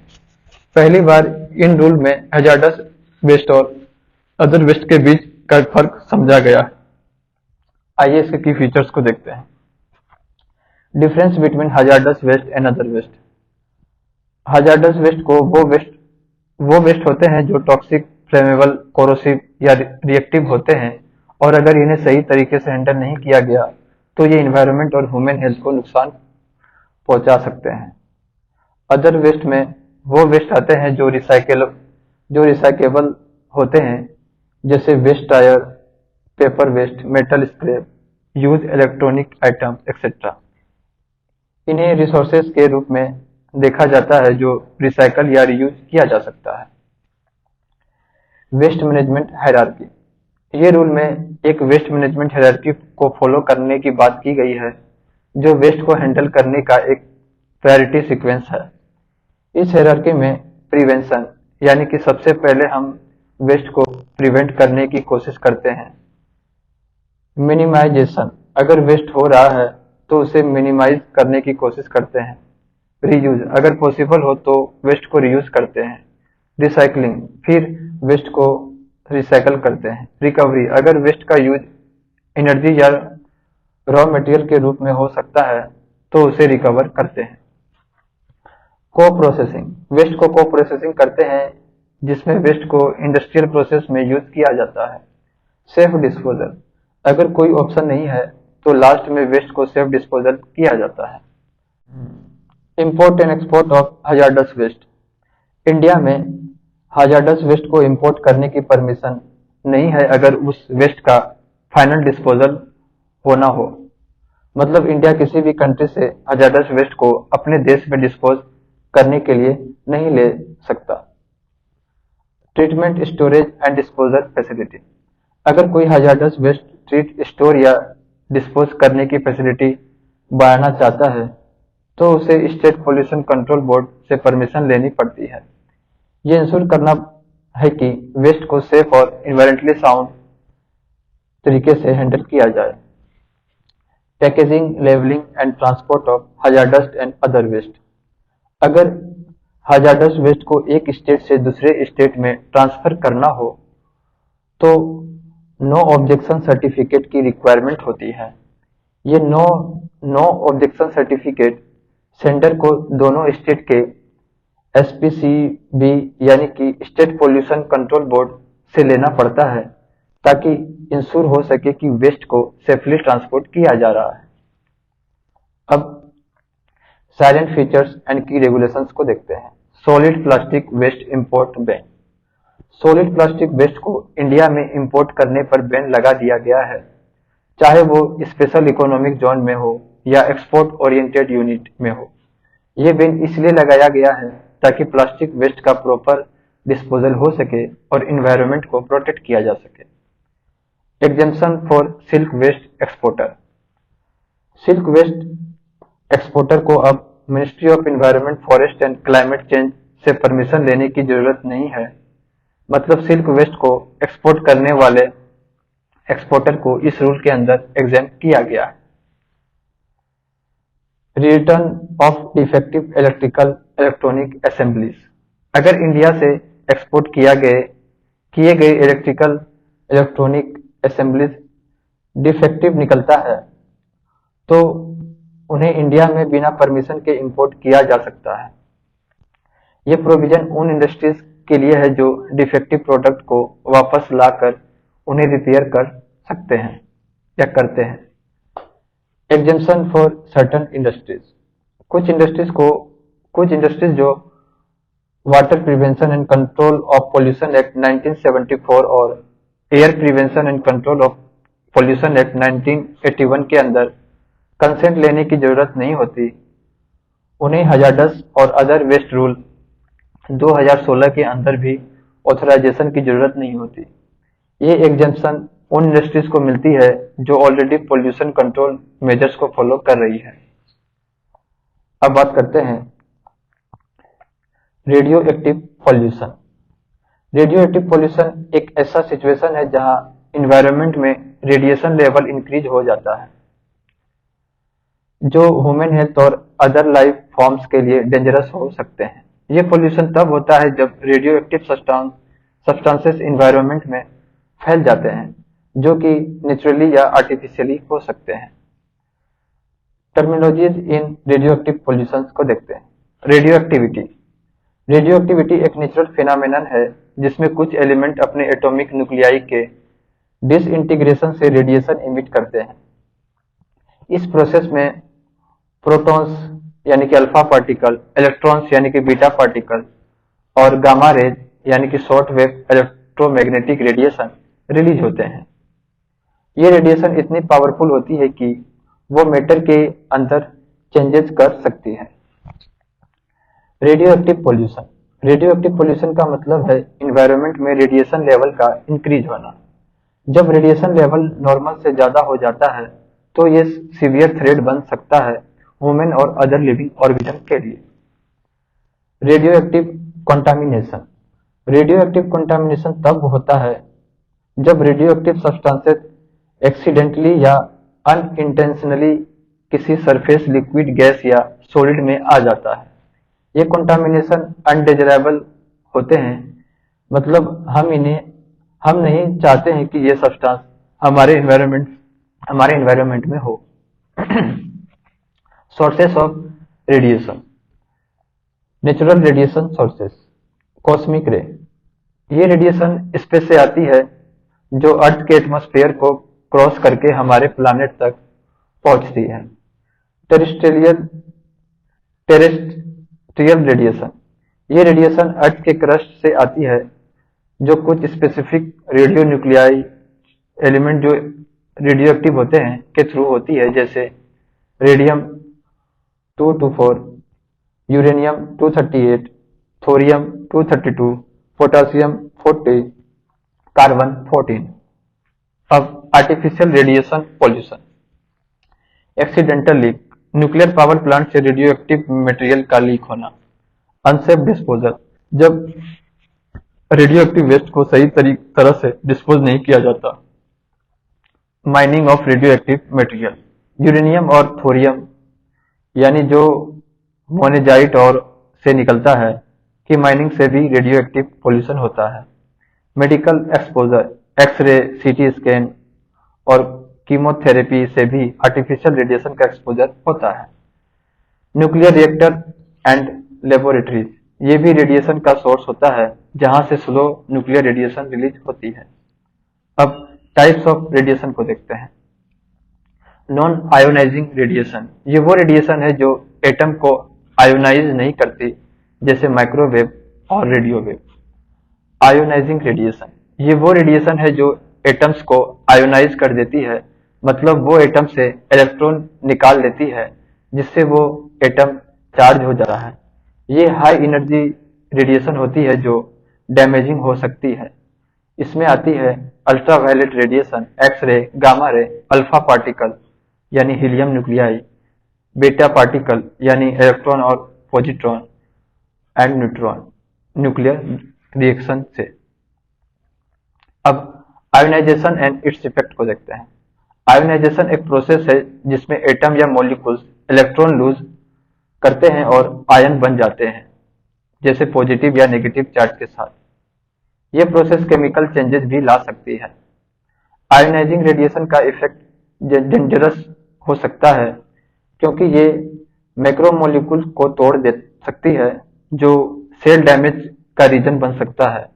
अगर सेल का डीएनए डैमेज हो जाता है तो वो कैंसरस हो सकता है। अब damage potential of radiation particles को देखते हैं। अल्फा पार्टिकल, अल्फा पार्टिकल को पेपर या ह्यूमन स्किन ब्लॉक कर सकती है। ये ज्यादा डेंजरस नहीं होते अगर वो बॉडी के अंदर ना जाए।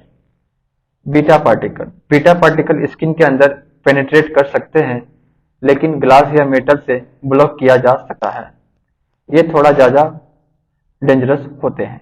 गामा रे, गामा रेज को स्किन के थ्रू इजिली पेनिट्रेट कर सकते हैं और ये सेल को डैमेज कर सकते हैं, डीप तक जा सकते हैं। इन्हें कंक्रीट वॉल के थ्रू ही ब्लॉक किया जा सकता है। गामा रेज का डैमेज सबसे ज्यादा होता है। अब half life period of radio activity. Half life वो टाइम होता है जिसमें एक रेडियो एक्टिव सब्सटेंस के हाफ एटम डीके हो जाते हैं।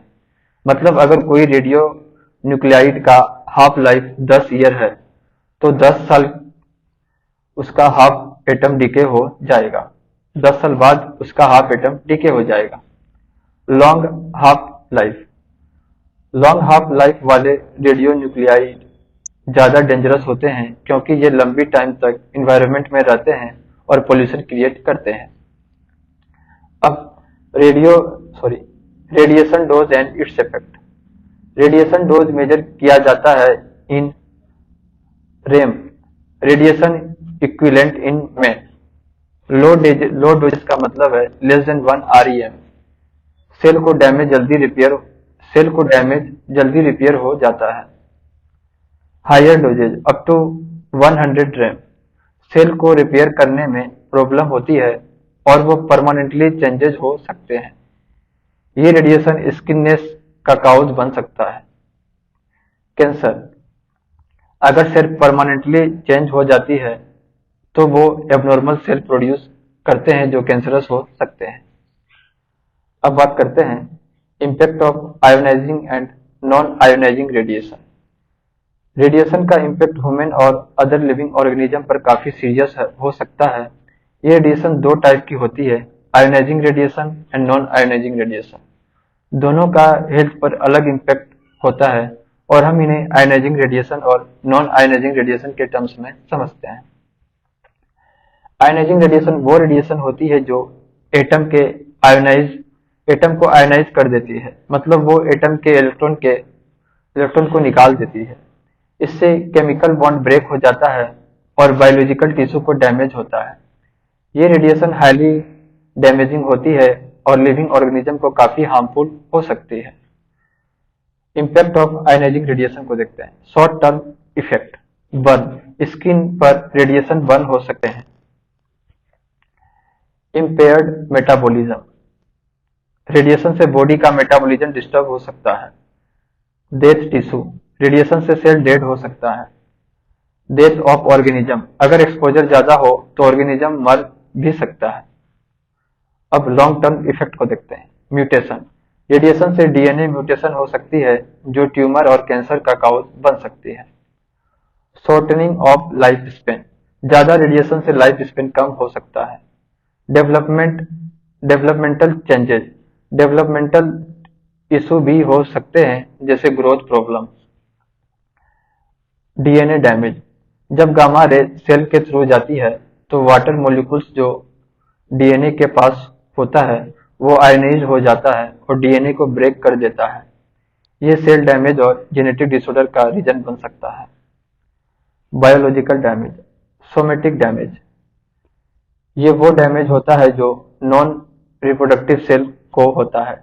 इसका इम्पैक्ट सिर्फ इंडिविजुअल पर होता है। जेनेटिक डैमेज, ये वो डैमेज होता है जो रिप्रोडक्टिव सेल को होता है। ये डैमेज जीन म्यूटेशन के थ्रू एबनॉर्मेलिटीज क्रिएट कर सकता है जो नेक्स्ट जनरेशन को इफेक्ट कर सकता है। अब non ionising radiation, non ionising radiation वो रेडिएशन होती है जो एटम्स को आयोनाइज नहीं करती। ये रेडिएशन लोअर एनर्जी होती है और ज्यादा पेनिट्रेशन नहीं करती। ये एटम को एक्साइट करती है लेकिन उन्हें आयोनाइज नहीं करती। इसका इम्पैक्ट लेस हार्मफुल होता है as compare to ionising radiation. Health impact of non ionising radiation को देखते हैं। सनबर्न, यूवी रेडिएशन से स्किन बर्न हो सकती है और ब्लड कैपिलरीज डैमेज हो सकते हैं जो सनबर्न का काउज बनते हैं। आई डैमेज, अगर हम डायरेक्टली सन को देखते हैं या स्नो या सेंट से रिफ्लेक्शन के थ्रू यूवी रेज देखते हैं तो आई को डैमेज हो सकता है जो स्नो ब्लाइंड कहलाता है। Impact of non ionising radiation from cell phone tower, thermal effect, ये रेडिएशन ह्यूमन सेल को हीट कर सकता है जो सेलुलर और साइकोलॉजिकल चेंजेस का रीजन बन सकता है। ये जेनेटिक डिफेक्ट और रिप्रोडक्टिव इशू को भी क्रिएट कर सकती है। नॉन थर्मल इफेक्ट, ये fatigue, nausea, irritability, headache, loss of appetite और साइकोलॉजिकल डिसऑर्डर का रीजन बन सकती है। अब impact on birds from radiation, birds को रेडिएशन काफी इम्पैक्ट करती है क्योंकि उनका बॉडी साइज छोटा होता है और उनका सरफेस एरिया ज्यादा होता है, इसलिए उनका बॉडी जल्दी हीट अप हो जाती है। मैग्नेटिक फील्ड से बर्ड का नेविगेशन सिस्टम डिस्टर्ब हो जाता है। Types of radio active waste, low level radio active waste, ये वेस्ट सिविलियन एप्लीकेशन से होती है जैसे मेडिसिन, रिसर्च और इंडस्ट्री में यूज होने वाले रेडियो न्यूक्लियाइड्स। इसमें डिकॉमिशन्ड रिएक्टर से मटेरियल, प्रोटेक्टिव क्लोथिंग्स जो रेडियो एक्टिव सब्सटेंस के साथ कांटेक्ट में आती है वो शामिल होते हैं। High level radio active waste, ये waste spent nuclear fuel rod और ऑब्सोलेट न्यूक्लियर वेपन से होती है। ये वेस्ट हाईली डेंजरस होती है और इससे प्रॉपर डिस्पोजल की जरूरत होती है। अब safe disposal of nuclear waste, waste fuel rod को अभी भी स्टोरेज पॉन्ड में रखा जाता है जो रिएक्टर साइट के पास होता है। ये रोड को रीप्रोसेसिंग प्लांट भेजा जाता है। रीप्रोसेसिंग एक्सपेंसिव होता है लेकिन कुछ कंट्री इसे अल्टरनेटिव के रूप में यूज करती है। यूएस में न्यूक्लियर वेस्ट को डीप अंडरग्राउंड में इंसुलेटेड कंटेनर में बरी किया जाता है। अब heavy metal pollution, heavy metal एक ऐसा ग्रुप ऑफ मेटालिक एलिमेंट होते हैं जो वाटर के कंपैरिजन में काफी हाई डेंसिटी रखते हैं। ये मेटल इन्वायरमेंट, ह्यूमन और अदर ऑर्गेनिज्म के लिए टॉक्सिक यानी कि पॉइजनस होते हैं और ये बहुत कम कंसंट्रेशन में भी हार्मफुल हो सकते हैं। आइए इसके की टर्म्स को देख लेना। हैवी मेटल, ये वो मेटल है जो एनवायरनमेंट में पोल्यूशन क्रिएट करते हैं। ये मेटल वाटर और सॉइल में एक्यूमुलेट हो जाते हैं और टॉक्सिक हो जाते हैं। वाटर सोल्यूबल हैवी मेटल, कुछ हैवी मेटल वाटर में सोल्यूबल होते हैं जैसे arsenic, cadmium, lead, mercury, barium, chromium, platinum, palladium, silver. ये मेटल वाटर में मिक्स होकर वाटर बॉडी को पोल्यूट करते हैं और ह्यूमन हेल्थ को डैमेज करते हैं। बायो एक्यूमुलेशन, जब हैवी मेटल ऑर्गेनिज्म के बॉडी में एक्यूमुलेट हो जाते हैं तो उसे बायो एक्यूमुलेशन कहते हैं। यह प्रोसेस तब होता है जब मेटल का कंसंट्रेशन इन्वायरमेंट में बढ़ता है और ऑर्गेनिज्म उन्हें कंज्यूम करते हैं। बायोमैग्निफिकेशन, जब हैवी मेटल का कंसंट्रेशन फूड चेन में इंक्रीज होता है और ये मेटल ऑर्गेनिज्म के बॉडी में मैग्नीफाई होते हैं तो इसे बायोमैग्निफिकेशन कहते हैं। ये मेटल टॉप प्रेडेटर को सबसे ज्यादा इफेक्ट करते हैं। अब हैवी मेटल पॉइजनिंग, जब हैवी मेटल ह्यूमन बॉडी में इंटर करते हैं तो ये सेल के साथ बाइंड हो जाते हैं और नॉर्मल ऑर्गन फंक्शन को डिस्टर्ब करते हैं। हैवी मेटल पॉइजनिंग से इरिवर्सिबल डैमेज हो सकता है और लाइफ थ्रेटनिंग सिचुएशन भी बन सकती है। लीड पॉइजनिंग से ब्रेन डैमेज हो सकता है। मर्करी पॉइजनिंग से नर्वस सिस्टम डैमेज हो सकता है। कैडमियम पॉइजनिंग से किडनी डैमेज हो सकता है। अब हाउ हैवी मेटल स्प्रेड को देखते हैं। हैवी मेटल को विंड्स के थ्रू दूर दूर तक ले जाया सकता है जब ये गैसियस फॉर्म या फाइन पार्टिकल्स में इमिट होते हैं। रेन के थ्रू ये एयर से लैंड और वाटर बॉडीज तक पहुंच जाते हैं जहां ये पॉल्यूशन क्रिएट करते हैं। अब sources of heavy metal pollution को देखते हैं। इंडस्ट्रियल वेस्ट, इंडस्ट्रीज जो हैवी मेटल यूज करते हैं उनका वेस्ट एनवायरनमेंट को कंटामिनेट करता है। माइनिंग और मेटलर्जिकल इंडस्ट्रीज से भी हैवी मेटल काफी रिलीज होते हैं। एग्रीकल्चरल एक्टिविटी, पेस्टिसाइड्स और फर्टिलाइजर्स में भी हैवी मेटल होते हैं जो सॉइल को पोल्यूट करते हैं। House hold product, paints, batteries और इलेक्ट्रॉनिक वेस्ट भी हैवी मेटल होते हैं जो इन्वायरमेंट को कंटामिनेट करते हैं। अब impact of heavy metal on the environment and health. Soil and water pollution, heavy metal soil और वाटर बॉडीज को कंटामिनेट करते हैं जो प्लांट और एनिमल को इफेक्ट करते हैं। जब एनिमल ये कंटामिनेटेड प्लांट खाते हैं तो मेटल फूड चेन में इंटर करते हैं जो अल्टीमेटली ह्यूमन को इफेक्ट करते हैं। Women's health impact, long term exposure से हैवी मेटल क्रोनिक डिजीज का रीजन बन सकता है जैसे cancer, kidney damage, liver problem, neurological disorder जैसे मेमोरी लॉस, कंफ्यूजन एक्सेट्रा। अब बात करते हैं लीड पोल्यूशन। लीड एक हैवी मेटल है जो इन्वायरमेंट को पोल्यूट करता है और हेल्थ के लिए काफी डेंजरस है। लीड के सोर्स को समझना जरूरी है ताकि हम इसे बचने के लिए मेजर्स ले सकें। Sources of lead pollution, major sources की बात करें तो माइनिंग, लीड के ओर को माइन करने से लीड काफी रिलीज होती है। लीड एसिड बैटरी, ये बैटरी जो व्हीकल्स और बैकअप सिस्टम में यूज होती है लीड का मेजर सोर्स है। बैटरी स्क्रैप रिसाइकलिंग, जब पुरानी बैटरी को रिसाइकल किया जाता है तो लीड काफी रिलीज होती है। पेंट एंड पिगमेंट, पहले पेंट्स में लीड का यूज होता था जो क्विक ड्राइंग के लिए होता था। फ्लाई ऐश, कोयल जलाने से जो ऐश बनती है उसमें भी लीड हो सकता है। प्लास्टिक टॉयज, लीड का यूज प्लास्टिक को सॉफ्टन करने के लिए होता है जो टॉयज में पाया जाता है। अब माइनर सोर्सेस को देखते हैं। लीड सोल्डर्ड फूड कैन, पहले फूड कैन में लीड सोल्डर्ड यूज होता था। कॉस्मेटिक लिप प्रोडक्ट, कुछ लिपस्टिक में भी लीड होता है। लीड्स इन वाटर, अगर लीड पाइप्स यूज हो रहा है तो पानी में लीड मिक्स हो सकता है। लीडेड पेट्रोल, पहले पेट्रोल में लीड होता था अब फेज आउट हो गया है।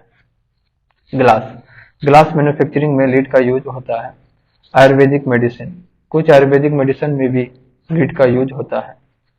अब e waste sources, lead rechargeable battery, e waste में लीड रिचार्जेबल बैटरी होते हैं। सोलर पैनल में भी लीड का यूज होता है। ट्रांजिस्टर में भी लीड का लीड होता है।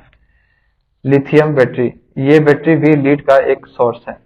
पीसीबी मटेरियल में भी लीड होता है।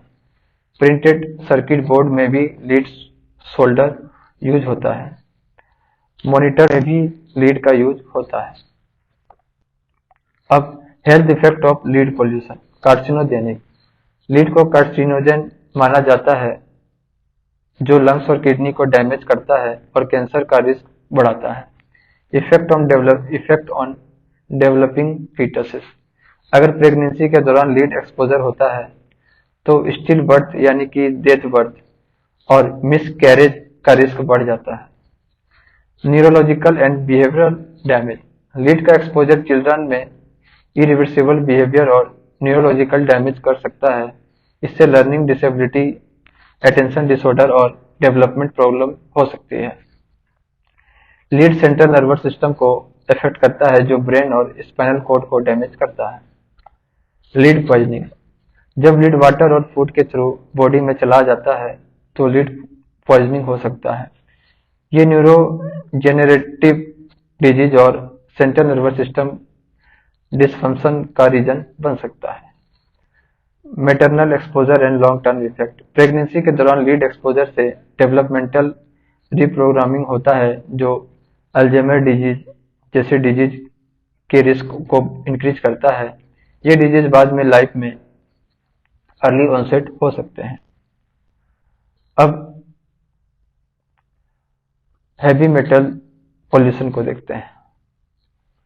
Mercury pollution, sources volcanic eruption, fossil fuel, metal ores, mineral. Human made sources जैसे mining and refining of metal like copper, gold, lead and zinc, coal burning, cement manufacturing and caustic soda production.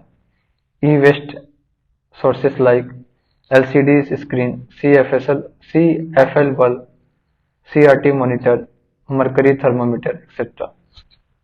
Health effect को देखते हैं। Mercury is a neurotoxicant meaning it harm the nervous system, specially the brain. It is particularly dangerous for children and developing fetus. Chronic pollution, cadmium pollution, arsenic pollution, antimony pollution, tin pollution, zinc pollution, barium pollution, beryllium pollution. E waste management rule.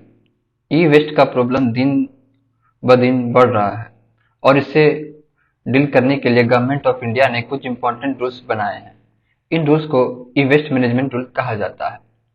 आज हम इन rules के बारे में समझेंगे। ई waste management rule 2016।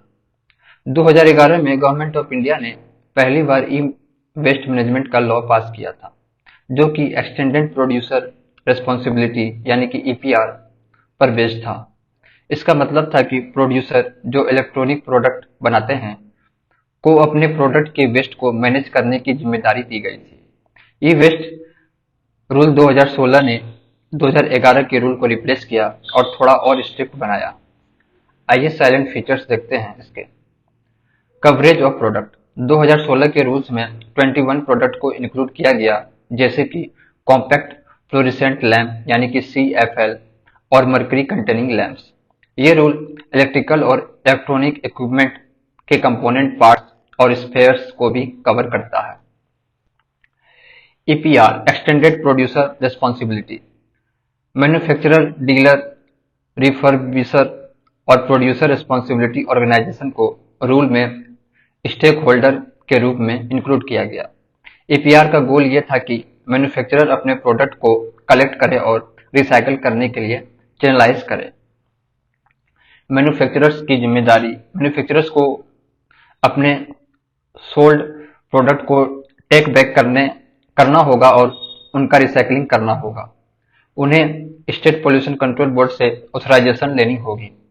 Central pollution control board random sampling करेगा to ensure that restriction of hazardous substances का compliance हो रहा है या नहीं। Liability for damages.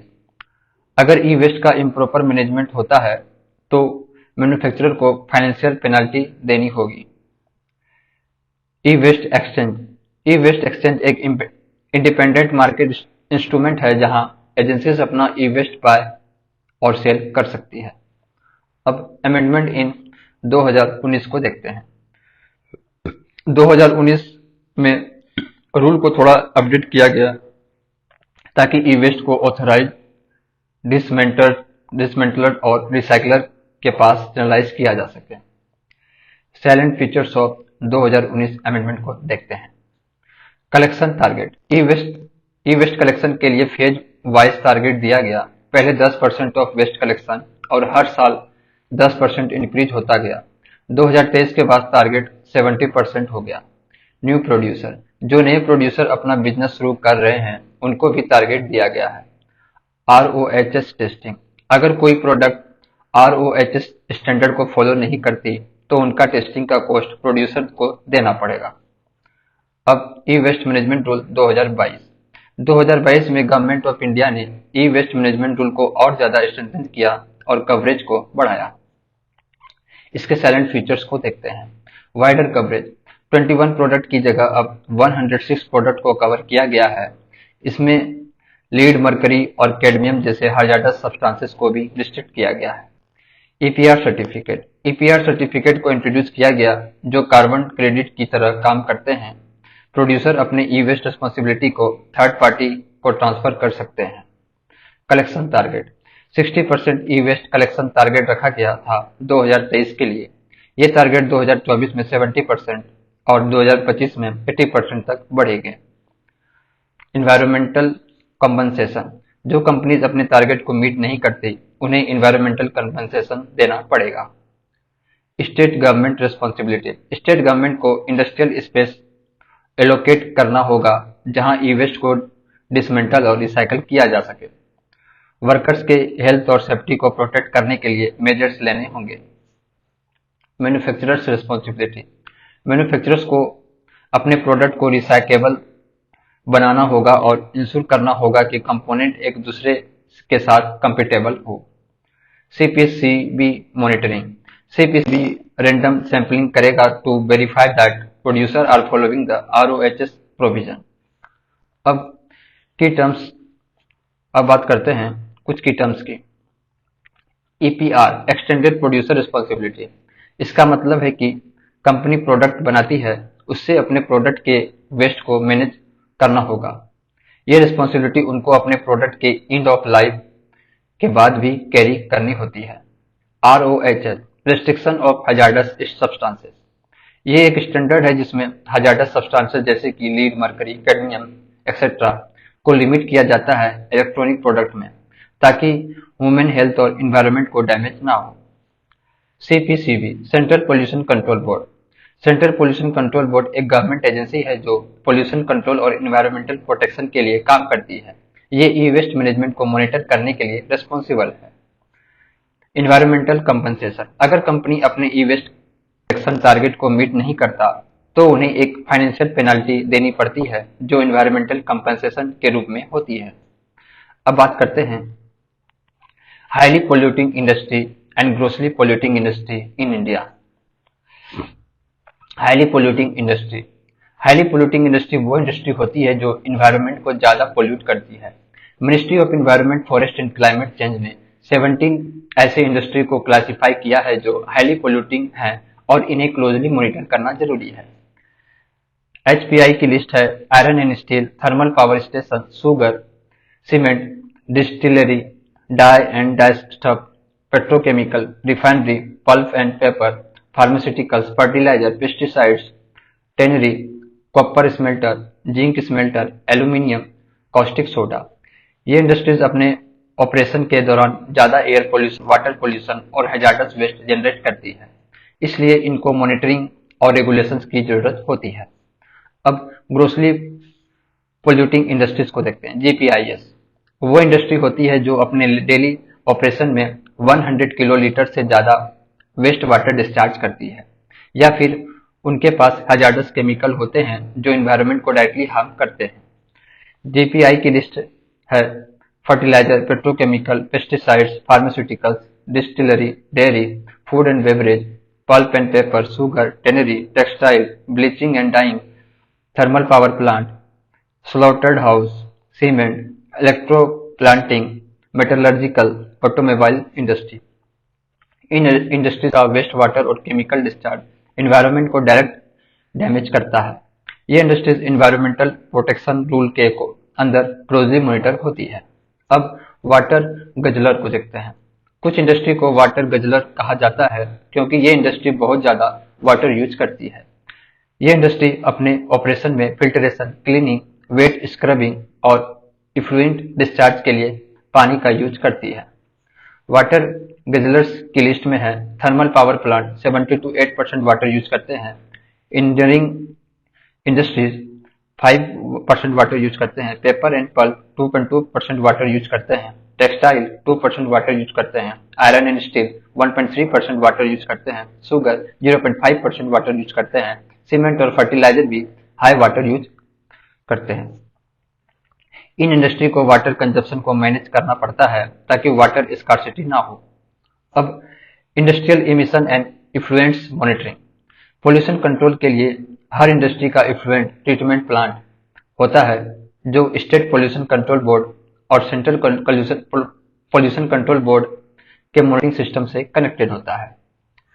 Monitoring system 2014 से online continuous emission effluent monitoring system का यूज हो रहा है। ये सिस्टम कंटिन्यूसली इमिशन और इफ्लुएंट की डाटा को मॉनिटर करता है और एसपीसीबी और सीपीसीबी को भेजता है। Online continuous emission effluent monitoring system के थ्रू 5 पैरामीटर मॉनिटर किए जाते हैं, जैसे बीओडी बायोलॉजिकल ऑक्सीजन डिमांड, ये मेजर करता है कि वाटर में कितनी ऑर्गेनिक पॉल्यूशन है।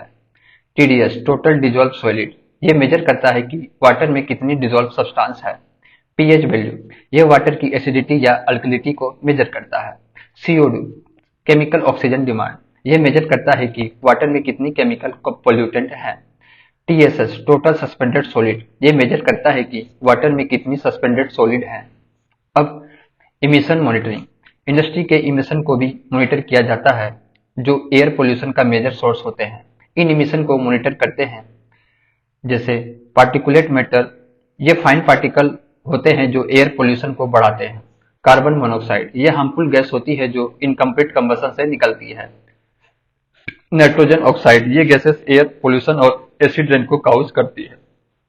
सल्फर डाइऑक्साइड, ये gas mainly thermal power plant और रिफाइनरीज से निकलती है। फ्लोराइड, ये हार्मफुल सब्सटेंस है जो इंडस्ट्रीज के इमिशन में होता है। अब बात करते हैं pollutants from thermal power plant. Fuel used in thermal power plant. कोयल is the main fuel used in thermal power plant. Coal में काफी टॉक्सिक एलिमेंट होते हैं जो इन्वायरमेंट को पोल्यूट करते हैं जब ये बर्न होते हैं। Energy efficiency of thermal power plant is very low, around 20 to 45%। मतलब जो एनर्जी जनरेट होती है उसका एक बड़ा हिस्सा वेस्ट हो जाता है और पोल्यूशन भी ज्यादा होता है। मेजर पोल्यूटेंट की बात करें तो जैसे फ्लाई एश। फ्लाई एश एक बाय प्रोडक्ट है कोयल कंबसन का। जब कोयल का बर्न किया जाता है तो फ्लाई एश हवा में चला जाता है और एश पॉन्ड में भी अकुमुलेट होता है। ये फ्लाई एश बहुत हार्मफुल होता है और इन्वायरमेंट को पोल्यूट करते हैं। टाइप्स ऑफ फ्लाई एश को देखते हैं। Electrostatic precipitate ash, dry fly ash, pond fly ash, mount ash. ये फ्लाई एश जब एश पॉन्ड में स्टोर होता है तो अगर एश पॉन्ड कोलैप्स हो जाएंगे तो टॉक्सिक हैवी मेटल और chemical nearby farms from surface water bodies और ग्राउंड वाटर को कंटामिनेट करते हैं। अब toxic heavy metal in fly ash. Fly ash में कुछ टॉक्सिक हैवी मेटल होते हैं जो ह्यूमन हेल्थ और इन्वायरमेंट दोनों के लिए डेंजरस होते हैं। ये मेटल एयर और वाटर में कंटामिनेट करते हैं, जैसे common toxic metal in fly ash mercury, cadmium, arsenic, lithium, zinc, iron, copper, nickel, boron, magnesium, lead, aluminium. ये मेटल एयर और वाटर बॉडीज में इजिली स्प्रेड हो जाते हैं जो पोल्यूशन को बढ़ाते हैं। अब other toxic element in fly ash.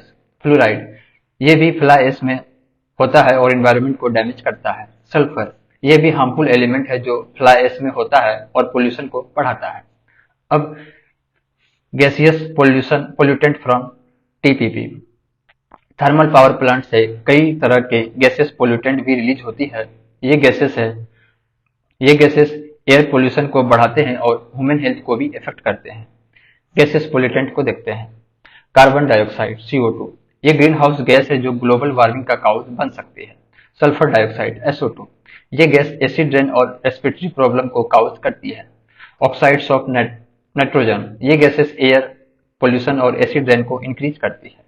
Particulate matter, ये फाइन पार्टिकल होते हैं जो लंग्स को डैमेज करते हैं और रेस्पिरेटरी डिजीज को काउज करते हैं। मीथेन CH4, ये भी एक ग्रीन हाउस गैस है जो क्लाइमेट चेंज को बढ़ाता है। कार्बन मोनोऑक्साइड CO, ये इनकम्प्लीट कंबशन से रिलीज होते हैं और हार्मफुल होते हैं। वोलेटाइल ऑर्गेनिक कंपाउंड, ये केमिकल भी एयर पोल्यूशन को बढ़ाते हैं। अब water pollution from thermal power plant को देखते हैं। वाटर पोल्यूशन भी एक मेजर इशू है थर्मल पावर प्लांट से। कोयल माइनिंग और थर्मल पावर प्लांट के ऑपरेशन से हैवी मेटल पोल्यूशन होता है जो नियरबी वाटर बॉडीज को कंटामिनेट करते हैं, जैसे एसिड माइन ड्रेनेज। जब कोयल माइन से एसिड वाटर निकलता है तो ये हैवी मेटल को वाटर बॉडी में ले जाता है जो वाटर पोल्यूशन को बढ़ाता है। थर्मल पावर प्लांट के इक्विपमेंट में कूलिंग टावर, ब्लोडाउन, एश हैंडलिंग, वेस्ट वाटर और वेट FGD सिस्टम डिस्चार्ज होते हैं जो वाटर बॉडी को पोल्यूट करते हैं। अब बात करते हैं iron and steel industry. Iron and steel industry process को देखते हैं। आयरन एंड स्टील इंडस्ट्री बनने के लिए आयरन ऑयल को ब्लास्ट फर्नेस में स्मेल्ट किया जाता है। स्मेल्टिंग का मतलब है इम्प्यूरिटीज को रिमूव करना और आयरन को प्योर फॉर्म में कन्वर्ट करना। इसमें फ्यूल यूज होती है, जैसे coke which is made from कोयल but has fewer impurities than raw कोयल is used as fuel. Iron ore, ये रॉ मटेरियल होता है जिसमें आयरन होता है लेकिन कुछ अनवांटेड इम्प्यूरिटीज भी होती है जैसे sulphur, lead, oxygen etcetera. Flux, limestone का यूज होता है इम्प्यूरिटीज को स्लैग में कन्वर्ट करने के लिए। स्लैग एक बाय प्रोडक्ट होता है जो इम्प्यूरिटीज को कंटेन करता है।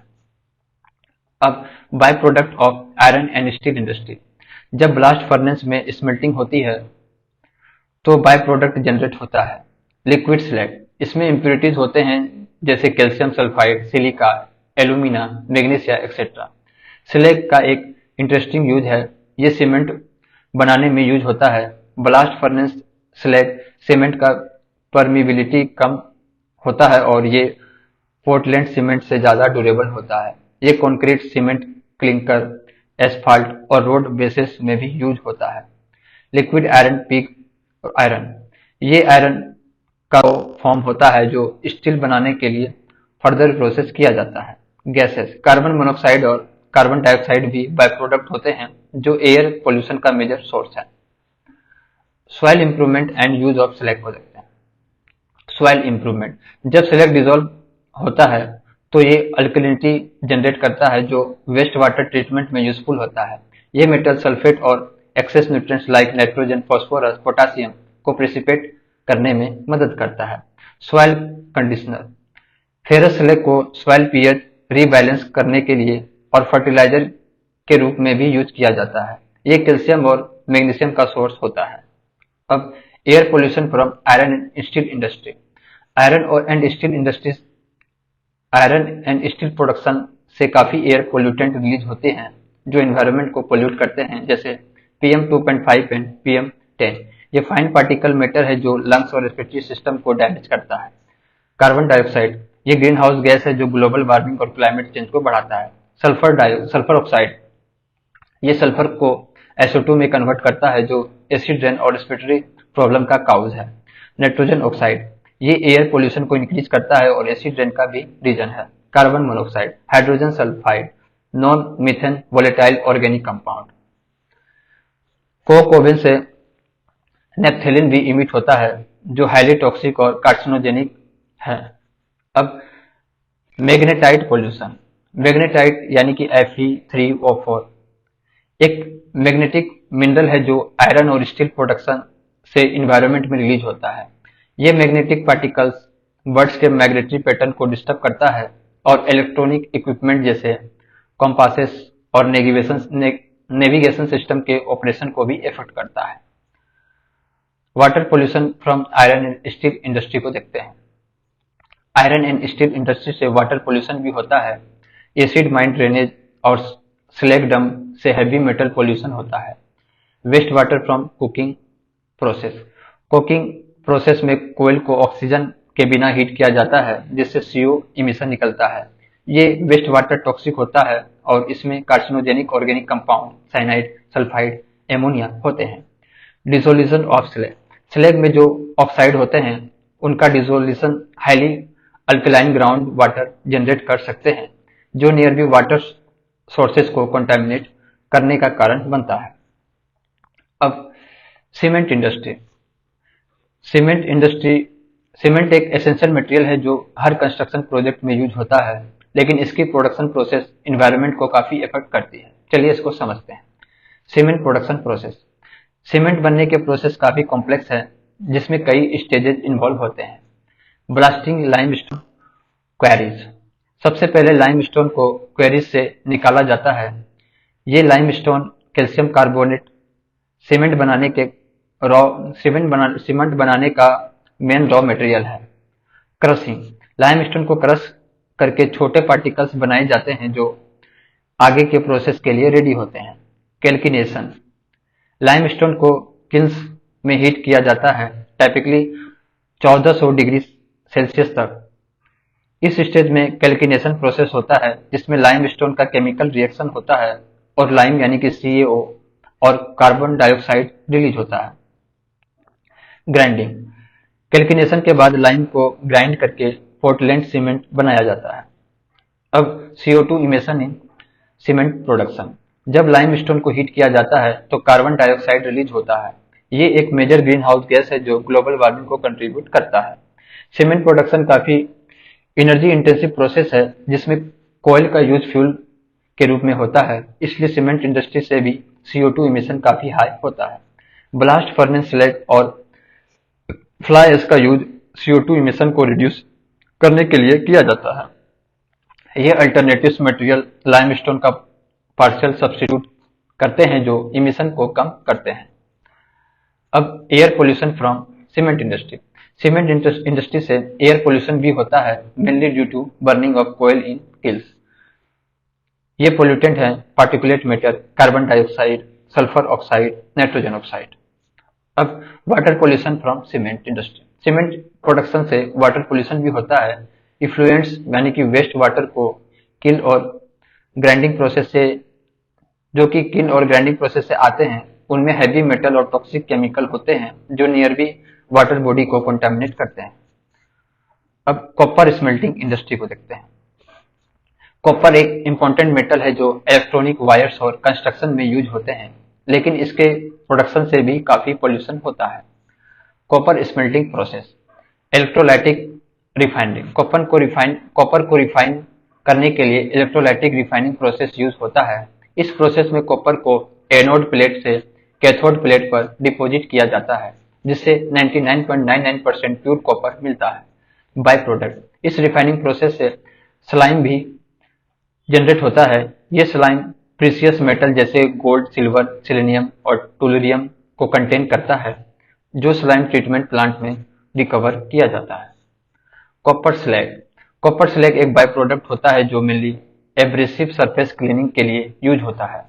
इसका use road construction, cement production और मोटार बनाने में भी होता है। ये स्लैग काफी यूजफुल होती है, लेकिन अगर इसे सही तरीके से हैंडल ना किया जाए तो एनवायरनमेंट को कंटामिनेट कर सकता है।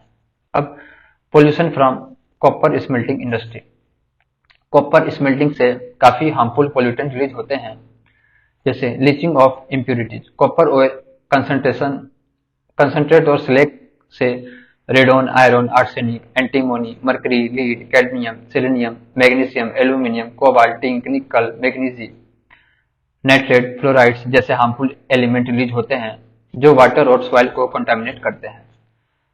सल्फर डाइऑक्साइड, कॉपर स्मेल्टिंग में सल्फर बेस्ड ऑयल का यूज होता है जो सल्फर डाइऑक्साइड रिलीज करते हैं। अगर SO2 की कंसंट्रेशन ज्यादा हो तो इंडस्ट्री इसे सल्फ्यूरिक एसिड में कन्वर्ट कर देती है जो इरिटेंट और वाटर कंटामिनेट होता है। अब बात करते हैं zinc lead smelting industry. Zinc और लीड दोनों मेटल काफी इंपॉर्टेंट है, लेकिन इनके प्रोडक्शन से काफी पोल्यूटेंट रिलीज होते हैं। चलिए इसको समझते हैं। Zinc and lead. Zinc zinc mainly use होता है स्टील को कोरोजन से प्रोटेक्ट करने के लिए, जिसे गैल्वेनाइजेशन कहते हैं। ये एक प्रोटेक्टिव लेयर क्रिएट करता है जो स्टील को रस्ट होने से बचाता है। लीड लीड का यूज मेनली बैटरीज में होता है, स्पेशली लीड एसिड बैटरीज जो व्हीकल्स में यूज होती है। अकरेंस जिंक और लीड अक्सर सल्फाइड ओर के रूप में एक साथ मिलते हैं, जैसे जिंक सल्फाइड और लीड सल्फाइड, जो जेलेना के नाम से जाना जाता है। जिंक लीड स्मेल्टिंग प्रोसेस को देखते हैं। बेनिफिकेशन बेनिफिशिएशन सबसे पहले ओर को कंसंट्रेट किया जाता है, जिससे बेनिफिशिएशन कहते हैं। यह प्रोसेस माइन के पास होता है, जिसमें जिंक और लीड को कंसंट्रेट किया जाता है ताकि उनका एक्सट्रैक्शन आसान हो सके। रोस्टिंग कंसंट्रेटेड ओर को रोस्ट किया जाता है, जिसमें ओर को हीट किया जाता है ताकि इम्प्यूरिटीज रिमूव हो सके। लीचिंग रोस्टिंग के बाद लीचिंग प्रोसेस होता है, जिसमें केमिकल का यूज करके मेटल को सॉल्यूशन में डिसॉल्व किया जाता है। प्यूरिफिकेशन फिर मेटल को प्यूरिफाई किया जाता है ताकि उनमें से अनवांटेड इम्प्यूरिटीज निकल जा सके। इलेक्ट्रोवाइनिंग इसके बाद एक स्पेशलाइज्ड प्रोसेस होता है इलेक्ट्रोवाइनिंग, जिसमें इलेक्ट्रोलाइसिस का यूज करके जिंक और लीड को प्यूरिफाई और एक्सट्रैक्ट किया जाता है। By product of zinc lead smelting को देखते हैं। Gold, silver and copper. Smelting process से गोल्ड, सिल्वर और कॉपर भी बाय प्रोडक्ट के रूप में मिलते हैं, जो स्लाइम्स के रूप में कलेक्ट किए जाते हैं। Granulated lead zinc slag.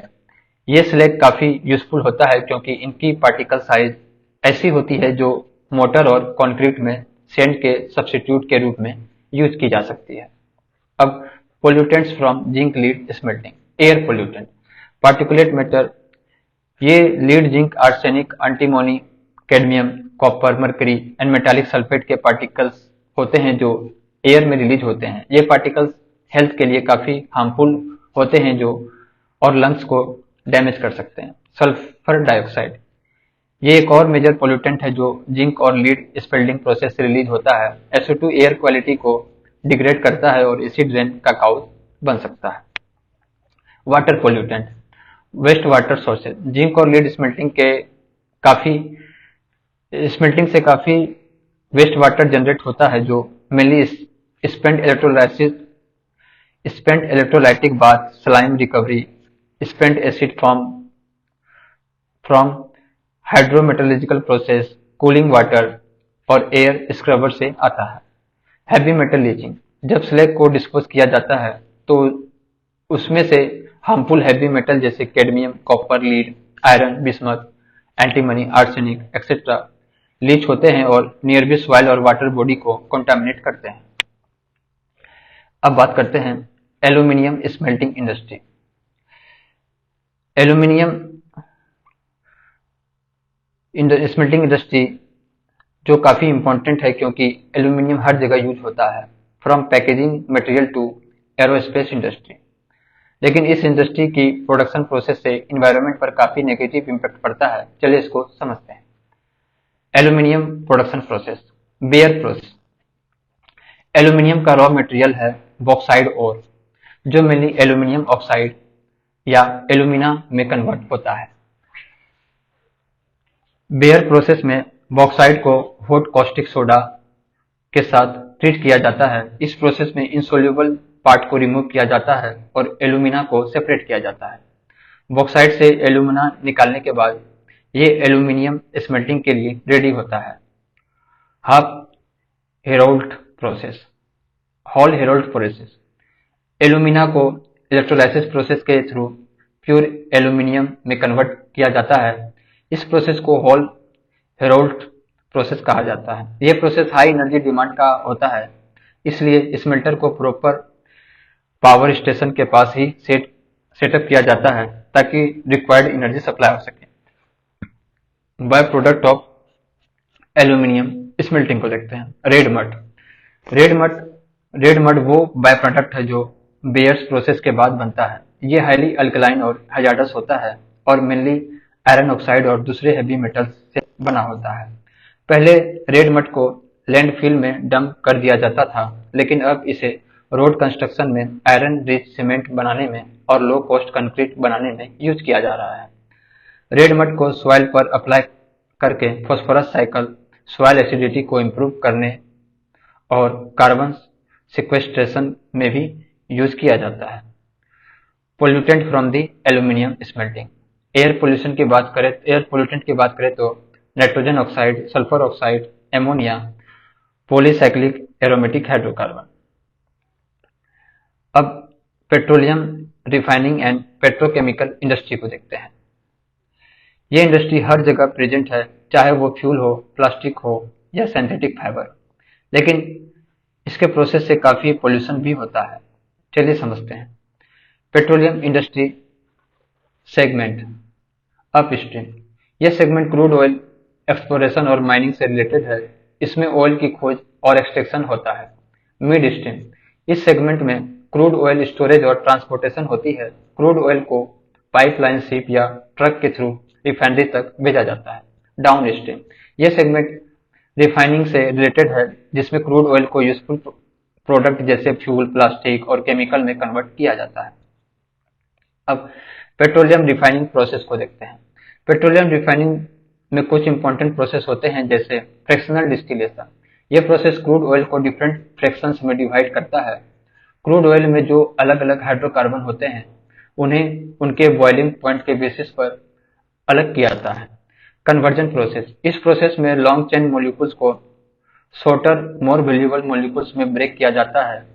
यह हाई टेम्परेचर पर होता है और इससे वैल्यूएबल फ्यूल जैसे पेट्रोल और डीजल बनाते हैं। ट्रीटिंग।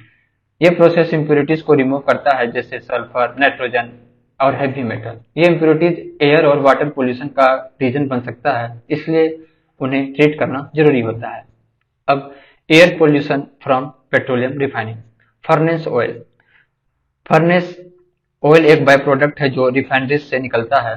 कुछ इंडस्ट्रीज इसे पावर जनरेट करने के लिए यूज करती है, लेकिन इसका यूज सल्फर इमिशन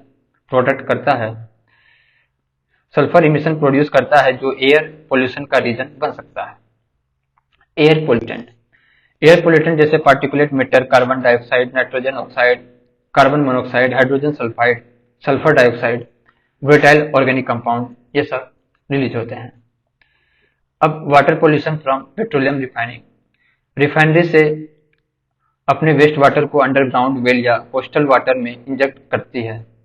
ये वेस्ट वाटर और ऑयल रेसिड्यू जब ग्राउंड वाटर में चली जाती है तो ये एक्विफर को कंटामिनेट कर देती है। ऑयल रेसिड्यू और टॉक्सिक केमिकल वाटर बॉडी को पोल्यूट करती है, जो लोकल इकोसिस्टम और ह्यूमन हेल्थ के लिए डेंजरस हो सकता है। पेट्रोकेमिकल इंडस्ट्री को देखते हैं। Petrochemical product. सिंथेटिक फाइबर जैसे पॉलिस्टर, नायलॉन, जो क्लॉथ्स और टेक्सटाइल में यूज होते हैं। पॉलीमर जैसे पीवीसी, पॉलीस्टीरीन, जो पैकिंग मटेरियल और कंस्ट्रक्शन में यूज होती है। सिंथेटिक रबर, ये टायर और अदर रबर प्रोडक्ट में यूज होता है। डिटर्जेंट, पेट्रोकेमिकल से सिंथेटिक डिटर्जेंट भी बनता है।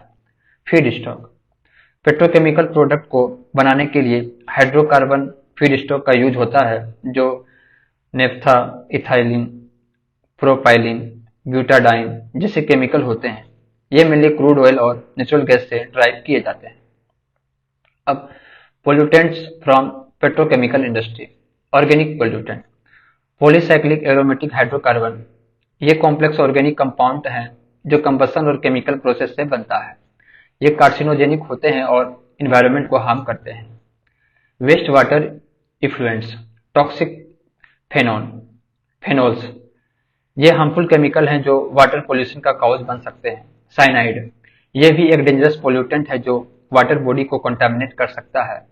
फॉर्मल्डिहाइड, ये टॉक्सिक केमिकल है जो इंडस्ट्रियल प्रोसेस में यूज होता है और वाटर पोल्यूशन का कॉज है। अब फर्टिलाइजर इंडस्ट्री को देखते हैं। फर्टिलाइजर इंडस्ट्री का मेन फंक्शन है प्लांट को न्यूट्रिएंट देना ताकि उनकी ग्रोथ बढ़े। यह industry mainly urea, phosphatic fertiliser और पोटास बनाती है, लेकिन इसके प्रोडक्शन प्रोसेस में काफी पोल्यूशन भी होता है। Air pollutant, particulate matter, fertiliser plant से डस्ट पार्टिकल डस्ट पार्टिकल्स निकलते हैं जो एयर पोल्यूशन का रीजन बनते हैं। ये डस्ट यूरिया प्रिल यानी कि यूरिया के स्मॉल पैलेट्स बनने के लिए यूज होते हैं। एमोनिया एमोनिया एक हार्मफुल गैस है जो यूरिया प्रोडक्शन प्रोसेस में रिलीज होती है। ये एयर पोल्यूशन का कॉज है और रेस्पिरेटरी प्रॉब्लम्स क्रिएट कर सकती है। नाइट्रोजन ऑक्साइड ये गैसेस कंबशन प्रोसेस के दौरान रिलीज होती है। नाइट्रोजन ऑक्साइड एसिड रेन और स्मोक का कॉज बनता है। Sulphur and carbon dioxide sulphur और CO2 भी फर्टिलाइजर मैन्युफैक्चरिंग के दौरान रिलीज होती है। CO2 एक ग्रीन हाउस गैस है जो ग्लोबल वार्मिंग में कंट्रीब्यूट करता है। Water pollution ammoniacal nitrogen fertiliser plant से एमोनियकल नाइट्रोजन वेस्ट वाटर में रिलीज होता है जो यूट्रोफिकेशन यानी कि वाटर बॉडी में एक्सेसिव न्यूट्रिएंट्स का इंक्रीज कॉज करता है। ये अलगी ग्रोथ को इंक्रीज करता है जो वाटर क्वालिटी को डिग्रेड करता है। फॉस्फेट भी वेस्ट वाटर में होते हैं जो वाटर बॉडी में न्यूट्रिएंट्स इम्बैलेंस क्रिएट करते हैं और एक्वाटिक लाइफ को हार्म करते हैं। हैवी मेटल वेनेडियम और आर्सेनिक जैसे हैवी मेटल भी फर्टिलाइजर प्रोडक्शन में यूज होते हैं जो वेस्ट वाटर के थ्रू वाटर बॉडी में जाकर कंटामिनेट करते हैं। क्रोमियम को कूलिंग टावर में कोरोजन को प्रिवेंट करने के लिए यूज किया जाता है, लेकिन ये भी वाटर पोल्यूशन का कॉज बन सकता है। फ्लोराइड भी वेस्ट वाटर में होते हैं जो वाटर बॉडी को पोल्यूट करते हैं और ह्यूमन हेल्थ के लिए हार्मफुल होते हैं। अब डिस्टिलरी इंडस्ट्री डिस्टिलरीज का मेन फंक्शन है अल्कोहल का प्रोडक्शन जो कि फर्मेंटेशन और डिस्टिलेशन के प्रोसेस से होता है। ये alcohol pharmaceuticals, cosmetics, beverage, food और परफ्यूम्स में यूज होता है। Distilleries mainly sugar cane molasses, cereals, fruit और शुगर बीट का यूज करता है। वाटर पोल्यूशन फ्रॉम डिस्टिलरीज को देखते हैं। High biochemical oxygen demand ethanol fermentation के दौरान जो लिक्विड इफ्लुएंट्स निकलता है उनमें हाई BOD होता है। BOD का मतलब है कि वाटर में ऑक्सीजन की जरूरत बढ़ जाती है जो एक्वाटिक लाइफ के लिए हार्मफुल है। यह वाटर बॉडी में ऑक्सीजन लेवल को रिड्यूस कर देता है। नाइट्रोजन कंपाउंड डिस्टिलरीज से नाइट्रोजन कंपाउंड भी डिस्चार्ज होते हैं जो यूट्रोफिकेशन कॉज करते हैं। ये वाटर बॉडी में एक्सेस न्यूट्रिएंट्स प्रोवाइड करते हैं जो अलगी ग्रोथ को इंक्रीज करते हैं और वाटर क्वालिटी को डिग्रेड करते हैं। लो पीएच डिस्टिलरीज इफ्लुएंट्स से का पीएच लो होता है जो वाटर को एसिडिक बना देता है। ये एक्वाटिक ऑर्गेनिज्म को डैमेज कर सकता है। हाई टेम्परेचर डिस्टिलरीज प्रोसेस से निकलने वाले इफ्लुएंट्स का टेम्परेचर भी हाई होता है जो वाटर बॉडी को थर्मल पॉल्यूशन का शिकार बना देता है। यह वाटर टेम्परेचर को इंक्रीज कर देता है जो एक्वाटिक लाइफ के लिए हार्मफुल है। हाई टर्बिडिटी डिस्टिलरीज इफ्लुएंट्स में टर्बिडिटी होती है जो वाटर क्वालिटी को डिग्रेड करते हैं और एक्वाटिक ऑर्गेनिज्म को हार्म करती है। हाई सैलिनिटी डिस्टिलरी इफ्लुएंट में सैलिनिटी भी होती है जो वाटर बॉडी में साल्ट लेवल को इंक्रीज कर देती है। ये भी एक्वाटिक लाइफ को हार्म कर सकती है। अब paper and pulp industry pulp बनाने के लिए सेलुलोज फाइबर को वुड, बैगेजेज, वेस्ट पेपर या फाइबर क्रॉप से सेपरेट किया जाता है। पल्प बनाने का प्रोसेस काफी एनर्जी इंटेंसिव होता है और इसमें काफी केमिकल का यूज होता है। आइए प्रोसेस को देखते हैं। पल्पिंग वुड को सेलुलोज फाइबर में कन्वर्ट करने के लिए पल्पिंग प्रोसेस यूज होता है।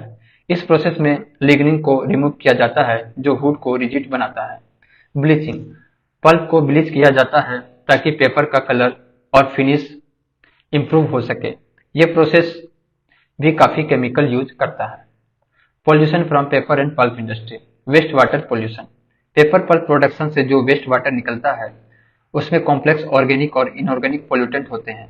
ये पोल्यूटेंट हाई BOD वाले होते हैं जो वाटर बॉडी में ऑक्सीजन लेवल को रिड्यूस करते हैं। कॉमन पोल्यूटेंट में sodium hydroxide, sodium carbonate, sodium sulphide, chloride oxide, chlorine oxide, calcium oxide, hydrochloric acid etcetera होते हैं। ये केमिकल वाटर बॉडी को कंटामिनेट करते हैं। Air pollution hydrogen sulphide, sodium sulphide, methyl mercaptan, sulphur जैसे गैसेस पोल्यूटेंट रिलीज होते हैं ये पोल्यूटेंट बैड स्मेल प्रोड्यूस करते हैं और एयर क्वालिटी को डिग्रेड करते हैं। अब caustic soda industry. Caustic soda एक इम्पोर्टेंट इंडस्ट्रियल केमिकल है जो पल्प और paper, detergent, water treatment, textile, agriculture और पैकेजिंग इंडस्ट्री में यूज होता है। ये क्लोर अल्कली प्रोसेस के थ्रू बनाया जाता है। Process in caustic soda production को देखते हैं। Electrolysis of Bryan. ब्राइन यानी कि साल्ट डिजोल्व इन वाटर को इलेक्ट्रोलाइसिस प्रोसेस से पास किया जाता है, जिसमें मरकरी सेल या मेम्ब्रेन सेल प्रोसेस यूज होता है। इस प्रोसेस से caustic soda, soda ash, chlorine और हाइड्रोजन बनाया जाता है। Use of caustic soda. Caustic soda का use paper, soap, detergent, water treatment, PVC, glass और केमिकल बनाने में होता है। अब pollution from caustic soda industry. Mercury process risk. Mercury का यूज काफी हार्मफुल हो सकता है एनवायरनमेंट के लिए। मरकरी वेपर रिलीज होते हैं जो टॉक्सिक होते हैं, इसलिए मरकरी प्रोसेस को हैजार्डस माना जाता है। Chlorine and hydrogen handling. Chlorine और हाइड्रोजन को हैंडल करने का भी रिस्क होता है, क्योंकि क्लोरीन वेपर इरिटेंट होते हैं और हाइड्रोजन हाईली फ्लेमेबल है। Waste water pollution. Chlorine drying के लिए जो वेस्ट वाटर जनरेट होता है उसमें सल्फ्यूरिक एसिड होता है। इस वेस्ट वाटर में हैवी मेटल भी हो सकते हैं जो टॉक्सिक होते हैं। Scrapped cell part. Mercury cell के स्क्रैप पार्ट जैसे मेम्ब्रेन, एनोड, कैथोड से भी हैवी मेटल लीचिंग होता है, जो सॉइल और वाटर को कंटामिनेट कर सकती है। अब बात करते हैं tannery industry and sugar industry. Tannery industry. Tannery का काम है हाइड यानी कि लेदर को प्रोसेस करके उन्हें ड्यूरेबल और अनस्टेबल बनाना। इसके लिए काफी कॉम्प्लेक्स प्रोसेस का यूज होता है जो एनवायरनमेंट को काफी इम्पैक्ट करता है। प्रोसेसेस इन टेनरी को देखते हैं। Beam house operation. Soaking. Hides को स्लॉटर्ड हाउस के लिए जाना जाता है और उन्हें सोक किया जाता है ताकि डर्ट और इम्प्यूरिटीज रिमूव हो सके। लाइमिंग। हाइड्स को लाइमिंग प्रोसेस से ट्रीट किया जाता है, जिसमें सल्फाइड और लाइम का यूज होता है ताकि हेयर डिजोल्व हो जाए और उन्हें रिमूव किया जा सके। D liming. अल्कलाइन हाइड को एसिड एमोनियम साल्ट से न्यूट्रलाइज किया जाता है। बेटिंग प्यूरिंग। यह प्रोसेस प्रोटीन को डिग्रेड करता है ताकि लेदर स्मूथ हो सके। पिकलिंग। इसमें हाइड को एसिडिक बनाया जाता है ताकि क्रोमियम टैनिंग को हाइड के अंदर घुसने में मौका मिले। अब क्रोम टैनिंग। क्रोम टैनिंग में क्रोमियम आयन को हाइड के कोलेजन के कार्बोक्सिल ग्रुप से क्रॉस लिंक किया जाता है, जिससे लेदर बैक्टीरिया और टेम्परेचर के अगेंस्ट रेजिस्टेंट होता है। Pollution from tannery industry. Waste water pollution. Beam house operation से जो वेस्ट वाटर निकलता है उसमें हाई बीओडी होता है जो वाटर बॉडी को पोल्यूट करता है। क्रोमियम का डिस्चार्ज सबसे बड़ा इन्वायरमेंटल इशू है, क्योंकि ये एक हैवी मेटल है जो वाटर और सॉइल को कंटामिनेट करता है। Air pollution. हाइड्रोजन सल्फाइड और एमोनिया जैसे गैसेस पोल्यूटेंट रिलीज होते हैं जो बैड स्मेल और हेल्थ हैजार्ड क्रिएट करता है। अब शुगर इंडस्ट्री। शुगर इंडस्ट्री का मेन प्रोडक्ट है शुगर, जो शुगर केन या शुगर बीट से बनता है। इस इंडस्ट्री में भी काफी पोल्यूशन होता है और जो एयर, वाटर और लैंड को इफेक्ट करता है। Key process in sugar industry. Sugar cane, sugar beet harvesting and juice extraction. Sugar cane को हार्वेस्ट करके जूस एक्सट्रैक्ट किया जाता है। इस जूस को फिल्टर और क्रिस्टलाइन करके शुगर बनाया जाता है। बाय प्रोडक्ट को देखते हैं। Press mud.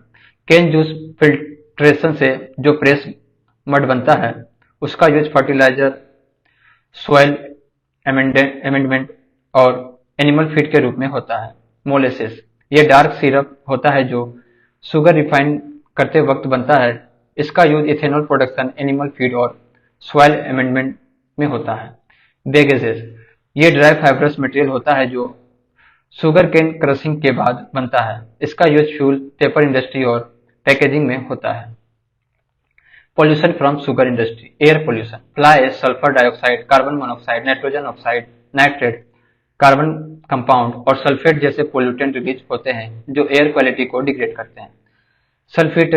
सल्फिटेशन और कार्बोनेशन प्रोसेस में SO2 और CO2 का यूज होता है जो पोल्यूटेंट रिलीज करते हैं। ग्रीन हाउस गैसेस भी रिलीज होते हैं। वाटर पोल्यूशन जैसे शुगर केन के लिए वाटर इंटेंसिव प्रोसेस है। 1 किलो शुगर केन को 1500 से 2000 लीटर पानी की जरूरत होती है। 1 टन शुगर केन को क्रश करने में भी 1500 से 2000 लीटर पानी का जरूरत होता है और इससे 1000 लीटर वेस्ट वाटर जनरेट होता है। वेस्ट वाटर में हाई BOD होता है जो वाटर बॉडीज में ऑक्सीजन लेवल को रिड्यूस करता है। इसके अलावा कोलिफॉर्म बैक्टीरिया और टोटल डिजॉल्व सॉलिड भी होता है जो वाटर पोल्यूशन को इंडिकेट करता है।